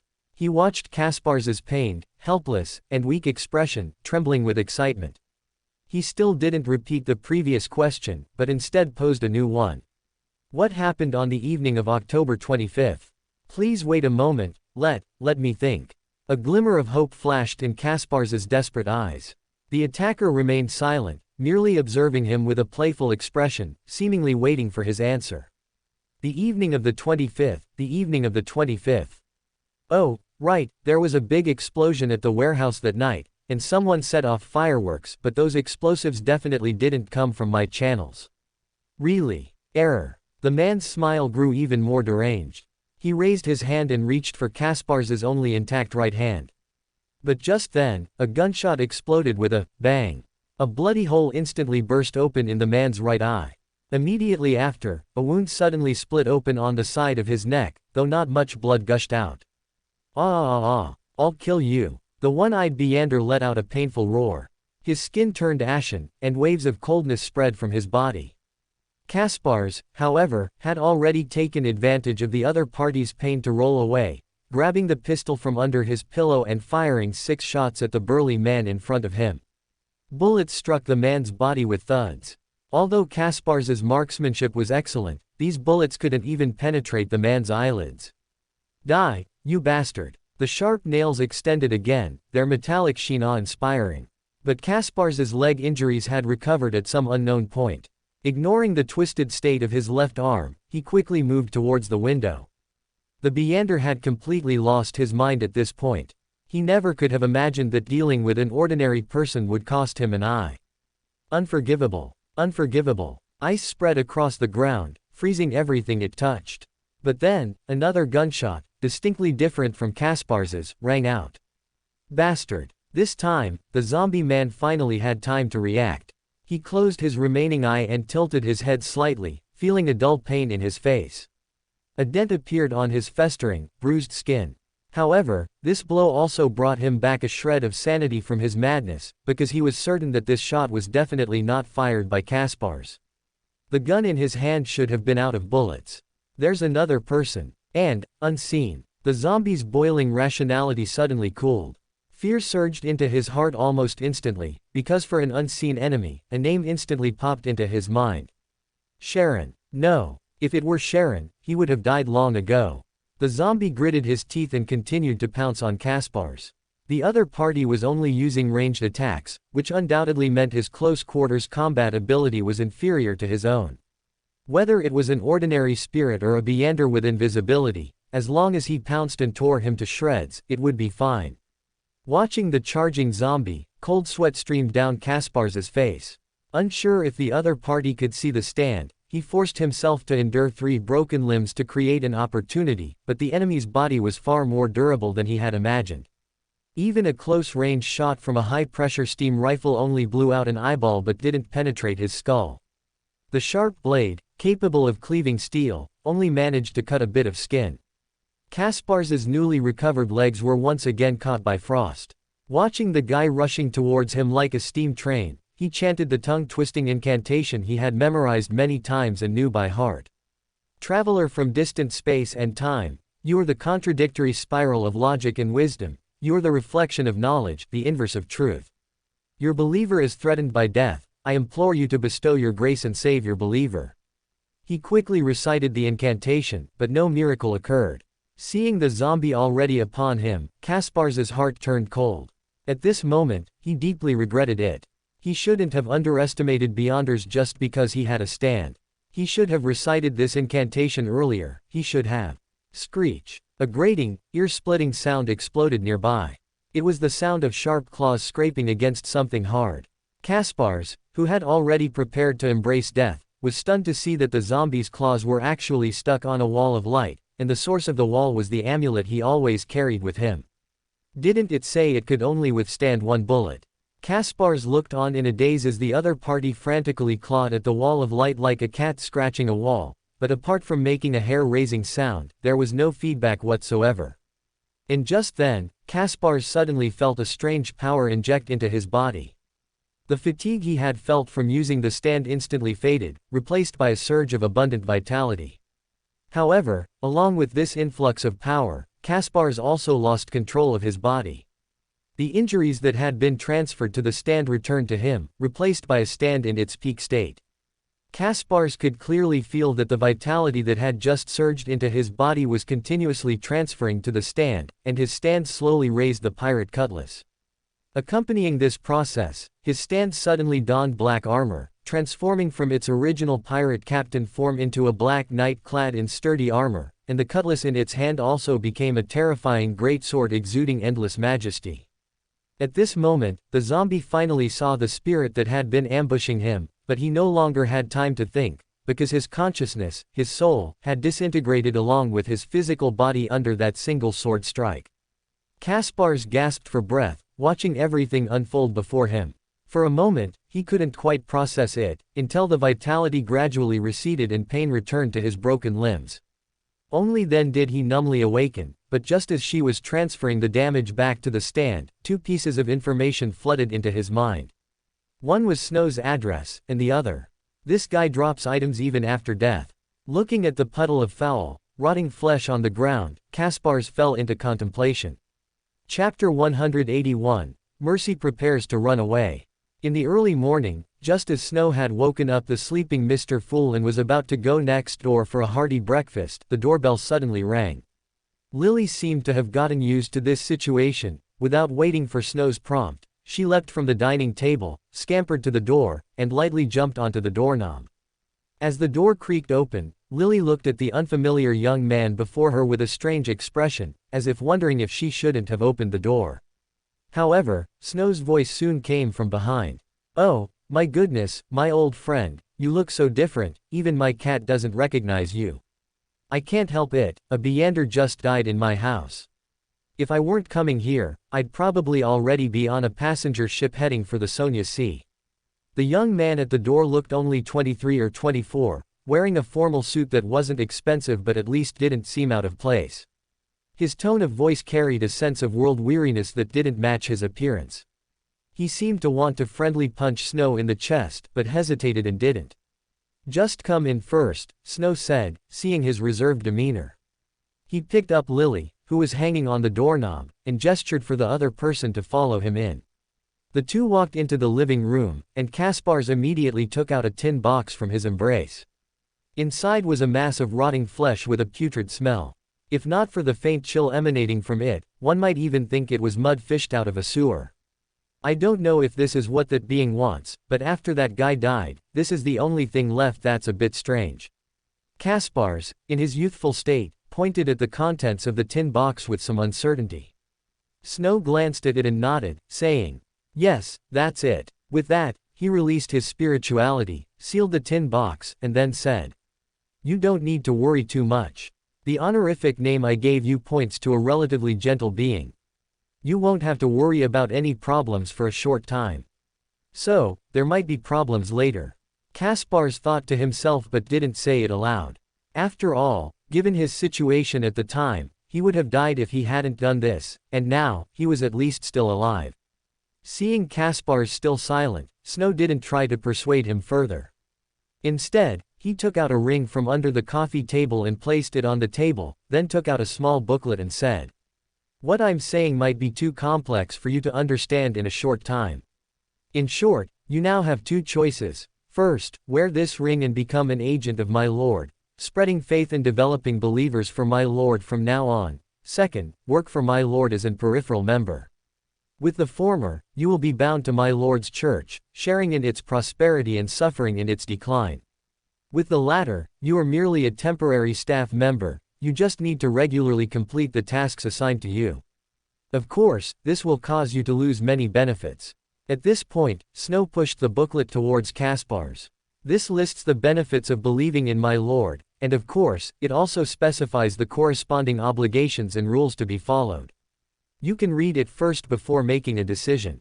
Although Caspars had adjusted his age to his early 20s, his experience had not diminished.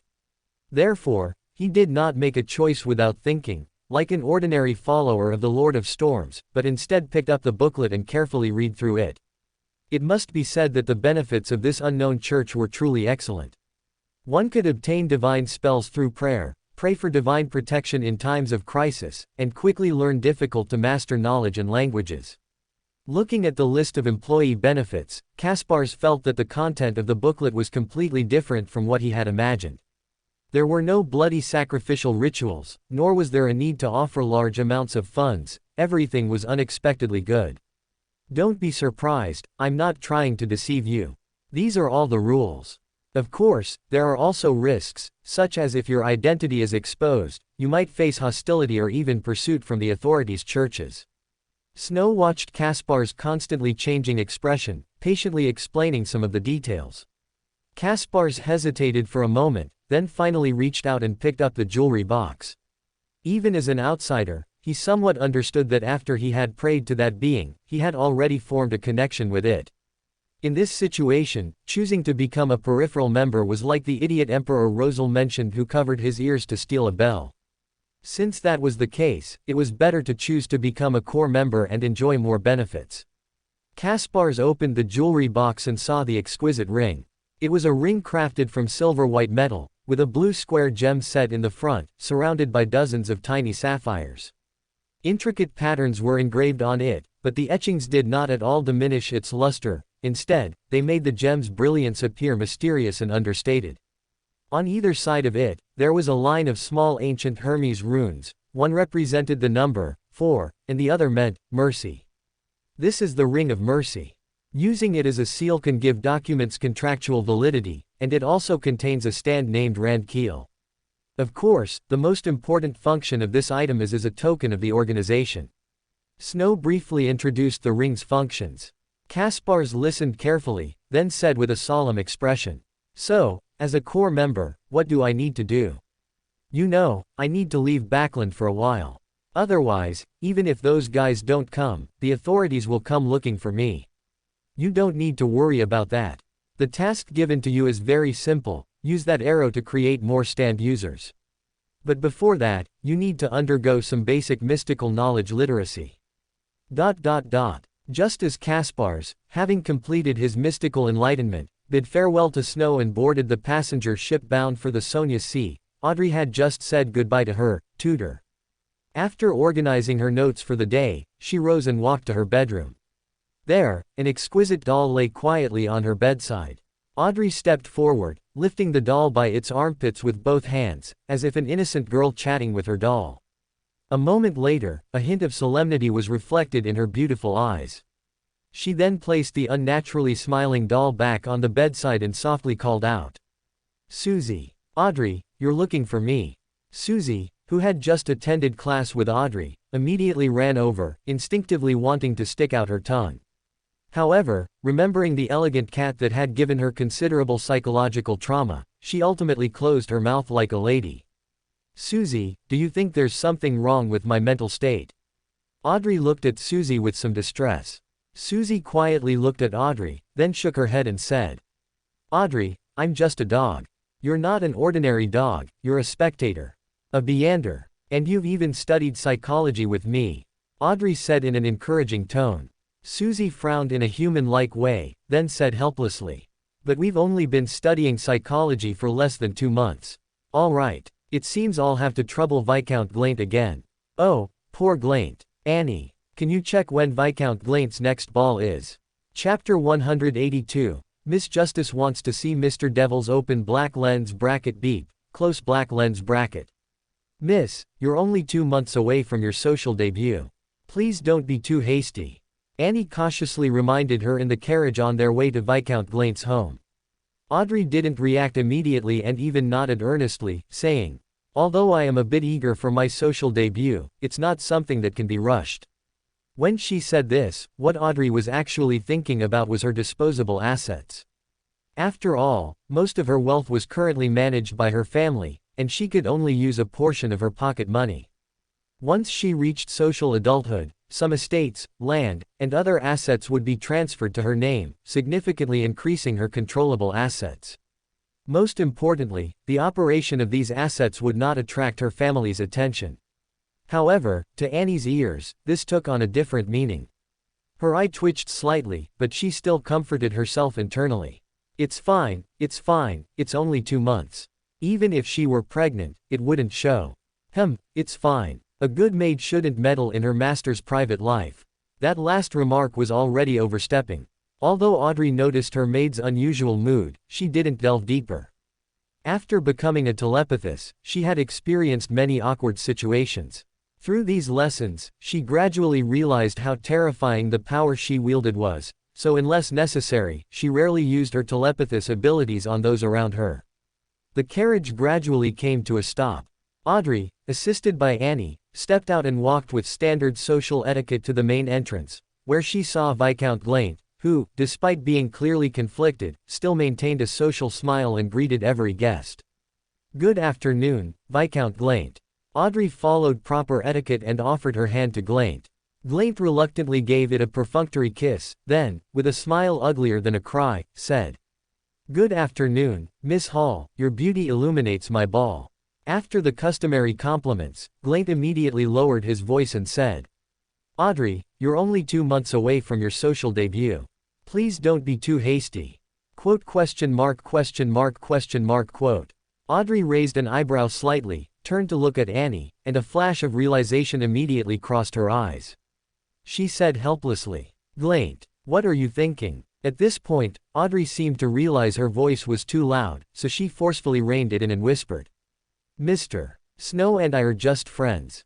As a powerful Beander, he has very effective channels. It's just that meeting normally is quite sensitive, which is why we arranged to meet here. I was even going to ask him if he had any main ingredients for an apothecary."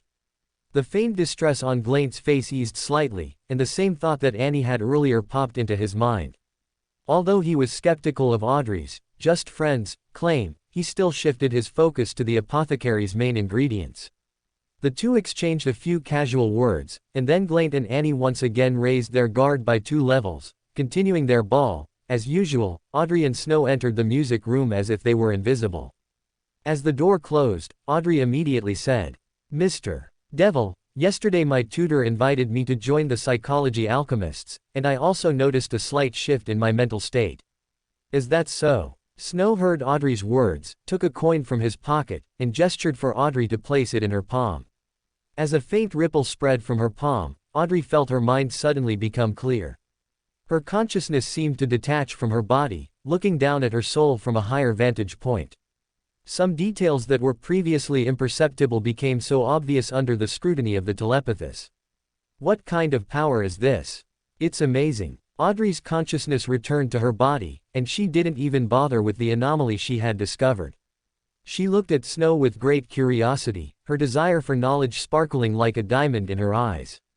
Snow casually opened a light door, took out the tea set and refreshments prepared by the butler, and while brewing tea, he smiled and replied, "This is a secret art called open black lens bracket stand close black lens bracket, developed by the Pendergast family ancestors. It can create a stand with growth capabilities. Only spirit vision can capture its traces, and it has many uses. The effect of that previous charm was to let you temporarily experience the stand's perspective, by temporarily transferring your consciousness to the astral body, thereby escaping the interference of a psychiatrist based on the mental body. This way, you yourself can discover those deliberately overlooked details. How amazing! Can I see your stand? Audrey exclaimed, her yearning for Beyonder abilities growing stronger. As an experienced mysticism enthusiast, Audrey was very dissatisfied that the telepathist still had no Beyonder ability she could use. She really wanted to experience that feeling from legendary stories, like throwing a fireball with a whoosh, or appearing dozens of meters away with a swish.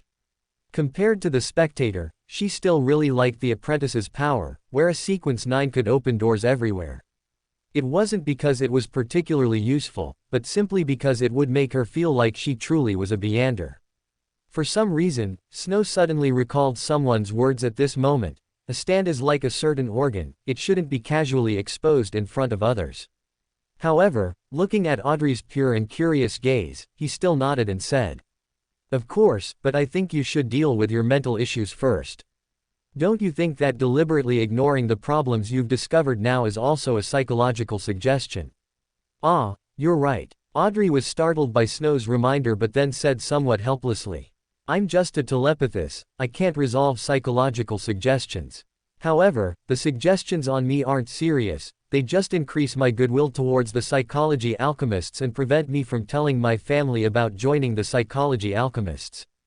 "You are already being affected by the suggestion."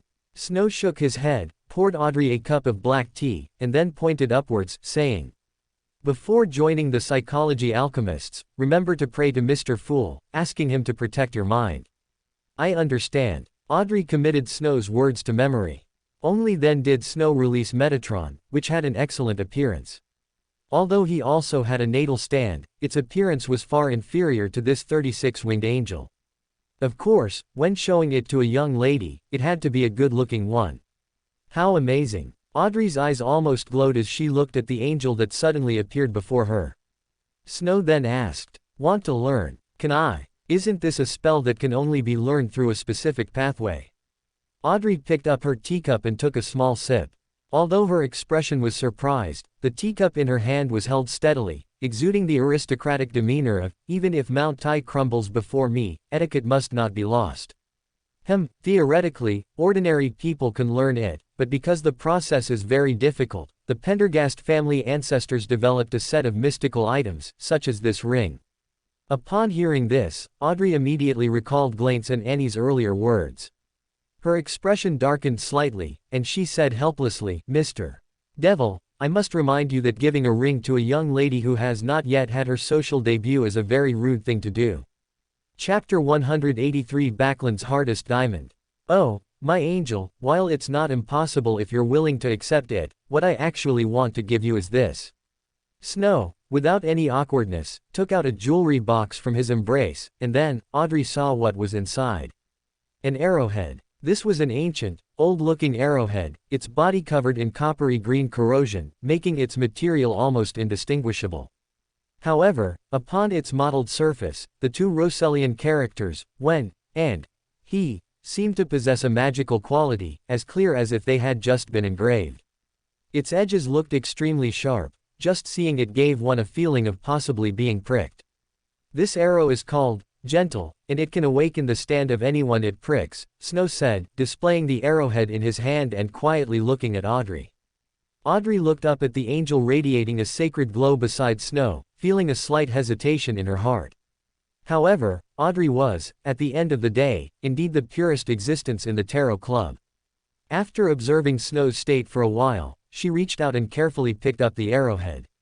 The feeling of awakening a stand with this is a bit like consuming a potion. Remember to use meditation to stabilize your state. Snow watched Audrey pick up the arrowhead so easily, immediately sensing the young girl's trust, and at the same time, feeling a trace of guilt. Although it wouldn't harm Miss Justice, at the end of the day, he was still taking advantage of her trust. Justice didn't notice Snow's mental changes, which were constantly resident in open black lens bracket NGU close black lens bracket. Her fingers carefully touched the sharp part of the arrowhead, her expression of wanting to try but also fearing pain looking quite adorable. However, the sharpness of the arrowhead itself was a mystical state.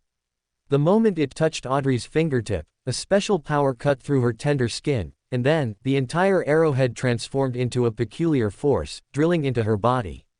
That strange sensation of being injected, accompanied by an odd feeling as if insects were gnawing from within her body, spread throughout. The itching mixed with a slight pain made Audrey instinctively want to reach out and scratch.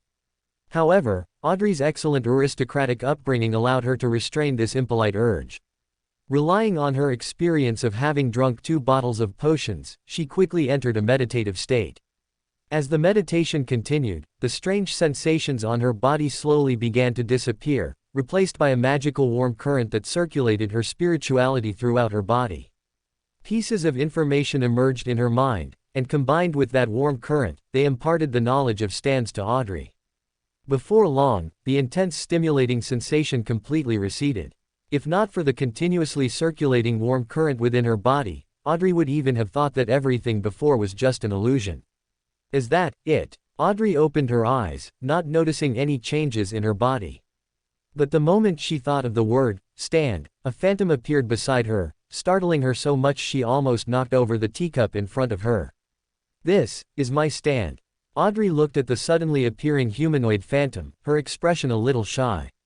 It was an adult female with an extremely perfect figure, looking quite similar to Audrey.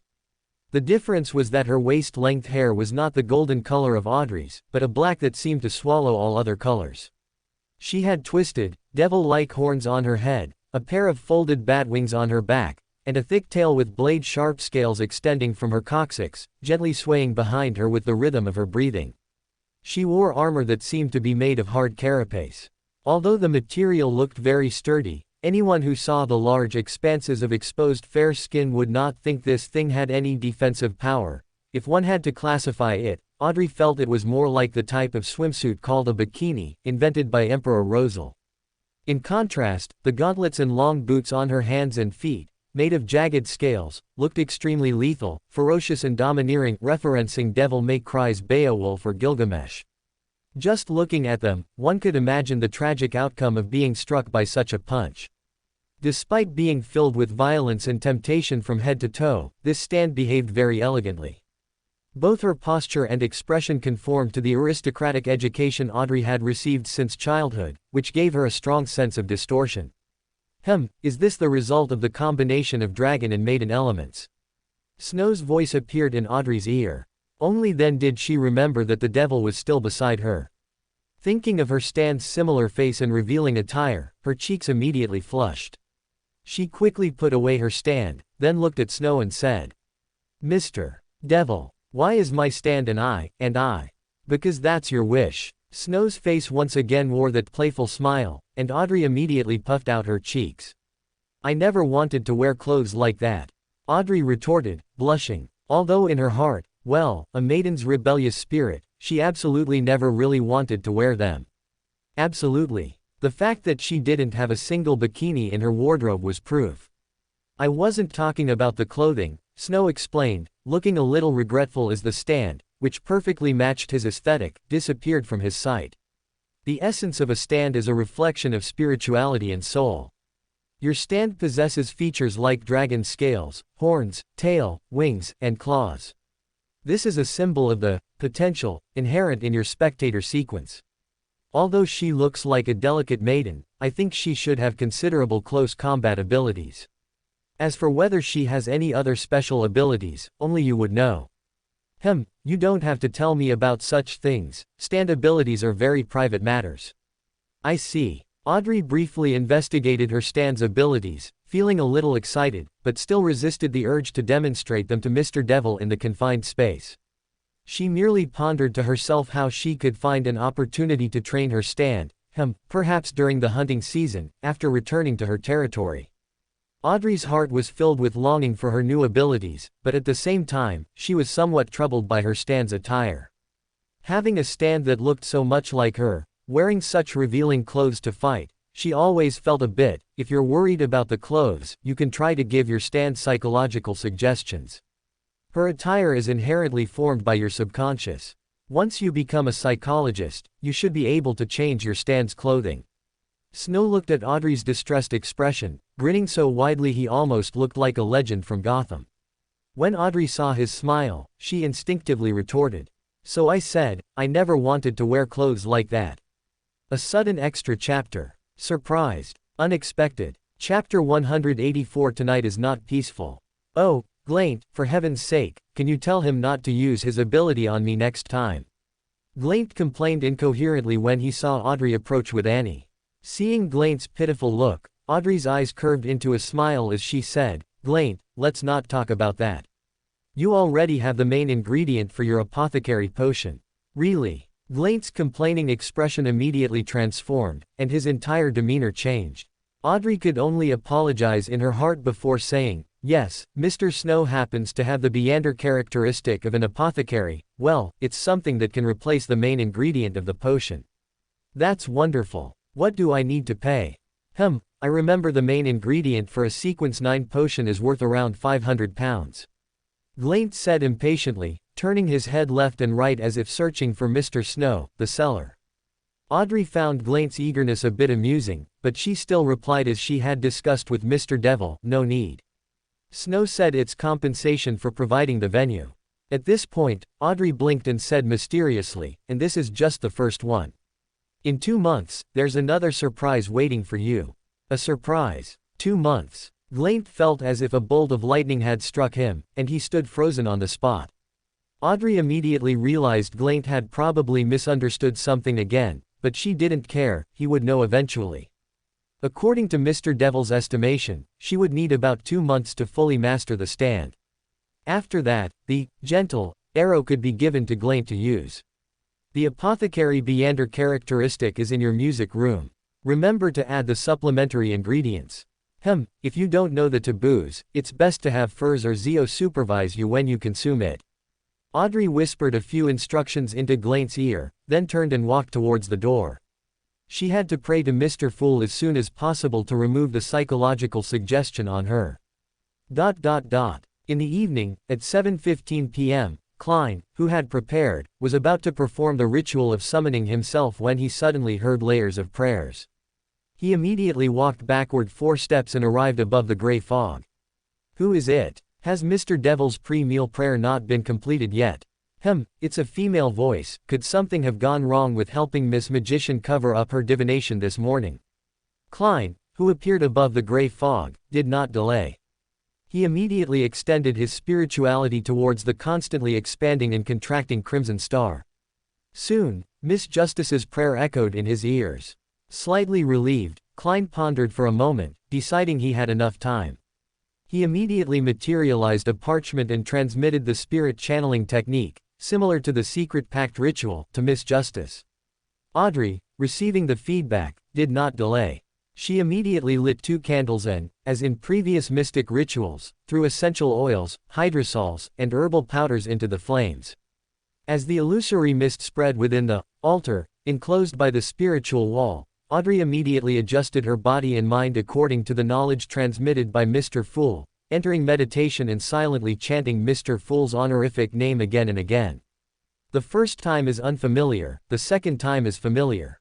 This time, Klein was prepared.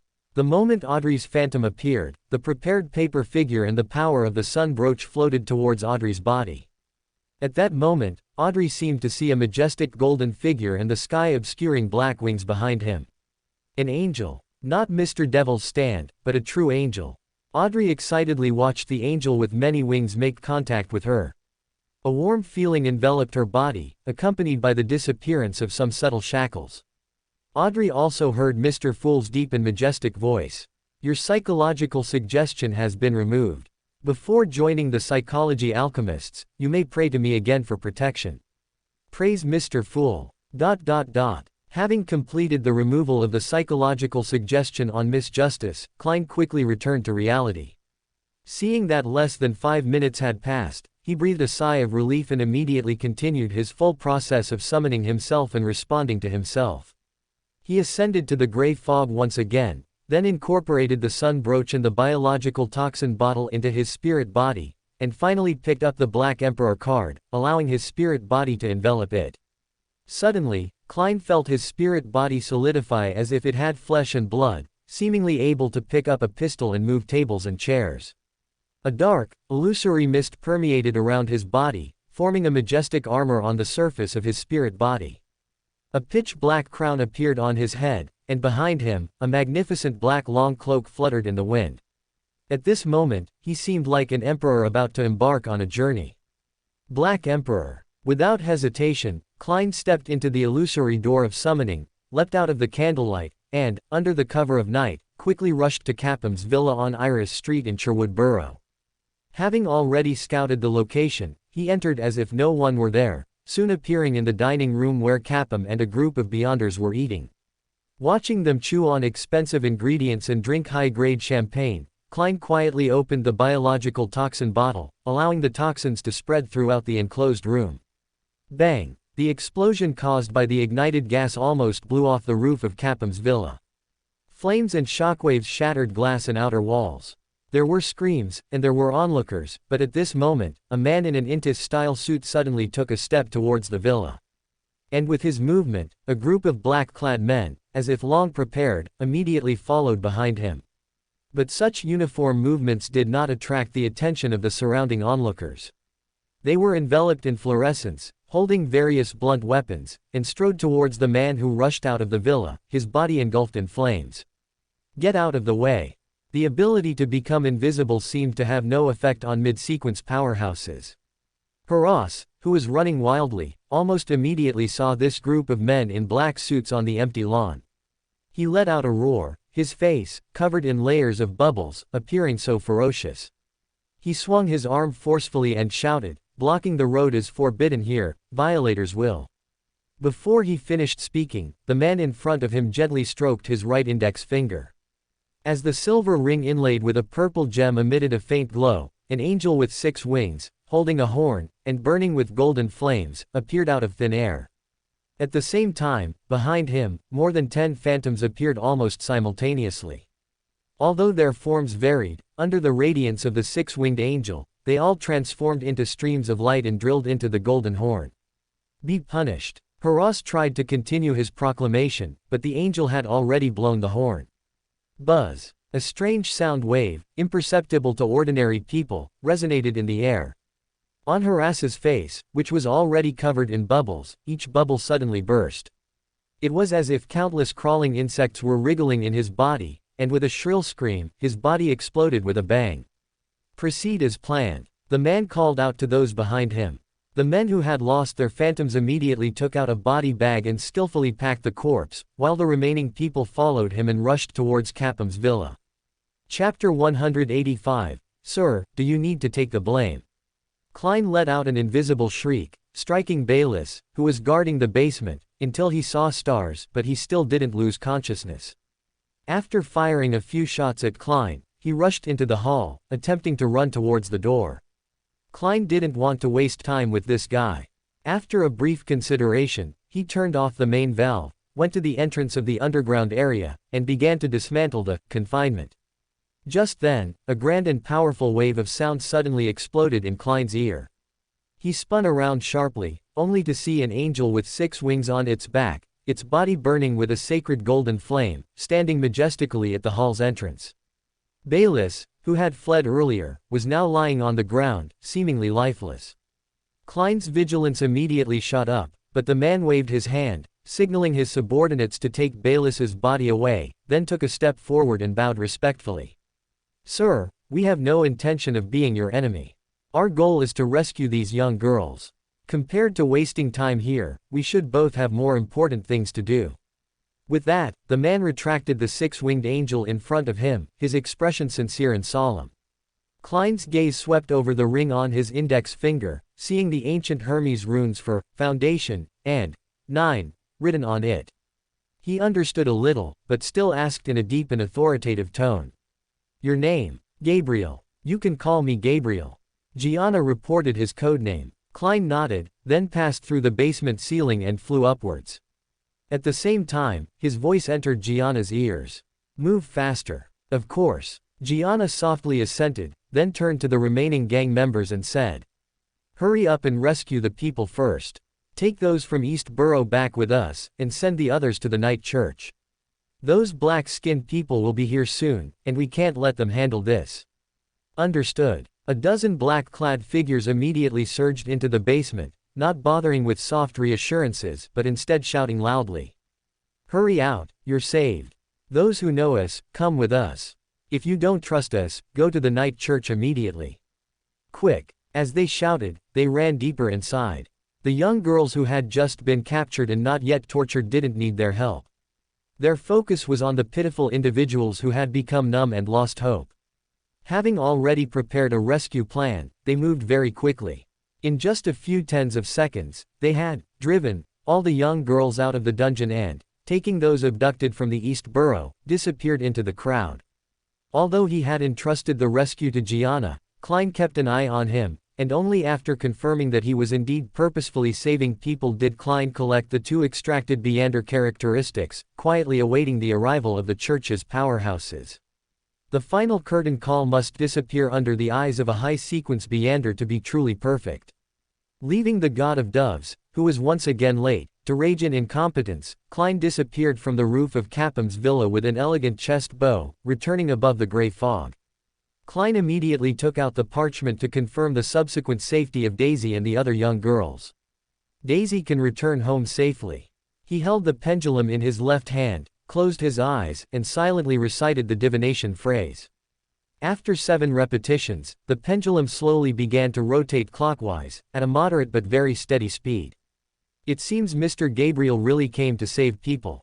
Klein pondered and then performed a divination targeting the group of young girls. However, this time, there were slight complications. It must be those heading to the church. Klein reached a conclusion and began to turn his attention to the Beander characteristics he had acquired this time. Just as Klein returned above the grey fog, Gianna did not return to East Borough with his subordinates. Instead, he placed his ring in a locker in Sherwood Borough, then used all the spells he had memorized for the day, casually following the cluster of young girls heading to the night church, and arrived at St. Samuel Cathedral with them. As the young girls streamed into St. Samuel Cathedral, Gianna smiled and rubbed his right index finger, which wasn't wearing a ring, then turned to leave. Just then, a young man wearing a clerical robe appeared before him. "Sir, I believe you have something to tell us."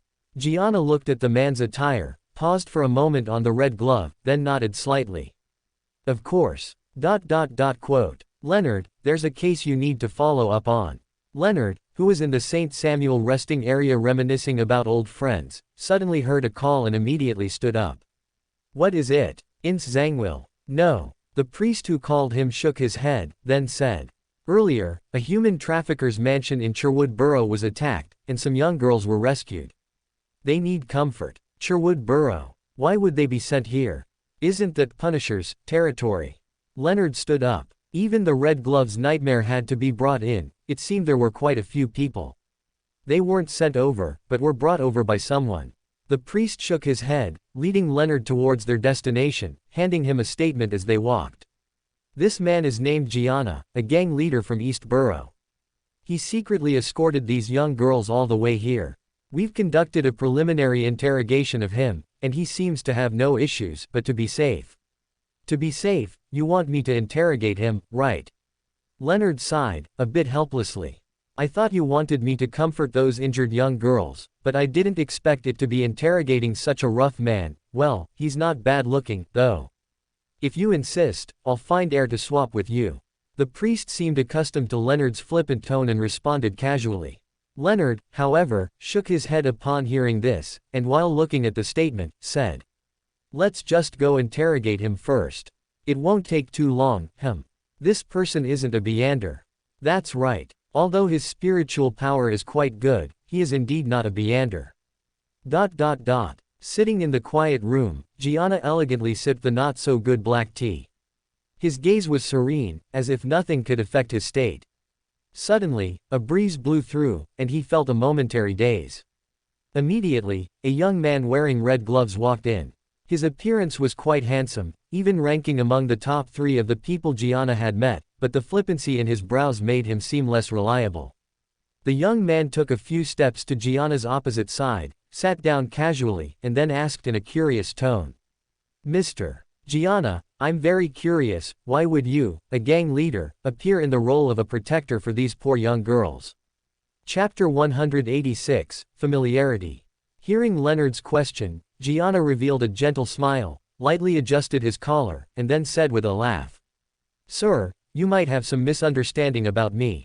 Although most gangsters are trash, we enthusiasm are different. Oh. Leonard sat opposite Gianna, not denying it, but guiding him along. Although at this moment the two seemed to be having a normal conversation, in reality, the moment the door opened, Gianna had already been dragged into his dream. Sir, what do you think a gang is? Gianna didn't give a direct answer, but instead smiled and posed a question. Leonard didn't follow the other party's words to ponder, but adopted a posture of waiting for the other party to reply. Even though he had only become a nightmare for less than a month, he understood that when guiding a target in a dream, he shouldn't follow the other party's thoughts.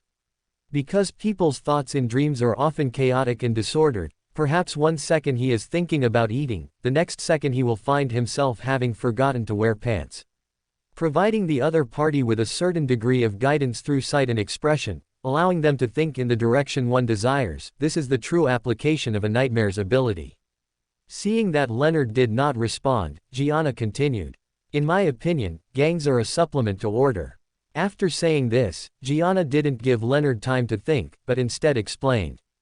Because the law cannot achieve equality, because the upper class cannot see the bottom, because the big figures don't care about the lives of the small figures, that's why gangs appear. Just like Capam's matter, even though it has been rumored among the populace that Capam traffics people and harms young girls, and even many legitimate tea houses can find common girls forcibly sold in by him, no one has ever paid attention. Those poor people cannot get protection from the police and judge, so they naturally come to us, and since we usually collect protection fees from them, we naturally have to stand up and protect them. Quote. Leonard was momentarily speechless at Gianna's words, but he still grasped the key point and pressed on. You mean, the person who attacked Capam's mansion was also one of your people? Unfortunately, we don't know him. Gianna shook his head, his expression a bit bitter.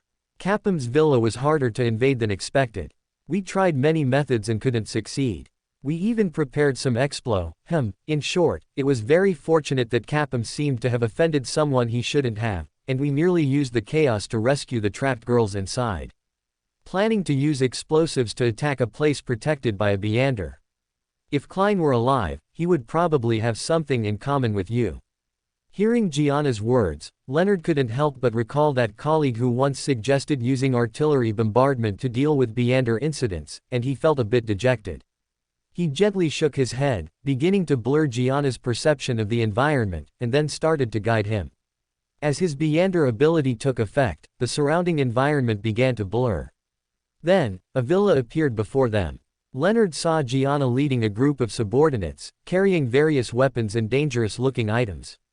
However, just as they were about to act, Capam's villa exploded. He saw Gianna decisively lead his subordinates into the burning villa, saw them confront the wraith, whose body was wrapped in black misty armor, and watched them continuously drive the girls out of their cages, telling them to go to the night church, and transporting out those girls who had already become numb. Why does that wraith look so familiar? Leonard frowned, looking at the black figure standing on the villa's rooftop. Although he couldn't see his facial features clearly, his height, his stance, and his turning motion all gave Leonard a strong sense of familiarity. Perhaps I've seen this person inadvertently before. Leonard kept this thought in mind, then walked beside Gianna, who was following the girls to St. Samuel Cathedral, and asked faintly. Why make them travel to the night church? Isn't St. Wind Cathedral closer? Gianna, in his dream state, didn't seem to find anything wrong with the sudden voice. He didn't hesitate, and said as a matter of course. During our investigation, we found that Capam has deep connections with the police department and the authorities. Many high-ranking officials and nobles are his customers. Considering that Capam's villa and St. Wind Cathedral are both in Sherwood Borough, we are worried that the Storm Church might also be involved. Even if the church is just, given the Storm Church's temperament, I'm afraid these girls would face rough interrogations and then be arbitrarily placed in cold rooms, spending cold nights in fear and anxiety. After just experiencing such pain, I'm worried they wouldn't be able to endure it. In contrast, the Evernight Goddess's teachings also respect women more, and the church should treat these poor girls better. Listening to Gianna's logically clear answer, Leonard couldn't help but feel a little ashamed.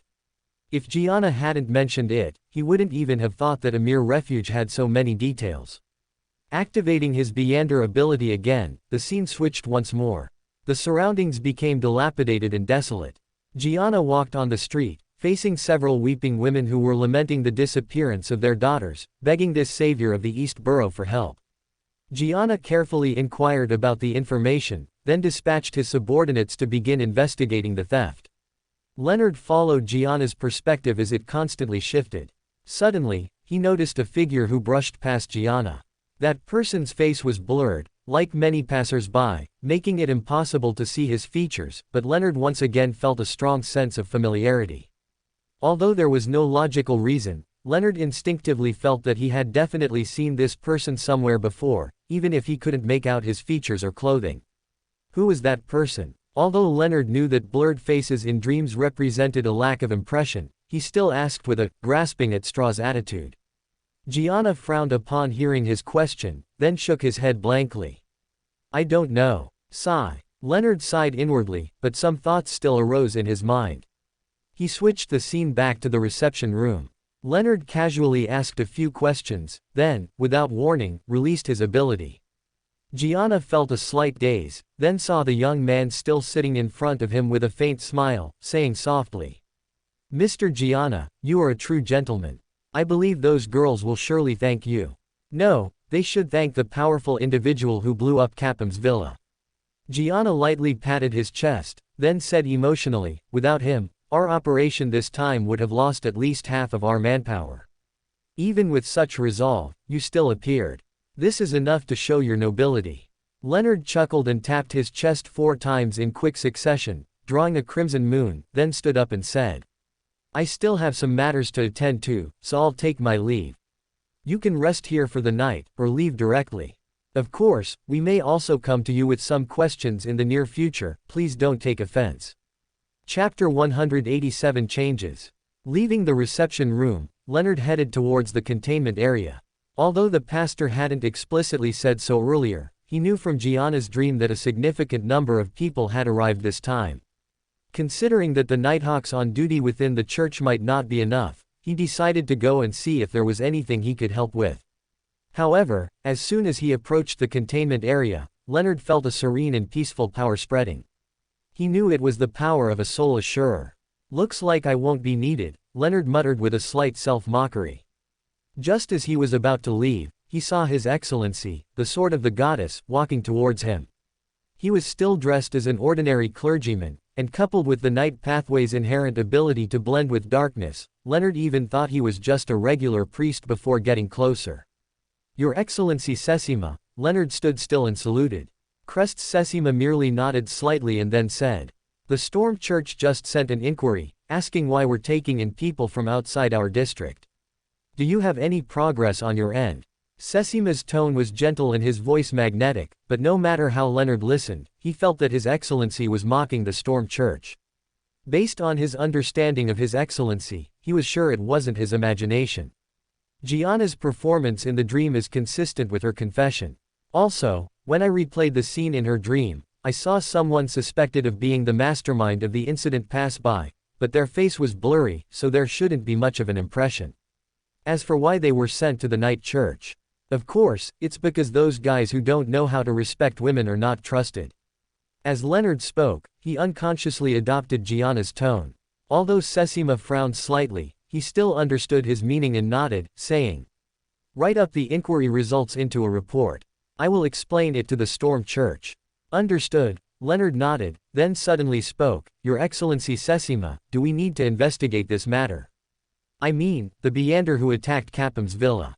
Sessima looked at Leonard, his gaze sweeping over his red gloves, seeming to think of something, and nodded gently, saying, This incident itself occurred in the Storm Church's parish, but because we rescued these girls, they are very likely to become followers of the goddess, and involving followers of the goddess means we might take over. Of course, this also depends on the Storm Church's opinion.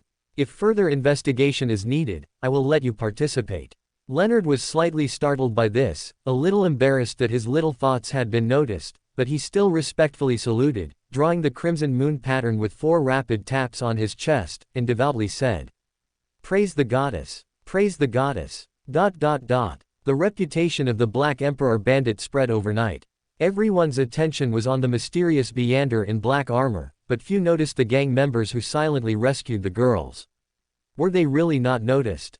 Of course not. It's just that the supposedly righteous and respectable gentlemen were inflicting inhumane abuse on innocent girls, while the gang, living in the dark underbelly of society, extended a helping hand to these poor girls. Such a realization was undoubtedly unacceptable to the upper class, and in the eyes of the Storm Church, it was a slap in the face. Therefore, the major newspapers also tactfully downplayed the information about the gang members rescuing the girls, defining the incident as Mr. Bandit's personal act, and spent a great deal of ink describing how this powerful bandit broke open the safe, took the valuables, rescued the girls, and ended Capham's sinful life in a legendary story. 15 Minsk Street. Klein, awakened by Mr. Devil's wake-up service, ate white bread spread with jam, casually flipping through the newspapers delivered by the paperboys who were even earlier risers than him. Looking at the articles, his eyes suddenly widened. What? A safe? Klein, who almost choked, stared wide-eyed and immediately thought of the gang, but then shook his head. The time between his meeting with the gang and the arrival of the Storm Church's demigod wasn't long. Those gang members couldn't pass through walls like his spiritual body, so they shouldn't have had time to take the gold bars, jewels, deeds, land titles, and antiques. Klein sighed, ultimately only able to reluctantly confirm that some subsequent investigators had divided all the valuables inside the safe.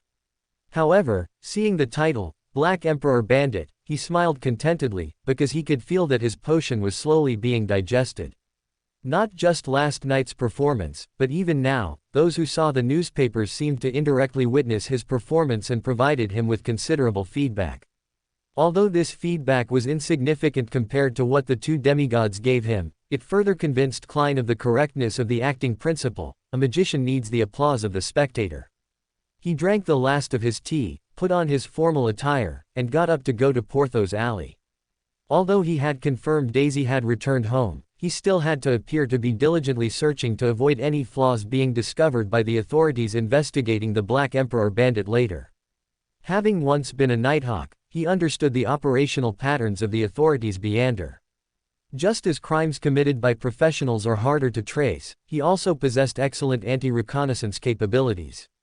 At 9 in the morning, while Klein was diligently knocking on the doors of residents in Porthos Alley, asking if they had seen a poor girl, the girls residing at the night church were enjoying warm breakfast in cozy rooms. Perhaps this meal wasn't lavish, but the feeling of fullness still brought peace of mind to the girls who had just escaped their nightmare-like cages. As they ate, pastors moved among them, registering their home addresses and preparing to send them home in batches after the meal. Originally, they had planned to hand these girls over to the police to be sent away, but after understanding why these girls had been sent to the night church despite living closer to other places, the priests unanimously decided to differentiate themselves from the rude oafs of the Storm Church who disrespected women. One by one, the unfortunate girls were sent home, and the night church's reputation continued to rise. Ice Snake must have crushed countless teacups again, and in the East Borough, significant changes were also taking place. Daisy had been sent home last night, and her mother was also asked if she would be willing to work in a cafeteria under the Enthusiasm organization. Taking advantage of the opportunity to return the girls, the Enthusiasm organization's power finally broke through its original territory and spread to various sections of the East Borough. Education, medical care, and wages, coupled with the kindness of returning their daughters, seemed to be the foundation for this spread of power, but the true reason was the tacit approval of the upper echelons. Every gang that can stand firm always has the support of some big figures behind it. However, this time Enthusiasm really made a name for itself. Unable to ascertain whether they were connected to the night church, the big figures tacitly approved enthusiasm's expansion. This was also a form of alternative hush money. Chapter 188 Investigation. While all the major powers in Backland were mobilizing for the Black Emperor, Snow was doing a trivial little thing. But even though it was as small as can be, he, with his demigod-level combat power, failed yet again. Because, good afternoon, Huang Bebe. Looking at this angel lady who had suddenly pulled him into a sealed space before he could act, Snow sighed helplessly. This was the third time he had been interrupted. The first time, Gianna came to his door. The second time, the true creator suddenly wanted to hear a new song. And the third time, an angel was directly brought over. At this moment, Snow finally confirmed that the little fellow, whose gender he didn't know, indeed knew of his existence and was intentionally guarding against him.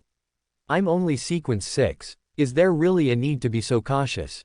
Snow grumbled inwardly, and Bernadette, sitting across from him, seemed to sense Snow's change in mood and asked. Did I interfere with one of your plans? Snow didn't intend to dwell on the question, shaking his head lightly, then putting on his social expression again, he smiled and said. I didn't know an angel was gracing us with her presence. What can I do for you? If you're unhappy, you can say so directly. Don't speak in a tone that makes me want to hit you. Bernadette casually took out a gold coin and handed it to Snow, her voice slightly fluctuating as she said. This is the mystical item of the winner pathway you wanted. You should have a way to destroy it. Of course. Snow accepted his due reward, sealed it with spirituality, and tucked it into his portable iron cigarette case. Seeing Snow put away the gold coin, Bernadette, who had originally intended to give a warning, said no more and changed the subject. When do you want the Beander characteristics of the demoness of afflictions and the mentor of disorder? No rush for that. Just give them to me along with the Beander characteristics of the cataclysmic Interrogator or prophet later. Snow shook his head, an expression of, please continue, on his face. Bernadette's brows, visible through her thin veil, furrowed slightly, and she immediately said. Why are you looking at me like that? Shouldn't I be asking you that? Did you come all this way just to deliver a sequence 5 Beander characteristic to me? Couldn't you have just left it at the bookstore for me to pick up? Although Snow knew that someone had plucked the strings of fate, no matter how much they were plucked, there should still be a rationale behind it. Just like how 008 changing fate needs to be logical, Huang Bebe wouldn't just jump out without any reason, would she? Then I'll ask directly. Bernadette took a light breath, as if forcing herself to make a decision, and asked in a tone completely different from her usual one, who is the Black Emperor? ... Quote. Snow looked at Huang Bebe's chin and said helplessly, haven't you already guessed? Or are you planning to have me tell you his true identity? Are you willing to communicate with me without a veil? Wait. Before Snow could finish speaking, Bernadette lifted the fine mesh veil hanging from her old-fashioned soft hat, revealing her exquisite and flawless face to Snow. At this, Snow was completely flustered. Looking at Bernadette's serious expression, he took a deep breath before speaking. The current holder of the Black Emperor card, he is to the fool what I am to the paradox. Snow did not attempt to lie, because even with the concealment of open black lens bracket you are not I close black lens bracket, he absolutely could not resist an angel-level big data analysis. He also believes in another deity. Bernadette's question caught Snow, who had prepared misleading lines, with a lump in his throat. While wondering why this princess's focus was so peculiar, he nodded and said. He is also a favored one of the night. Are all of you playing so many tricks? Although Bernadette didn't say it aloud, through the insight granted by open black lens bracket you are not fish close black lens bracket and Bernadette's unaccustomed expressions due to long-term concealment by the fine mesh veil, Snow clearly read this content on her face. He didn't intend to discuss this sensitive topic. Although the 3 pig-headed men had already built the wall, no one knew if their wall could stop the demonic wolf, sister goddess. He could only offer a gentle smile and, in a deliberately lowered voice, said.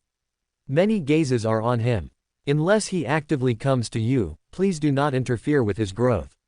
That would bring you into the sight of certain existences, and believe me, even if you are an angel, you cannot withstand such scrutiny. I will remember that. Bernadette nodded lightly, lowered her veil again, the vines slowly retracted, and the 3 pig-headed men vanished without a trace. When the sunlight once again fell upon him, Bernadette and her pumpkin carriage were nowhere to be found. Since you don't want to see me, then so be it. Snow glanced in a certain direction, then turned and left without hesitation. He understood the saying, third time's the charm. On the other side, Klein, completely unaware that he had missed an encounter, walked through the East Borough with reporter Mike, continuously interviewing the rescued young women. In front of a full pound in interview fees, even though they had just gotten a decent job from enthusiasm, these young women did not refuse, even those who had suffered abuse. Mike continuously recorded the infuriating and thought-provoking words, his expression heavy, his demeanor forlorn.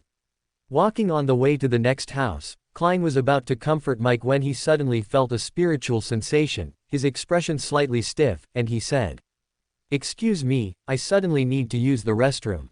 This is enthusiasm's territory, so there shouldn't be any danger. Please wait a moment, I'll go borrow a washroom. Then you should be quick."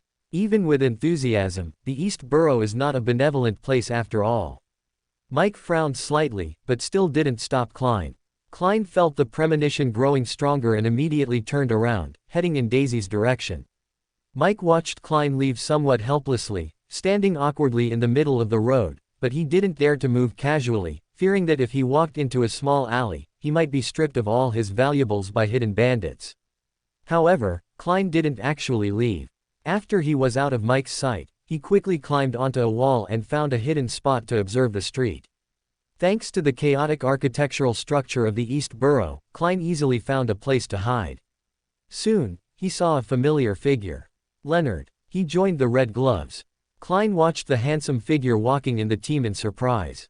Like the others wearing the night church emblem, he wore red gloves on his hands, which immediately allowed Klein to identify his current status. Are they here to investigate the Black Emperor? Klein speculated about the Red Gloves team's mission, but a few doubts arose in his heart.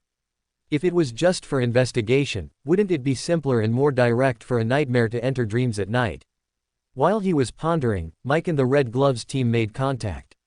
Under Klein's tense gaze, the two sides exchanged a few simple words before parting ways again. Klein breathed a slight sigh of relief, waited a bit longer, and after the Red Gloves had almost walked far away, he returned to Mike's side, continuing their interview journey for the day. Chapter 189. I have never seen this scene before. The boundless gray fog, as always, permeated below his feet, and the mottled bronze long table in front of him, though rusty green, showed no signs of decay. Snow looked up and saw Miss Justice and Miss Magician sitting opposite him. Immediately, the familiar cheerful greeting reached his ears. "Good afternoon, Mr. Fool, good afternoon, Mr. Devil, good afternoon." Snow also greeted them, his gaze sweeping over the bronze long table, and he quickly noticed Little Sun's abnormality. It seems the exploration team still ran into trouble. Did the true creator not change his strategy for the forsaken land of the gods because of my appearance? Or was the exploration team led by Lovia just unlucky? Did they just happen to encounter the pollution left behind by the former bloody sacrifices of the Hanged Man?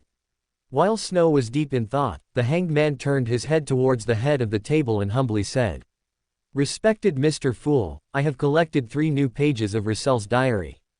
"Mr. Fool, I also have 1 page, Snow said, as always. "What do you wish to exchange it for?" Mr. Fool's tone was gentle, but in his heart, he was screaming, "Don't ask for money." However, Mr. Hanged Man clearly wouldn't make such a mysterious request as asking a deity for money. He respectfully inquired about the blasphemy slate, while Snow merely smiled and said, "The same as last time, can I accumulate it for now?" Of course. Klein tried his best to maintain his smile, but he felt a surge of pressure in his heart. He felt like a gambler constantly borrowing at high interest, watching his debt grow larger and larger, yet utterly unable to repay it. He could even foresee his credit collapsing when Mr. Devil made his wish, one that would befit a true god. But before that, he could still only enjoy the benefits brought by this debt.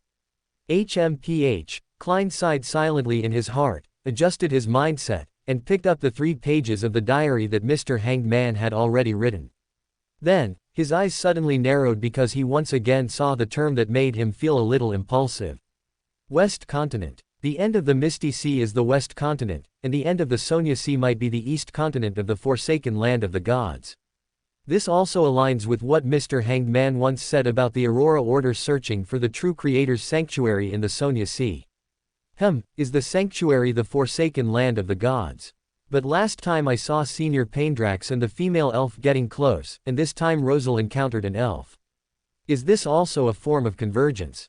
Klein shook his head, his gaze moving down from the words, abyss, he had seen. Then, he was confused, because he saw a fake diary entry. Klein, with a heart cursing those who forged it, dispersed the parchment, and then turned his attention to the diary handed over by Mr. Devil. Although most of the content was not very serious, at least it was genuine. After all, seeing too much of that senior's bricklaying career, it was just that what kind of scene haven't I seen? JPG. Thinking of this, Klein, with a self-mocking mood, began to read that page of Paindrax's diary. September 6th, with the research on Arrow, I have a new understanding of Beander characteristic fusion, and I'm somewhat eager to conduct some experiments. Is this a continuation of the diary about developing the stand?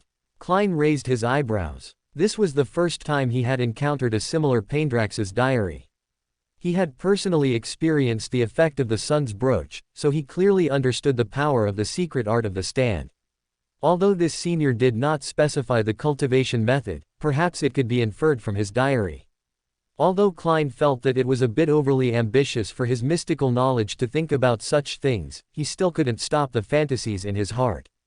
September 9th, the devil ordered through some special channels arrived. I originally planned to make her into a marionette, but recently, the experiment has made new progress, and I ultimately decided to use her as experimental material. September 10th, I poured a bottle of demoness potion of pleasure on the devil, and it went mad. So rich, Klein watched this senior pour a potion on a devil, his mouth twitching slightly. That was a sequence 6 potion. Even for a demoness of pleasure, it would cost 4,000, wait, demoness of pleasure. Klein realized that things were not simple, and immediately continued to look down. September 14th, something interesting happened. The mad devil's body began to transform. Its lava skin began to become smooth and delicate, its backward bending hooves began to change into legs, and it even grew a small tail with a heart-shaped arrow. Oh, I think I created a succubus. September 30th, Lilith, let's call it that for now. Its mental state is stabilizing, and it is madly craving males. Well, I admit the taste of a succubus is really good. Klein forcibly maintained his expression with his clown ability, preventing Mr. Fool from losing his composure in public. I really haven't seen this kind of scene. JPG. Did this senior play so wildly? You dare to play with a mad devil? Although he was frantically complaining in his heart, out of a certain morbid curiosity, Klein continued to read. An interesting discovery, Lilith actually has rationality. Although it can no longer be considered the same personality as the original devil, it indeed possesses intelligence and rationality. This sounds a bit absurd, but it's true. So you've been playing with an idiot all this time. Klein curled his lips, but he also vaguely sensed the significance of this discovery, and immediately eagerly looked to the next line. Lilith's situation reminds me of those Beyonders who went half-mad due to aggressively jumping pathways. Are they truly half-mad? Rosal, whose temperament changed drastically in his later years, the mad and bloodthirsty Alistair Tudor, and Salinger, who caused the Pale disaster, is their madness truly madness? Or rather, is it just the madness we unilaterally assume? In reality, are they just like Lilith, having changed into someone else? No, that's not accurate. It should be said that the original consciousness and something in the potion mixed, becoming a new consciousness. Does this mean that the potion itself also possesses consciousness? Then, what exactly is the so-called acting method doing? I tossed and turned, unable to sleep, and pressed Lilith down to study her for half the night, and finally. The diary abruptly ended here. Klein only felt an urge to hit someone. Such important information, couldn't you have written the words smaller? Finished it on one page. However, though he said that, Klein didn't come up with nothing. From this diary entry, he thought of the difference between the acting method and the mastery method that Mr. Devil had mentioned when he first joined the Tarot Club. Are these contents, that the potion contains spiritual remnants, and that publicly practicing the acting method would be disadvantageous to deities, the conclusions that Senior Paindrax reached by studying this succubus named Lilith. Chapter 190. Is there a possibility? After Mr. Fool publicly revealed the meaning of numbers, months, days, and years to avoid being deceived by the fake diary again, Little Son began to recount his experiences during this period. Originally, Mr. Hanged Man was still reconstructing the events for Little Son, telling him how reckless his actions had been this time. However, very quickly, Mr. Hanged Man fell into a state of confusion because he discovered something. When Little Son said, "Mr. Fool purified Amon's avatar through an angel," neither justice, magician, devil, nor world showed any surprise. Am I the only one who didn't know? Or did they all encounter crises during this time that required Mr. Fool to send down an angel? No, looking at Justice and Magician's thoughtful expressions, they must have seen it. As for Devil, it's more like he knew from the beginning. That's right. Devil seems to come from an ancient family, and that family might have known about the existence of the Fool from a very early time, which is why he's so calm. Alger's sense of crisis grew stronger. He recalled the position he had set for himself earlier, and his gaze towards Little Son became a little eager. This was an opportunity. He must use Little Son to demonstrate his role as the Tarot Club's brain. Only then would he not lose his value in the Tarot Club. Little Son apparently didn't know why the kind, cordial, and friendly Mr. Hanged Man was so surprised. He just waited a few seconds, then continued. After Amon's avatar was purified, I coughed up a small worm, identical to the one in the dungeon before. Do you know what it is? With Mr. Fool's help, the small worm with 12 transparent rings was materialized. Alger finally seized the opportunity. After a brief thought, he said, "She should be the vessel Emilyn used to create avatars. In myths and legends, there's a type of worm with a similar appearance, both having 12 transparent rings, called a worm of time. However, no one has ever seen a worm of time, and many suspect that it's actually the name of a sequence Beander potion." Worm of time, Little Son murmured to himself for a moment, then asked curiously. What can it be used for? I mean, a dead one. I don't know. Alger felt a little ashamed under Little Son's respectful and trusting gaze. However, he immediately heard Snow speak. If it really is a worm of time, then I know some information. Saying that, Snow paused for a moment. After everyone's attention had shifted to him, he cast an inquiring look at Mr. Fool. Klein saw this look and felt helpless, but still nodded awkwardly. Having received Mr. Fool's approval, Snow finally spoke with satisfaction. A worm of time can be used to craft demigod-level talismans for the Marauder pathway, and it is also an auxiliary ingredient for Sequence 2 Beander potions of the Apprentice and Seer pathways. Apprentice, Seer. Devil actually knows the Sequence 2 Beander potion formula. The members of the Tarot Club were instantly filled with shock, but it quickly subsided. After all, for Beyonders like them, whose highest sequence was 7, Sequence 2 was still too early. Little Son did not show disappointment or happiness at this result. In his opinion, demigod-level materials were not yet useful. In comparison, the issues with the City of Silver's exploration team were more crucial. Listening to Little Son describe the adventure team's situation, Mr. Hanged Man said in a deep voice. The situation sounds quite serious. Being corrupted is the best possible outcome. The most troublesome thing is if they have genuinely come to believe in the fallen creator, that would be truly problematic and beyond saving. Hearing Mr. Hanged Man say this, Snow really wanted to retort, but considering his somewhat awkward identity, if he spoke now, Mr. Fool might suspect him of being corrupted by the true creator. He could only quietly listen to Mr. Hanged Man teach Little Son how to act. It wasn't until Mr. Hanged Man finished his instruction that Snow spoke. Mr. Son, though it may be inappropriate to say this, I have something I need to confirm. Please speak, Mr. Devil. Little Son immediately responded when he saw Mr. Devil speak so solemnly. Snow nodded slightly, then said, I hope you pay attention to whether those exploration team members who are suspected of being corrupted are singing. If they are, please record the melody. This should not be difficult for you, who was once a bard. Singing, Son frowned, because he suddenly remembered that when exchanging knowledge of the 7 deities before, Mr. Devil had asked a similar question. He had asked if Elder Lovia had sung. After a slight hesitation, he tentatively asked, "Can you tell me why?" Not just little son, but the other members of the tarot club also had the same question at this moment. After all, the idea of corrupted individuals singing seemed too strange no matter how one thought about it. Snow did not directly answer little son's question, but instead spoke in a hypothetical tone. "Do you think there's a possibility that your elder shepherd didn't actually betray the City of Silver? And didn't become a fanatical believer of the fallen creator?" But the exploration team definitely. Little son immediately denied it, but then he heard Mr. Devil shake his head and say, "Perhaps it's a coincidence. Since it's an exploration team, it's normal for problems to occur, isn't it? We can't assume she's problematic just because a shepherd led the team this time, can we?" Coincidence or something, little son still wanted to say something, but suddenly realized that he had indeed already convinced himself that Elder Lovia had problems. However, he didn't feel there was anything wrong with this, so he gave up on refuting and instead asked, "Is the singing to determine if Elder Lovia has truly turned to the fallen creator?"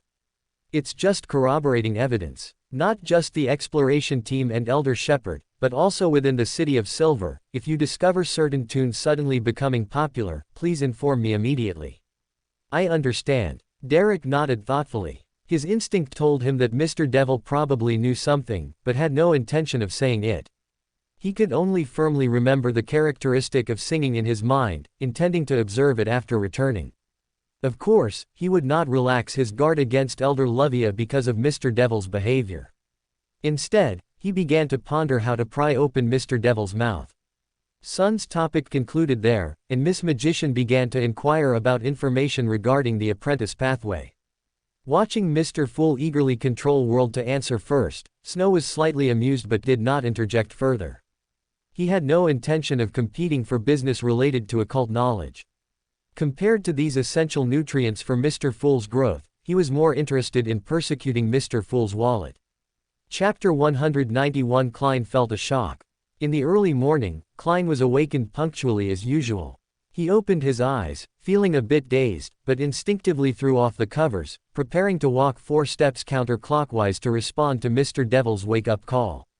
However, the moment the covers were thrown off, the intense cold made him shiver violently, and he instantly sobered up, realizing that going to the gray fog like this would surely lead to a cold. He immediately put on his clothes, then walked 4 steps counterclockwise to ascend to the gray fog. After confirming it was indeed Mr. Devil's prayer, he quickly responded and returned to reality without delay, seemingly intending to catch another nap while his bed was still warm. But just then, the air around him suddenly turned chilly. A brown spirit body flashed past, and then Klein saw a letter appear in his arms. The content was very simple. "Come to my house before 9 a.m. today. Do not mention anything about faith before I speak." The content was very concise, but Klein detected a hint of something amiss. Not mentioning faith clearly referred to the Fool, yet this gentleman had just prayed to Mr. Fool. Moreover, the 9 a.m. deadline was also unusual. Mr. Devil had sent messengers to find him before, but this was the first time with such a precise time. Is it because he can only speak at this time? Klein felt uneasy, but still quickly got dressed. He believed Mr. Devil would not make a fuss for no reason. Even if he sometimes had a wicked sense of humor, if he sought him out, it must be for something important. Braving the cold wind, he walked onto the damp and chilly streets of Backland. The morning fog, almost laced with ice shards, continuously burrowed into his collar, driven by the cold wind. Klein subtly extended his spirituality, activating the sun lapel pin, allowing his stand spirit body to overlap with his physical body. Only then did he feel that warm sensation. It must be said, this lapel pin is really useful in winter. The only problem is, the consumption is a bit high. Feeling his spirituality rapidly draining, although still far from being depleted, Klein still abandoned this extravagant usage. After summoning a ball of holy light in his arms, he recalled his stand. The faint warmth countered the severe cold, and Klein finally resisted the urge to turn back, arriving at Snow's residence in the West District. As the doorbell rang, the exquisite doorknob turned. I always feel like this cat looks at me strangely. Watching the black cat gaze at him with its beautiful amber eyes, Klein felt somewhat bewildered, because he noticed that every time he came, the little fellow's gaze seemed to change. I wonder if it will turn into a witch, Klein thought with a touch of malice. Led by the cat, he walked into the house with practiced ease, only to find that this time the cat was leading him not to the living room, but the dining room. You haven't eaten yet, have you? Sit down and join me. Watching Mr. Devil continuously take dishes out of the food containers, Klein wanted to retort, "You called me over in such a hurry just for breakfast," but his stomach, incooperatively rumbling, made him obediently sit down at the dining table and put on a napkin. Mr. Devil eats so lavishly. Exquisite jam from the southern continent, intis foie gras, soft white bread, caviar. Mentally estimating the price of the meal, Klein, incooperatively, showed a pained expression, while Mr. Devil clasped his hands, resting his chin on them, seemingly silently reciting something. Klein listened somewhat awkwardly to the layers of prayers rising around him. However, considering his persona, he joined Mr. Devil in his pre-meal prayer. As the prayers slowly faded, Mr. Devil picked up a piece of bread, spread caviar on it, and said, "Last night, the true creator issued an order to find the fool's believers and provided his complete honorific name." Cough, cough. Klein, who was enjoying the sensation of the top-grade foie gras slowly melting in his mouth, almost choked. However, he also realized that this was the reason Mr. Devil had sought him out. With the thought of not wasting food, he spread jam and caviar on his bread like Mr. Devil and replied, "Perhaps it's because Mr. Sun thwarted the true creator's conspiracy yesterday." "That's possible." Snow nodded, then explained, "At the latest by tonight, I will post a commission to find the fool's believers at the Beander gathering I'm hosting. This will also bring the fool's faith into the sight of the authorities' Beyonders." Klein bit into a piece of bread, crushing the fish roe with his tongue, feeling the bursting sensation of each tiny egg, then asked, "Why are you telling me?" "Because I cannot inform the fool through prayer. In fact, my current prayers are encrypted by a sealed artifact. In the eyes of others, I am actually praying to the fallen creator, but this does not change the content of my prayer. In other words, if I transmit any information through prayer, it will be detected." Snow, candidly, introduced a part of the ability of "white horse is not horse," and then continued, "The official church will soon connect the fool with the tarot cards. This is also why I sought you out. What can I do?" As Klein listened to Snow's words, the delicious food in his mouth suddenly lost its appeal, because he completely didn't understand what Mr. Devil meant. He was indeed mentally prepared for the tarot club to enter the authorities' view, but what could he do? Help me inform Mr. Fool, and have Mr. Fool inform all tarot club members that before praying to Mr. Fool, they must set up a spiritual wall to seal the space, and especially not pray within the range of churches, prayer halls, or sacred emblems. Who would? Klein was about to say who would pray to another deity in a church, when he suddenly remembered making a sun flame charm and Miss Justice praying in the Lord of Storms' prayer hall. He forcibly suppressed his embarrassed expression with his clown ability, and nodded slightly, saying, "I will convey the message. All right, now that we've discussed serious matters, let's talk about something lighter." Snow nodded, his tone softening. He forked a piece of foie gras into his mouth, a warm smile spreading across his face. Actually, according to Loan etiquette, conversation at the dinner table should be limited to before and after the meal, with topics during eating only about the food itself. But for Klein, Snow's act of chatting at the table gave him a sense of comfort, like home. However, before he could fully enjoy this atmosphere, he heard Mr. Devil suddenly ask, "You are the vigilante, Black Emperor, aren't you?" Chapter 192, Persecuting Klein is a Beautiful Thing.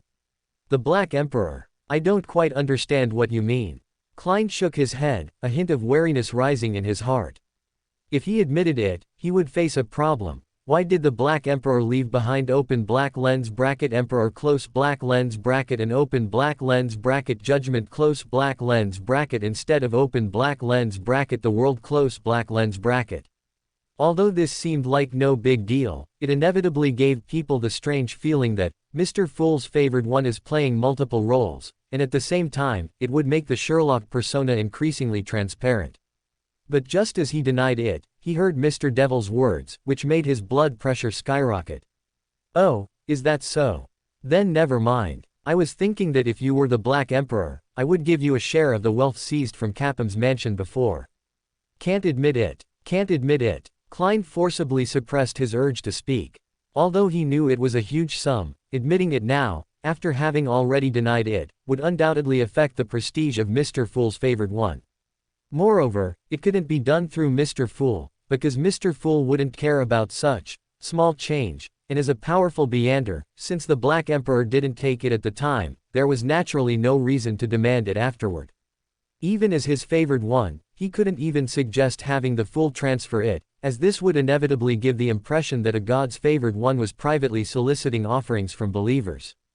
Snow crushed the caviar in his mouth one by one, savoring the salty freshness that exploded between his lips, a slight smile playing on his mouth. Yes, he was open black lens bracket corrupting close black lens bracket Klein.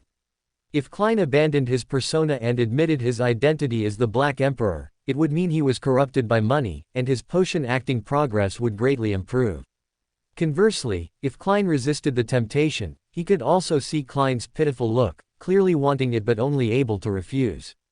As for Capham's property, that's just small change. Under Snow's expectant gaze, Klein finally made a bitter choice, forcibly using the clown potion to control his facial muscles, revealing a gentle smile as he said, "It's your ability to acquire these assets, and I imagine since Mr. Black Emperor didn't take them at the time, he probably doesn't need them, right?"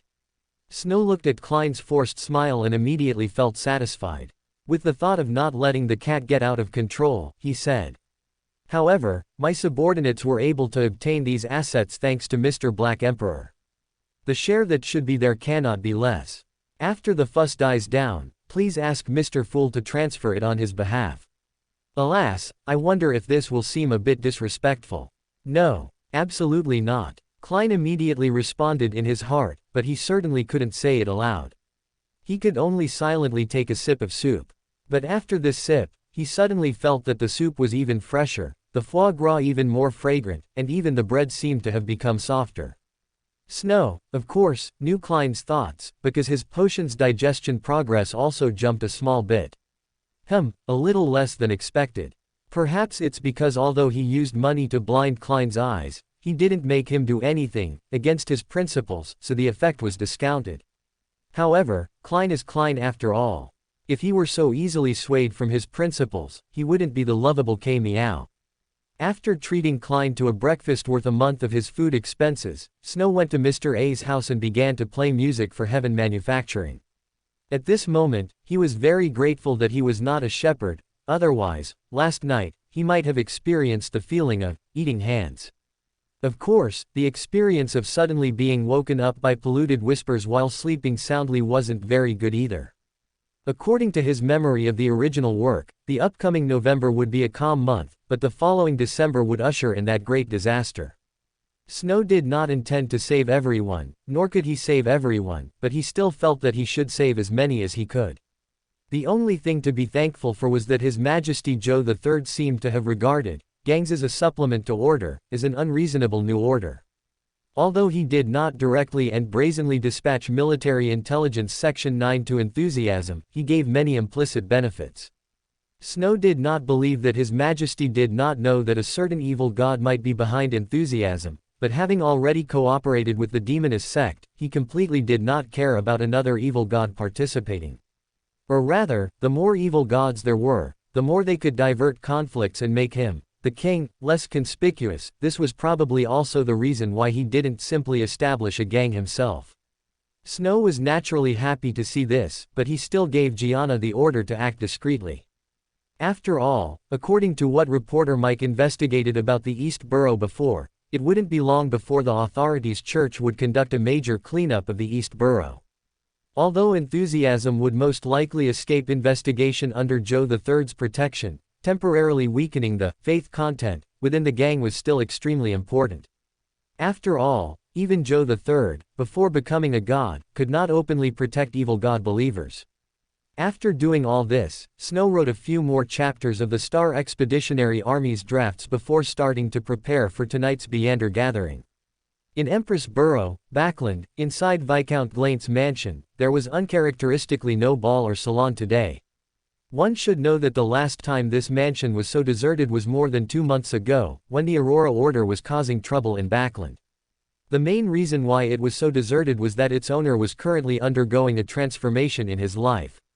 Viscount Glaint, how do you feel now? Shu looked at Glaint, who slowly opened his eyes, and asked with some vigilance. Glaint gently shook his somewhat throbbing head and said with a smile. I feel pretty good now.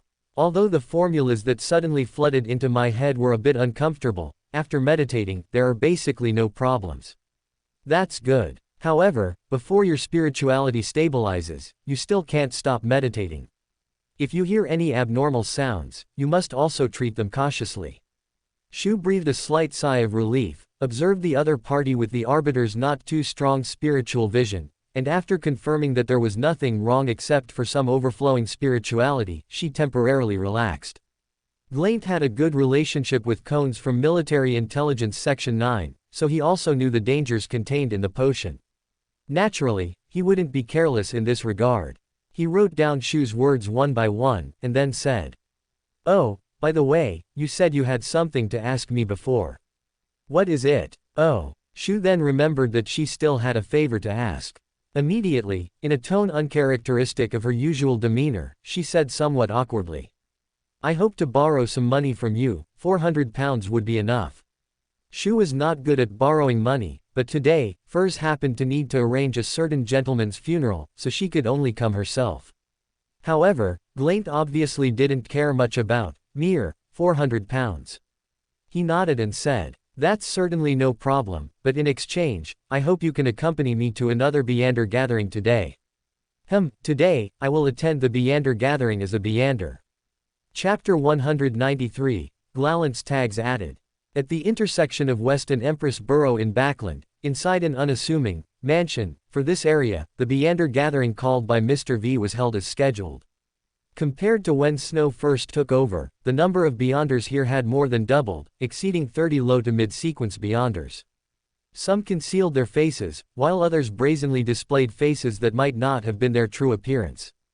But all of them sat quietly in the room, waiting for the host to announce the start of the gathering. In just over 2 months, this gathering had undergone significant changes because each time it was held, 1 to 3 mystical items provided by Mr. V would be auctioned. Although most were only low sequence, their low side effects and excellent efficacy meant that now even the authorities had begun to anonymously join the gathering. After all, who wouldn't want mystical items with extremely low side effects? Snow was naturally well aware of these people from the authorities' churches. He could even use open black lens bracket you are not fish close black lens bracket to distinguish whether these Beyonders came from the Storm Church, the Night Church, or the Steam and Machinery Church based on their subtle body language. Well, the Steam Maiden hadn't sent anyone yet. After all, the Steam Church didn't lack artisans. But the items they make definitely don't have side effects as low as mine. Don't think Snow was boasting, he was quite confident about low side effects. After all, those were excellent products that could only be obtained after Heaven Manufacturing's continuous throughput and trial and error. No matter how rich the Machinery Church was, they couldn't possibly find an angel to constantly destroy those ineffective mystical items, unless they had a sealed artifact from the Unshadowed Pathway. Having just retrieved the gluttonous puppet from its current location, Zio changed into her riding boots, which had internal risers and heels. Coupled with a cloak that clearly had internal padding, she finally made herself look close to 1.6 meters tall. She maintained this attire and met up with Glaint, then walked into the gathering hall wearing a black iron mask. Although it wasn't his first time at a Beander gathering, Glaint's mindset was completely different now. If he didn't understand the need for secrecy among Beyonders, he would have loved to immediately shout, "I am an apothecary." In one afternoon, following the inherited formulas in his mind, he had prepared 3 potions that he believed would be relatively common. After inquiring about market prices with Zio, he was smugly preparing to earn money for the first time in his life through his own efforts, rather than his inherent status. Although those potions only cost £1 or £2, this was the first time. Looking at Viscount Glaint, who was so excited he was almost trembling, Zio sighed helplessly. If it weren't for the Viscount's request, she would have preferred to attend other gatherings. After all, if it was Mr. V, she could completely go to Snow privately to trade. Thinking of this, Zio couldn't help but recall her debt of over 9,000 missions, and the corner of her mouth twitched slightly. Fortunately, Furs had already helped her find Beander characteristic. As soon as Viscount Glaint's money was in place, she could immediately advance to Sequence 8. At that time, her debt would shrink to 900 missions. That was the task of delivering 9 puppets.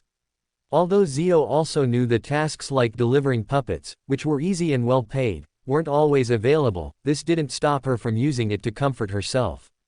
While the gathering hadn't started yet, Glaint wrote the names and effects of the potions he wanted to sell on a slip of paper and handed it to the attendant, imagining his potions being frantically snatched up. However, Zio held no hope for the Viscount's expectations. After all, while potions could be life-saving, considering their 3-month expiry, the probability of needing to use them was actually limited. But Zio didn't think no one would buy them. After all, compared to the church's potions, which were obtained through ritual prayers and solidified with spiritual materials, with effects lasting mere seconds, Viscount Glaint's potions truly had a long shelf life. Most of the early attendees were doing similar things to Glaint. They wrote their needs on paper and handed them to the attendant, who slowly copied them onto a blackboard. As the time approached 8 o'clock, Snow's figure, holding a black cat, reappeared in everyone's sight. The Beyonders present were all somewhat curious about Mr. V because they saw him almost every week, and he never concealed his face. But without exception, everyone who left the venue would forget his appearance, except for remembering that he was very handsome. The rest, even the color of the cat in his arms, would be forgotten. This kind of deterrence was clearly more terrifying than Mr. A's casual display of violence to deal with a Sequence 7 Beander. However, for the people of the authorities' churches, it simply meant that Backlund had one more shepherd suspected of having pastored a mid-sequence from the spectator pathway. I know you are all looking forward to today's opening auction item, but before that, I need to announce a mission. Snow scrutinized the participants, his gaze sweeping around. He saw the Storm Church's irritable elder sister, the Night Church's balding nightmare, the sun worshipper who had smuggled in from Intis, the Military Intelligence Section 9 member wearing a golden mask, and even a demonic man, an instigator. Snow was very satisfied with such a lineup. The moment everyone's attention was focused on him, he continued. Help me find people who believe in the so-called fool. After speaking, he ignored the noisy venue and had the attendant beside him hold up a blackboard with several lines of words written in Lonis. The fool that doesn't belong to this era. The mysterious ruler above the gray fog. The king of yellow and black who controls good luck. As the blackboard captured everyone's attention, Snow gently scratched Lily's chin, signaling her not to look at these Beyonders with eyes that coveted gold coins. Then he tapped the armrest of his chair. I don't know if you have common sense in this regard, but I will remind you here, do not use languages that can leverage mystical power, such as Hermes language, ancient Hermes, giant language, Elvish, or Draconic, to read these contents. Not just reading, but writing, or even silently reciting them in your heart is forbidden. Don't ask me what will happen if you do, I think you probably wouldn't want to try it yourselves. What you need to do is help me find those who believe in the fool. As long as you get a clue, tell me immediately. The reward I can offer will be far richer than you can imagine. Zio looked at the familiar descriptions, a slight grin on her face, because not long ago, this gentleman had tried to persuade Furs to believe in the fool. But then again, perhaps he's not looking for us, but for, as if thinking of something, Zio subconsciously turned to look at Viscount Glaint. Then, she noticed that the Viscount, who had been full of anticipation, was now staring blankly at Mr. V, and her heart skipped a beat. Chapter 194, That's It. Viscount Glaint, at this moment, had no idea that he had been mistaken by Zio for a loyal follower of the fool. He was currently in a state of intense bewilderment.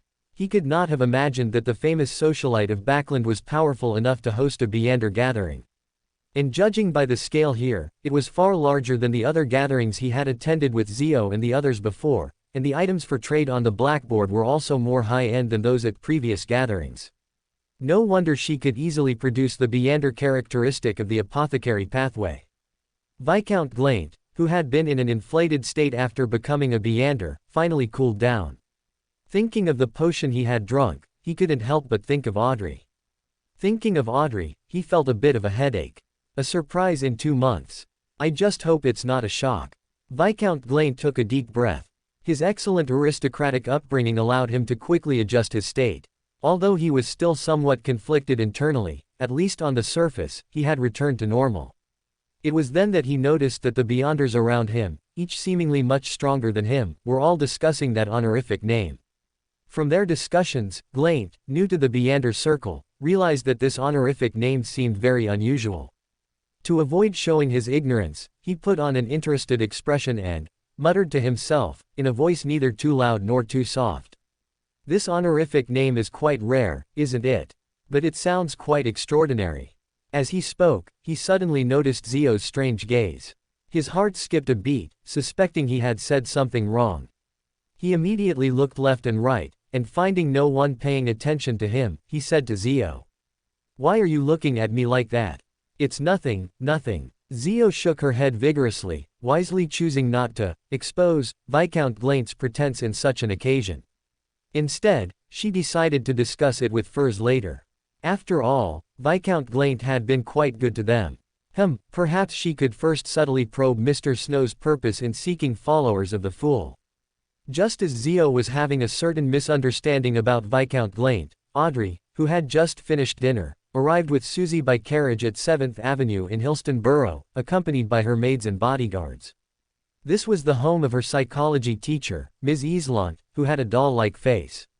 Before this, Audrey had already asked Mr. Devil to charge that strange spell called open black lens bracket you're not me close black lens bracket, and following Mr. Devil's suggestion, she had also requested the Fool's protection.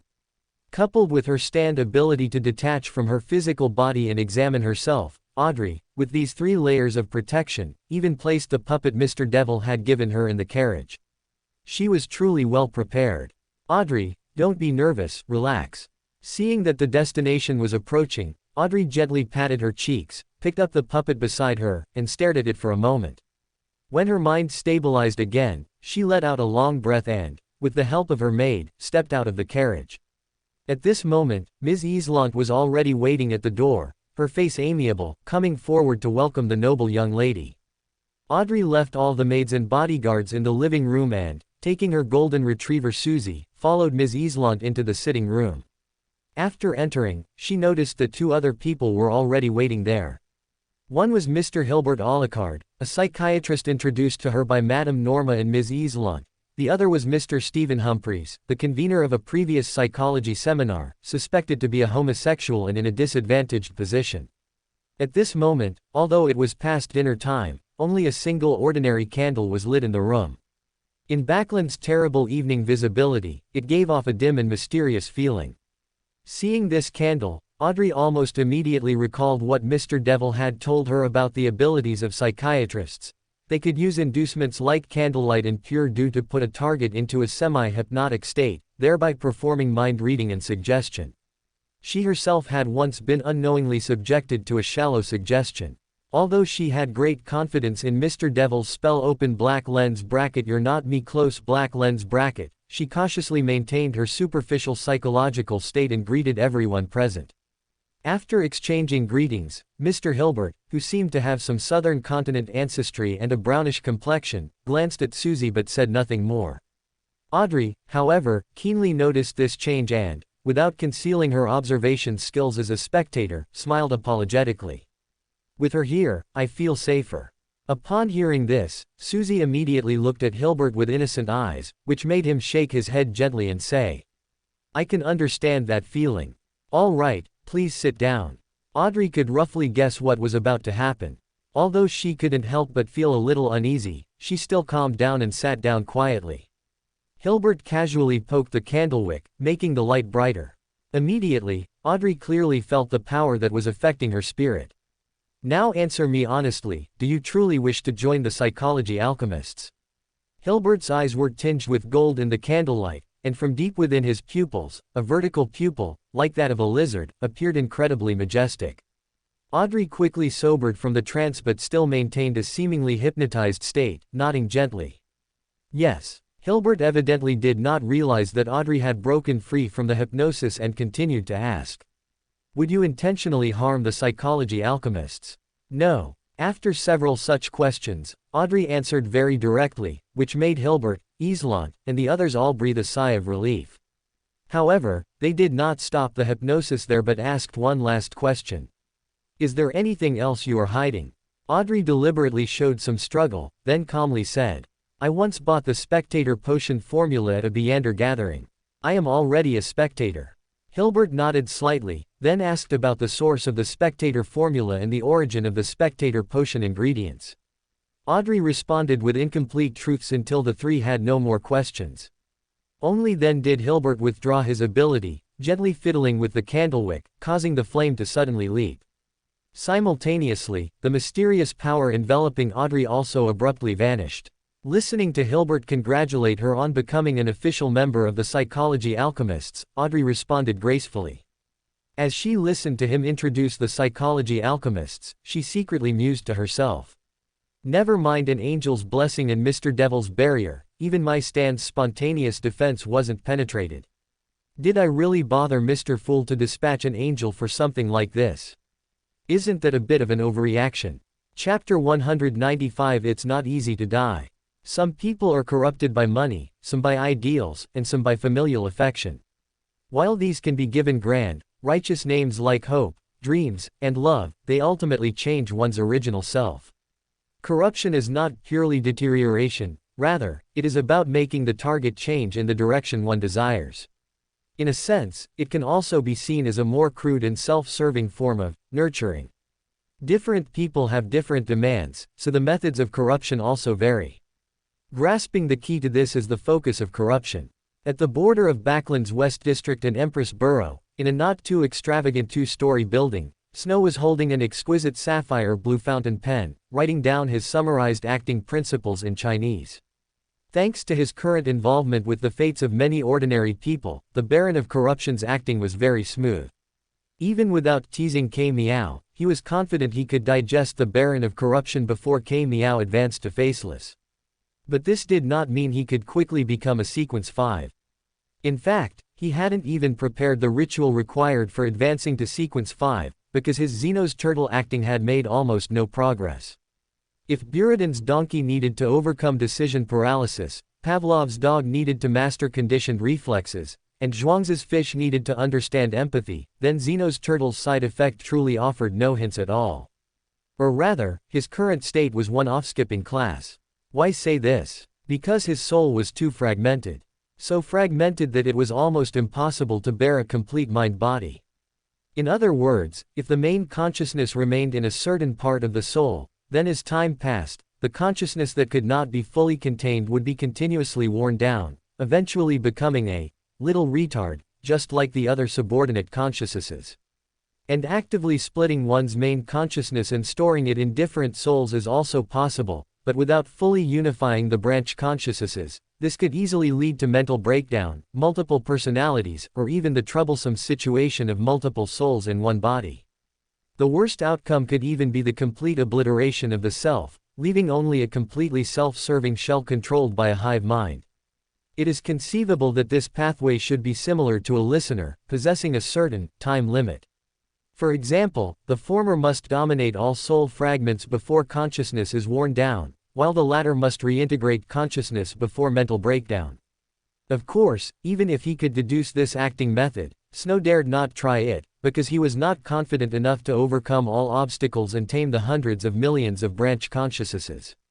If he had that kind of leadership, he wouldn't have just been a struggling writer in his previous life. The most troublesome part was that this matter could not be solved with Beander abilities, because theoretically all soul branches were him. In other words, if he planned to use the power of White Horse as not Horse to unify everyone, then other soul branches could also use the power of White Horse as not Horse to counteract it. But ultimately, the reason Snow was not forced into a situation where he had to race against time, was because he had developed the bizarre ability of stand. Upon realizing the potion's side effects, he stored his main consciousness in his stand, which was almost identical to a wraith and capable of containing a complete consciousness. This was akin to transforming a parliamentary system into a constitutional monarchy. While arguments and referendums would still occur, at least there was a veto power at the top. This was undoubtedly a temporary solution that did not address the root cause, even a dangerous act of drinking poison to quench thirst. As his main consciousness became more and more intertwined with the stand, he was very likely to be rejected by those branch consciousnesses, or even lose connection with his physical body, becoming a true wraith. However, taming these fragmented consciousnesses was extremely difficult. Fortunately, having read widely comics, he wasn't without relevant countermeasures. In a certain food-themed comic, there existed a martial art that, by unifying the branch consciousnesses of all 60 trillion cells in the body, could unleash softness and hardness, far exceeding one's normal combat power, and even negate the effects of gravity on oneself. While it was impossible to completely imitate the training in the comic, one point was worth learning: how to take the first step, that is, how to make all cells synchronize in an instant. The method mentioned in that comic was the fear of death. This was a very constructive idea, because no matter how individualistic the branch consciousnesses were, their fear of death was the same. Even if there were a few rare consciousnesses that loved death, he could just pick them out and crush them to avoid harming the group. But then the problem arose. The core of this training was to make all cells and all consciousnesses throughout his body feel the fear of death at the same time. To put it bluntly, it meant courting death. But Snow didn't have a suitable target for courting death. He even turned off the white horses, not horses shielding, to listen to the true creator's whisper, and to his dismay, he discovered that there were actually heavy-tasting souls in his body that found the true creator's whisper exciting. This once made Snow wonder if he had already been corrupted by the true creator. Fortunately, most of his souls were still very resistant to the true creator's rap. However, no matter how much of a majority they were, if they couldn't become all, they couldn't cross this threshold. Because he had never experienced all souls uniting and striving for one ideal, integration naturally became impossible. It was like someone who had never touched a real motorcycle. No matter how many controller simulation games you let him play, or how much you explain how to ride, he still wouldn't know how. Even if he had simulated it countless times in his mind and mastered all the essentials of riding a motorcycle, he still wouldn't be able to. Unless you let him actually ride it once. However, in Backland, it was easy to seek death but very difficult to court death. Finding a situation where one faced the threat of death but wouldn't actually die was even harder. I can't just go to the Storm Church and shout Leodoro, can I? Snow rolled his eyes, and his body immediately emitted numerous dissenting voices, as well as a small portion of fun-loving souls, shouting, "Oh yeah, oh yeah. What's the point of playing the fool if you don't shout Leodoro?" Snow, having used his combined soul consciousness to suppress the fun-loving souls, sighed, feeling a little helpless. White Horse is not horse was both his making and his undoing. With such a Sephira supporting him, battles below the middle sequence would almost certainly not make him feel the threat of death.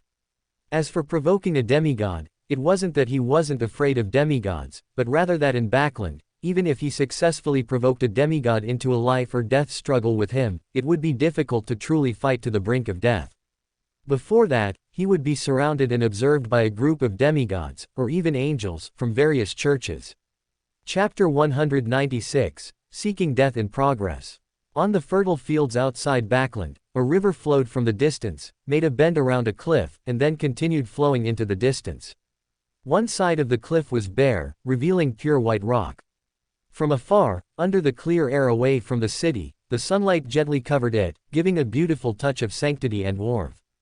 At the river bend, a hidden, yet not so hidden, underground entrance, like an ordinary cave, was concealed behind weeds and bushes, as if waiting for a fated person to arrive. Soon after, a foot stepped onto the green grass, standing silently before the cave entrance, as if waiting for something. It can only be here, I suppose. Snow gazed deeply at the cave entrance, which seemed to devour all life, and finally sighed. Over the past month, he had made various attempts, even trying those two conditioned reflexes, but he didn't know if it was because he was prepared or had adapted to the two reflexes, but a small part of his consciousness still didn't integrate as he had hoped. Sometimes, Snow even wanted to directly kick out those disobedient consciousnesses, but after careful consideration, he abandoned the idea. After all, these things now seemed like individual points of consciousness, but Snow would not forget that their true identity was his fragmented soul. No one knew if abandoning this part of his soul would leave any hidden dangers. At least, Snow would not attempt this approach until he had no other choice. Seeing that the time was already approaching mid-December, and after writing another ancestor's diary for Kong, Snow finally made a decision. Passing through the initially wind-eroded section, Snow's feet stepped onto the solid, black historical staircase. Even after thousands of years of erosion, it still maintained sufficient hardness, completely unlike the defenseless entrance. Asymmetrical stone pillars lined both sides, a layout that could completely drive an obsessive-compulsive person mad made Snow's eyebrows twitch slightly. A broad path was laid out for the underground mausoleum, adorned with simple yet explosive patterns that resembled axe-hewn carvings. The ethereal form of an angel with 36 wings floated silently beside Snow, its soft and holy light bringing illumination to the underground, which had been dim for who knew how long. Snow slowly advanced along the path, and soon after, he arrived at a huge, heavy, dark gray double-leaf stone door. Like other Fourth Epoch buildings, this door was clearly not very symmetrical. Whether it was the patterns on it, the width of the left and right sides, or even the angle of the curves, there were considerable differences. Fortunately, Snow was a seasoned patient who had experienced the test of choice paralysis. If it were when he first transmigrated, he would probably have to take a file and fix all the unsightly parts before giving up. At this moment, this stone door, which tortured obsessive compulsives, had already been opened. Although the opening was not wide, it was enough for one person to pass through. However, even with Metatron's light, it was still impossible to see the scene behind the door through the gap. "Since I'm already here," Snow softly comforted himself, took a deep breath, and walked through the great door. At the same time, a peculiar power covered his body. When White Horse's not horse unfolded, Snow's sense of existence was forcibly suppressed. Although there were many valuable monsters here, he was not here to fight monsters and earn money. Bypassing the sections whose purpose he didn't know, Snow proceeded towards the main tomb chamber according to the layout of a Fourth Epoch noble mausoleum. Most of the monsters in the passage were around sequence 7, and they couldn't even perceive Snow's existence. After easily bypassing them, Snow saw a yellowish-brown wooden picture frame. Is this the ghostly picture frame from the original work that can steal people's souls? Stealing souls. This must be at least the ability of a dream stealer, right? Estimating the weight of the Beander characteristic in the picture frame, Snow hesitated slightly, but still restrained his greed. He clearly knew that Emilyn possessed the ability to devour Beander characteristics from the three evil families and spit out avatars. There was no reason for him to leave a Beander characteristic of a not low sequence in the picture frame. Even if this item was taken by the Machinery Church in the original work, he still felt there might be a trap. Although he was here to court death, courting death did not equal suicide. Snow, who deeply understood Amon's ability to lay traps casually, decided not to gamble on such an unknown thing. After carefully bypassing the picture frame, he arrived at the entrance of the main tomb chamber. Looking at the black stone door with axe-hewn patterns before him, Snow reached out to caress the grayish-white disc embedded in its center. This disc was divided into 12 segments, like a clock face, with a black pointer in the center. However, like all Fourth Epoch architectural styles, the segments on this disc were not uniform. Instead, they varied in size, enough to drive an obsessive-compulsive person crazy. The heavy stone door was slowly pushed open, and the spacious tomb chamber came into view. On the raised platform in the center, a black coffin exuded a mysterious aura. White candles, which had been burning for an unknown number of years, were steadily placed in the surrounding black lampstands.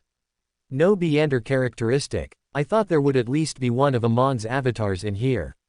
Snow mumbled softly, putting away Metatron, but the shadow beneath his feet had, at some point, taken on a crimson hue. He looked at the black corpses before him, all appearing ancient, but upon closer inspection, one could discern that they had likely died recently. Casually picking up some Beander items precipitated from the corpses, Snow was slightly puzzled, because only a portion of the deceased here had Beander characteristics precipitated. He didn't think ordinary people could reach such a place, so the only possibility was that their characteristics happened to match the monsters outside. So, after their deaths, the characteristics, based on some special mystical principle, entered the bodies of those monsters, and then laid the foundation for the proliferation of more monsters. However, Snow didn't intend to dwell too much on this. He picked up those Beander characteristics, trying not to affect the state of the corpses, until he sealed them in an iron cigarette case. Only then did he look back at the stone coffin. Since I'm already here, Snow uttered the 4-character mantra for the second time, swallowing hard. If all his branch consciousnesses wanted to give up, he would, of course, comply. But right now, there were a few fun-seeking souls, loudly clamoring, "Hurry up and go." To teach these fun-seeking souls a lesson, he exercised his veto power, overturning the results of the general Snow referendum, letting the fun-seeking souls know that they shouldn't think they could do whatever they wanted just because they were few in number. Feeling some of the fun-seeking souls beginning to quiet down, Snow gazed at the remaining die-hards from his stand. He flicked out a charm, setting up a spiritual wall, enhanced by white horses not horse, around himself. Then, he pulled out his polymath glasses from his pregnant, and amidst the exclamations of countless fragmented souls, slowly put them on his right eye. Chapter 197, Grave Robbers Chronicles. Snow put on his monocle on his right eye, but there was no movement for a long time, and his expression couldn't help but become strange. What's going on? It was agreed that Emilyn would perceive it as long as I wore a monocle on my right eye. Or is there no Emilyn in this tomb at all? Snow was a bit confused. According to the original work, since this coffin could steal time, there should be at least one worm of time inside. And given Amon's habits, it's impossible for him to only send out a worm of time without transforming it into an avatar. But why is there no Emilyn parasitizing him now? Seeing that the group of troublemakers had already started shouting, "Is that all?" Snow only felt his brain ache. In this world, even Emilyn isn't reliable anymore. Should he go to the Storm Church and call Leodoro? Snow pondered for a moment, still deciding not to easily remove the white horse's not horse protection, in case that worm of time was a lurking monster, waiting for him to remove the barrier to notify other Amons. It's better to kill it first. Snow was a man of action. The chaos aura spread, interfering with the power that stole time. He walked up the stone steps, step by step, to the coffin, and with a creaking sound, pushed open the heavy coffin lid. Then, he saw the golden cushion embroidered with the worm of time, and an empty coffin. The chaos aura swept over and over again, disrupting the power attempting to steal his time, and as this power reconnected, Snow also searched for the core of its reconstruction. Sighing softly, Snow took off the monocle from his face, pulled out a seemingly bottomless flask, and drank some sugar-salt water. There really isn't any. Snow picked up the golden cushion embroidered with the worm of time. Countless Snow consciousnesses began to observe this ordinary cushion from different angles, confirming that there were no problems at all. He had thought that when the machinery hivemind destroyed the door of the abyss in the original work, Amon's avatar didn't jump out because he knew he couldn't deal with a demigod, but now it seems there really is no Emilyn here. Wait, what did he forget? That's right, the picture frame. Snow suddenly shivered. If it weren't for the many thoughts in the all-knowing council, he would have almost overlooked this matter.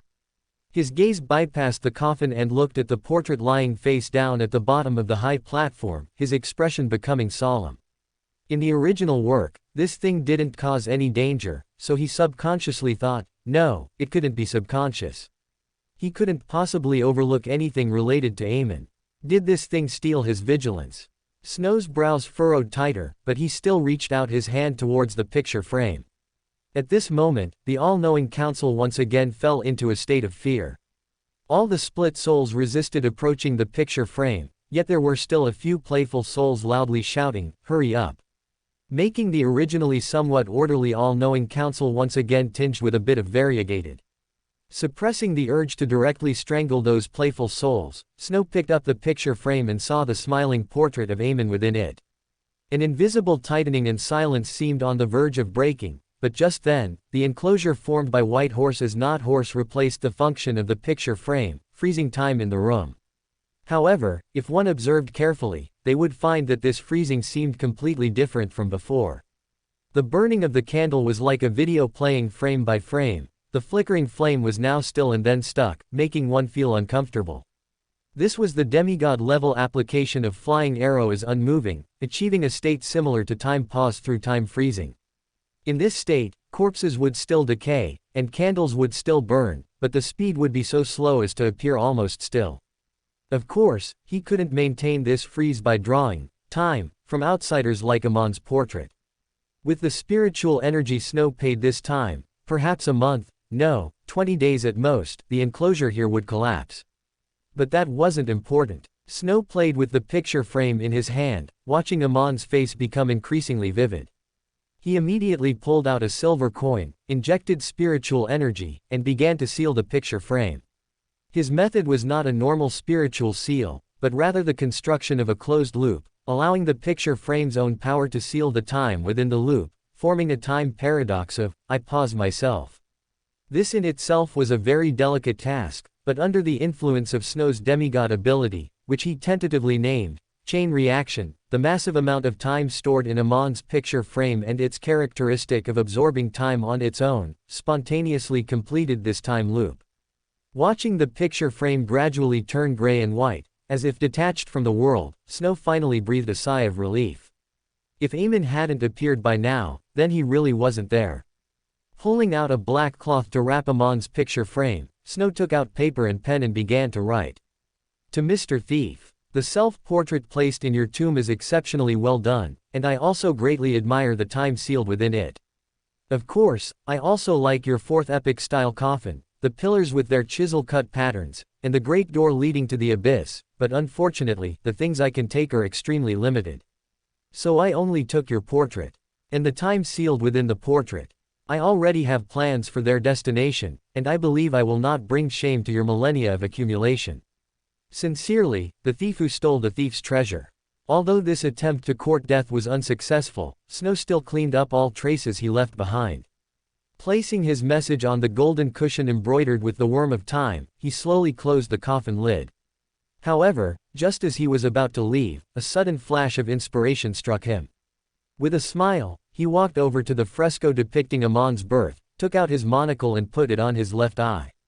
Then, a not-so-long blade of spiritual flesh condensed on his fingertip. Although it was not insignificant weaker than the blade of spiritual flesh wielded by Heaven Manufacturing, it was enough to write on the wall. After a moment of thought, he ultimately did not write mocking words like, Amen, how many fathers do you have? But merely lightly sketched a line of large characters. Third uncle was here. Without retracting the spiritual wall of the enclosed space, Snow walked out of the tomb, closed the great door, and then drifted away.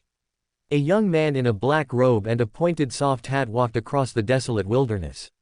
Above his head, thunder rolled, and beside him were twisted, deformed monsters. But all of this seemed to have nothing to do with him. He just quietly wandered through this once fertile land, like a child on his way home from school, looking for something worthy of his attention. Suddenly, his steps paused slightly. His lowered hand rose, gently pinching his eye socket, adjusting the monocle in his eye socket, and the corners of his mouth curved slightly. Interesting. Chapter 198. The first move is important. December 16th, night, Backland, Docklands. The night breeze, carrying a faint pungent smell, gently swept across the quiet night, and the moored boats emitted a soft glow. The man, carrying a briefcase containing valuables worth at least 50,000 pounds, walked calmly across the wooden pier. He had high cheekbones, gray-blue eyes, and neatly combed back hair, giving him the aura of a celebrity who had received a high education and frequented high society. But at that moment, he was wearing a baseball cap and a gray overcoat, completely lacking the decorum that his demeanor should suggest. Seeing the scheduled riverboat appear in his sight, he slightly relaxed, took out his ticket from his pocket, and walked towards the boat. But just then, a tall young man suddenly blocked his path. This man had bronze skin, bulging muscles, and was wearing light clothing completely unsuited for winter. His once white vest had long been stained a dusty gray. He was quite handsome, the descriptions, clear-browed and bright-eyed, and broad-shouldered and strong-backed, truly fit him perfectly. He carried a dusty burlap sack on his shoulder, as if he had just arrived there and was tired, so he was taking a temporary rest. Jason Buria, carrying his briefcase, showed a cold expression. He looked at the man in front of him, who seemed to be a dockworker, and a bright light flashed in his gray-blue eyes. Not a Beander. Looking at the man's etheric aura, which was strong but not unified, the man seemed to relax slightly, but still glared at him with the expression of an upper-class person encountering a beggar blocking his way, as if even speaking would feel unlucky. "Sir, I think I've seen you somewhere before."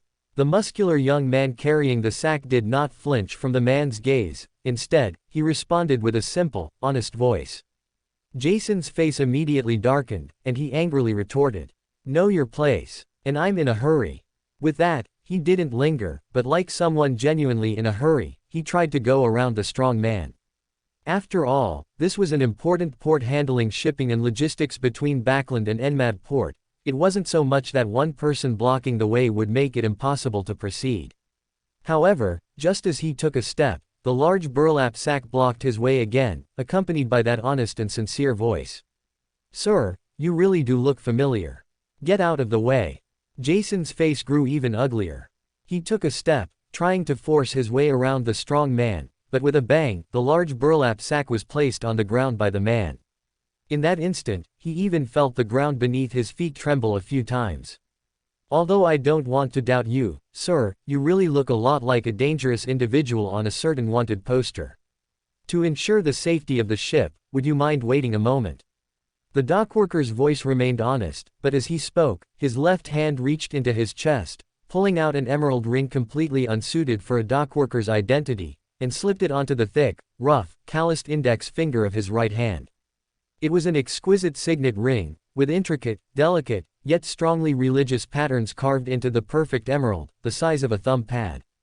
And the two ancient Hermes language runes, though small, captured one's eye, clearly telling Jason that this ring was far from ordinary. 7. And victory. Jason recalled related organizations, forces, or symbols, but found no results. However, this did not prevent him from being certain that the man in front of him was an enemy. Seeing that no one around was paying attention to the situation, Jason suppressed the urge to burn this man, who dared to block his way with just one mystical item, to ashes with black flames. Invisible spider silks shot out instantly.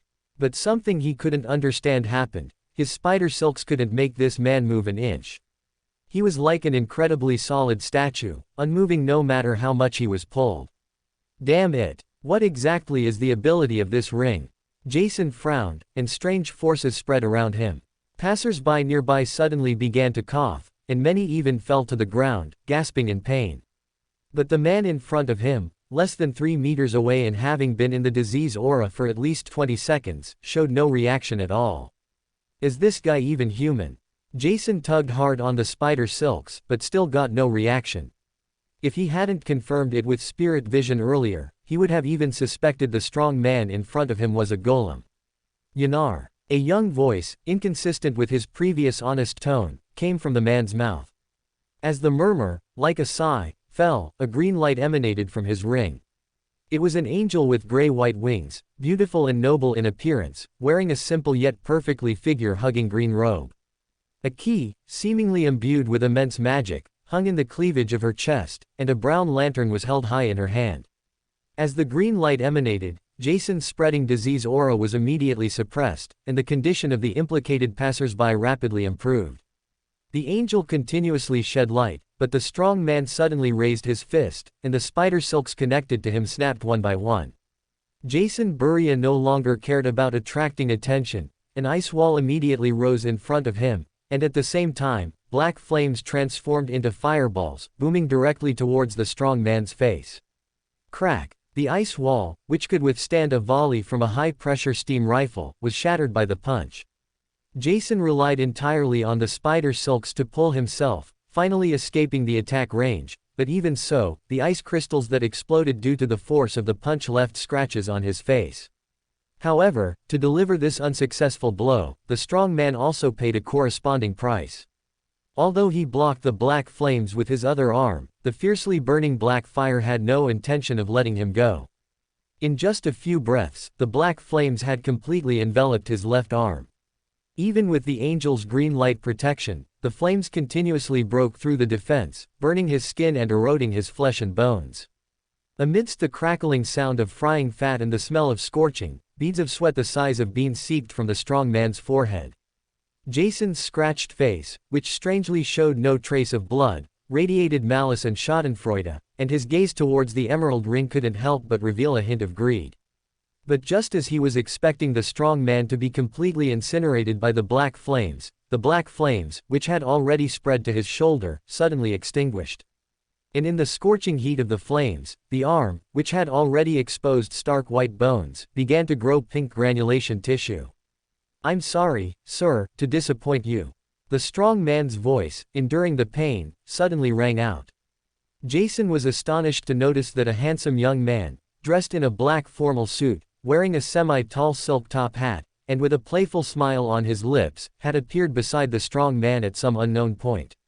He placed one hand on the strong man's constantly regenerating arm and said in a gentle tone, "No, even if the other party doesn't want to cause too much commotion, being able to hold your own against a sequence 5 for so long is already far beyond my expectations." Chapter 199, There is more than just one kind of desire. Watching the man in front of him effortlessly heal the burly man's arm, which had been burned by black flames, Jason Buria's shattered face revealed a sinister expression. His face was now a mess of ice crystal cuts, but beneath those gashes, no blood flowed. Instead, one could vaguely see patches of tender, fair skin. "Who exactly are you?" Jason, let's still call him Jason. His eyes were fixed on Snow, while his peripheral vision constantly scanned the surroundings. But she was horrified to discover that even those who had collapsed earlier due to her disease aura had already gotten back up, seemingly unharmed, and moved away from the area, as if they hadn't even noticed the fierce battle taking place here. "That's what I should be asking you, Mr. Demoness. You're not Jason Buria, are you?" Snow's lips curled slightly upward as he quietly observed the demoness wearing human skin. Jason Buria was a desire apostle, and Snow's relationship with Duke Negan's wife was quite good. If possible, both emotionally and rationally, he should have lent a hand. However, Duke Negan himself was a target of the Twilight Hermit Order. He was a pillar blocking the torrent of the times, an individual Adam had to eliminate through legal means. Adam didn't directly act against him simply because the author's ritual of becoming a god required guidance, not direct intervention. But if Snow were to directly intercept Jason Buria, it would inevitably draw him into Adam's line of sight. Even with the obstruction of White Horse is not horse, with Adam's ability as an experienced spectator, he would never overlook such a suddenly appearing person. Ultimately, White Horse is not horse only shielded, observations on a mystical level, not truly making him invisible. Since he couldn't directly act against the Desire Apostle, then as a secondary option, a demoness was also a pretty good choice.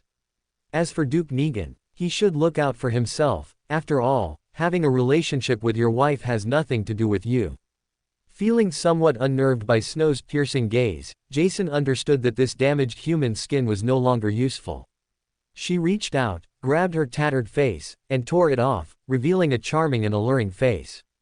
She appeared to be in her early 30s, with deep-set eyes, and as her face was torn off, her formerly standard male physique also became curvaceous.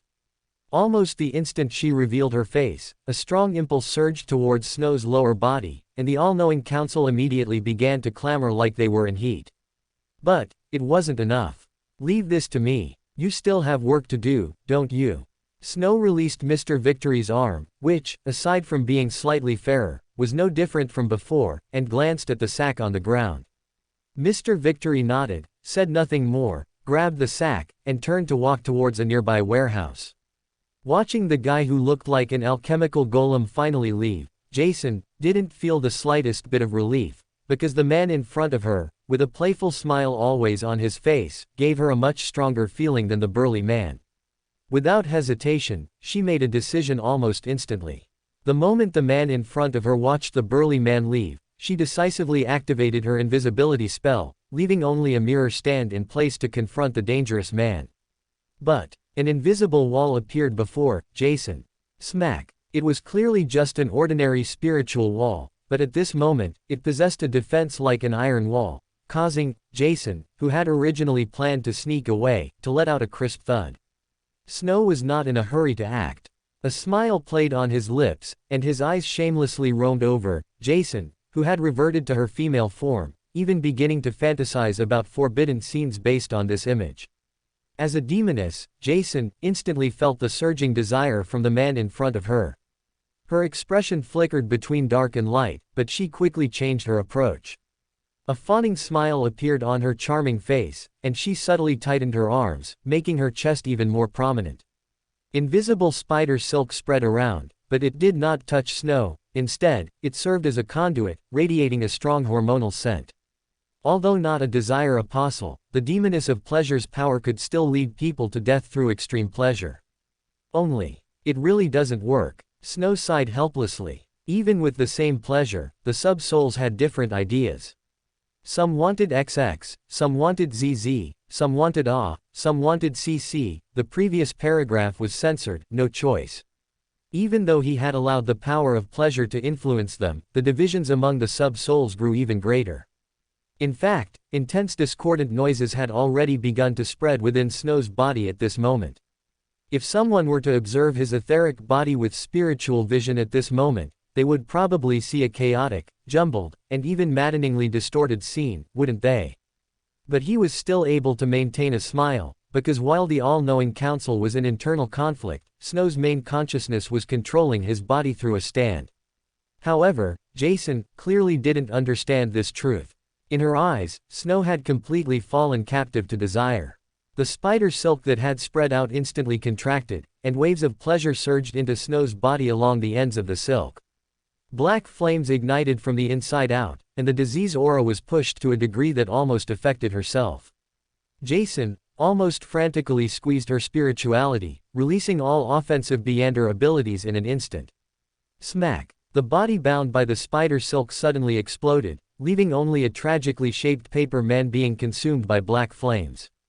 Jason's eyes suddenly stiffened, but in the next moment, an arm suddenly pierced out from the center of her ample chest. Smack! Jason's body shattered into fragments of a mirror, but Snow didn't pause at all. Although the all-knowing council had fallen into a collective state of heat under his indulgence, crimson magical patterns were now flowing out from his shadow, which had turned dark red at some point, issuing commands to his body in place of nerves. A violent crashing sound rang out from his side, and Snow unhesitatingly threw a punch.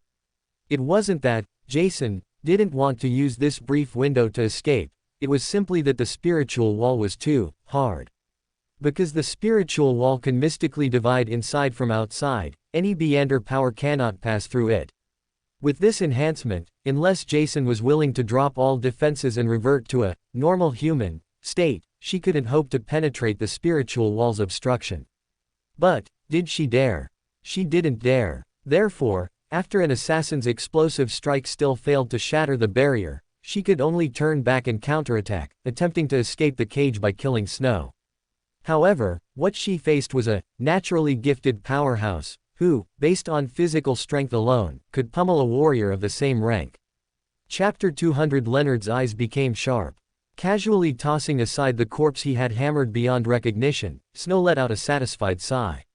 Even though the all-knowing council was making a complaint to him about what a waste, he showed no intention of wasting words. While using the turtle as longer than snake to accelerate the precipitation of the Beyonder characteristic, he opened the briefcase that Jason had carried with him.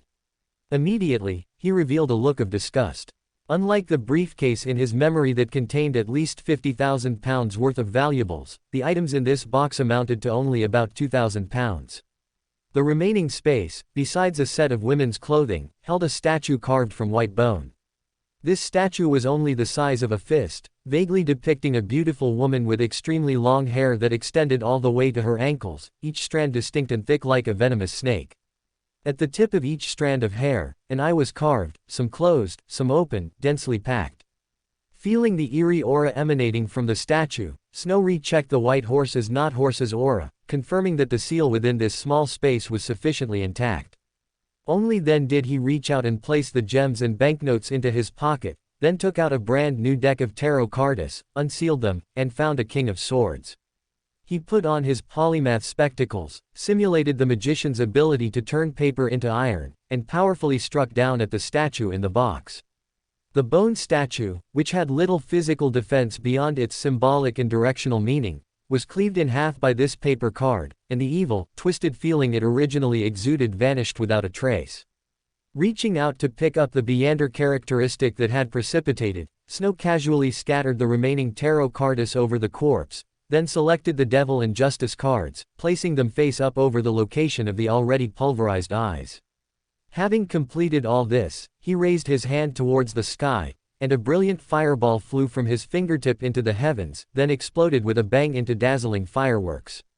Weakening the spiritual lockdown to a state where any Beander could detect it, Snow responded to Lily's prayer from home, activating the bestowal mode. As the summoning door opened, he smiled and stepped inside, clearing clues, destroying evidence.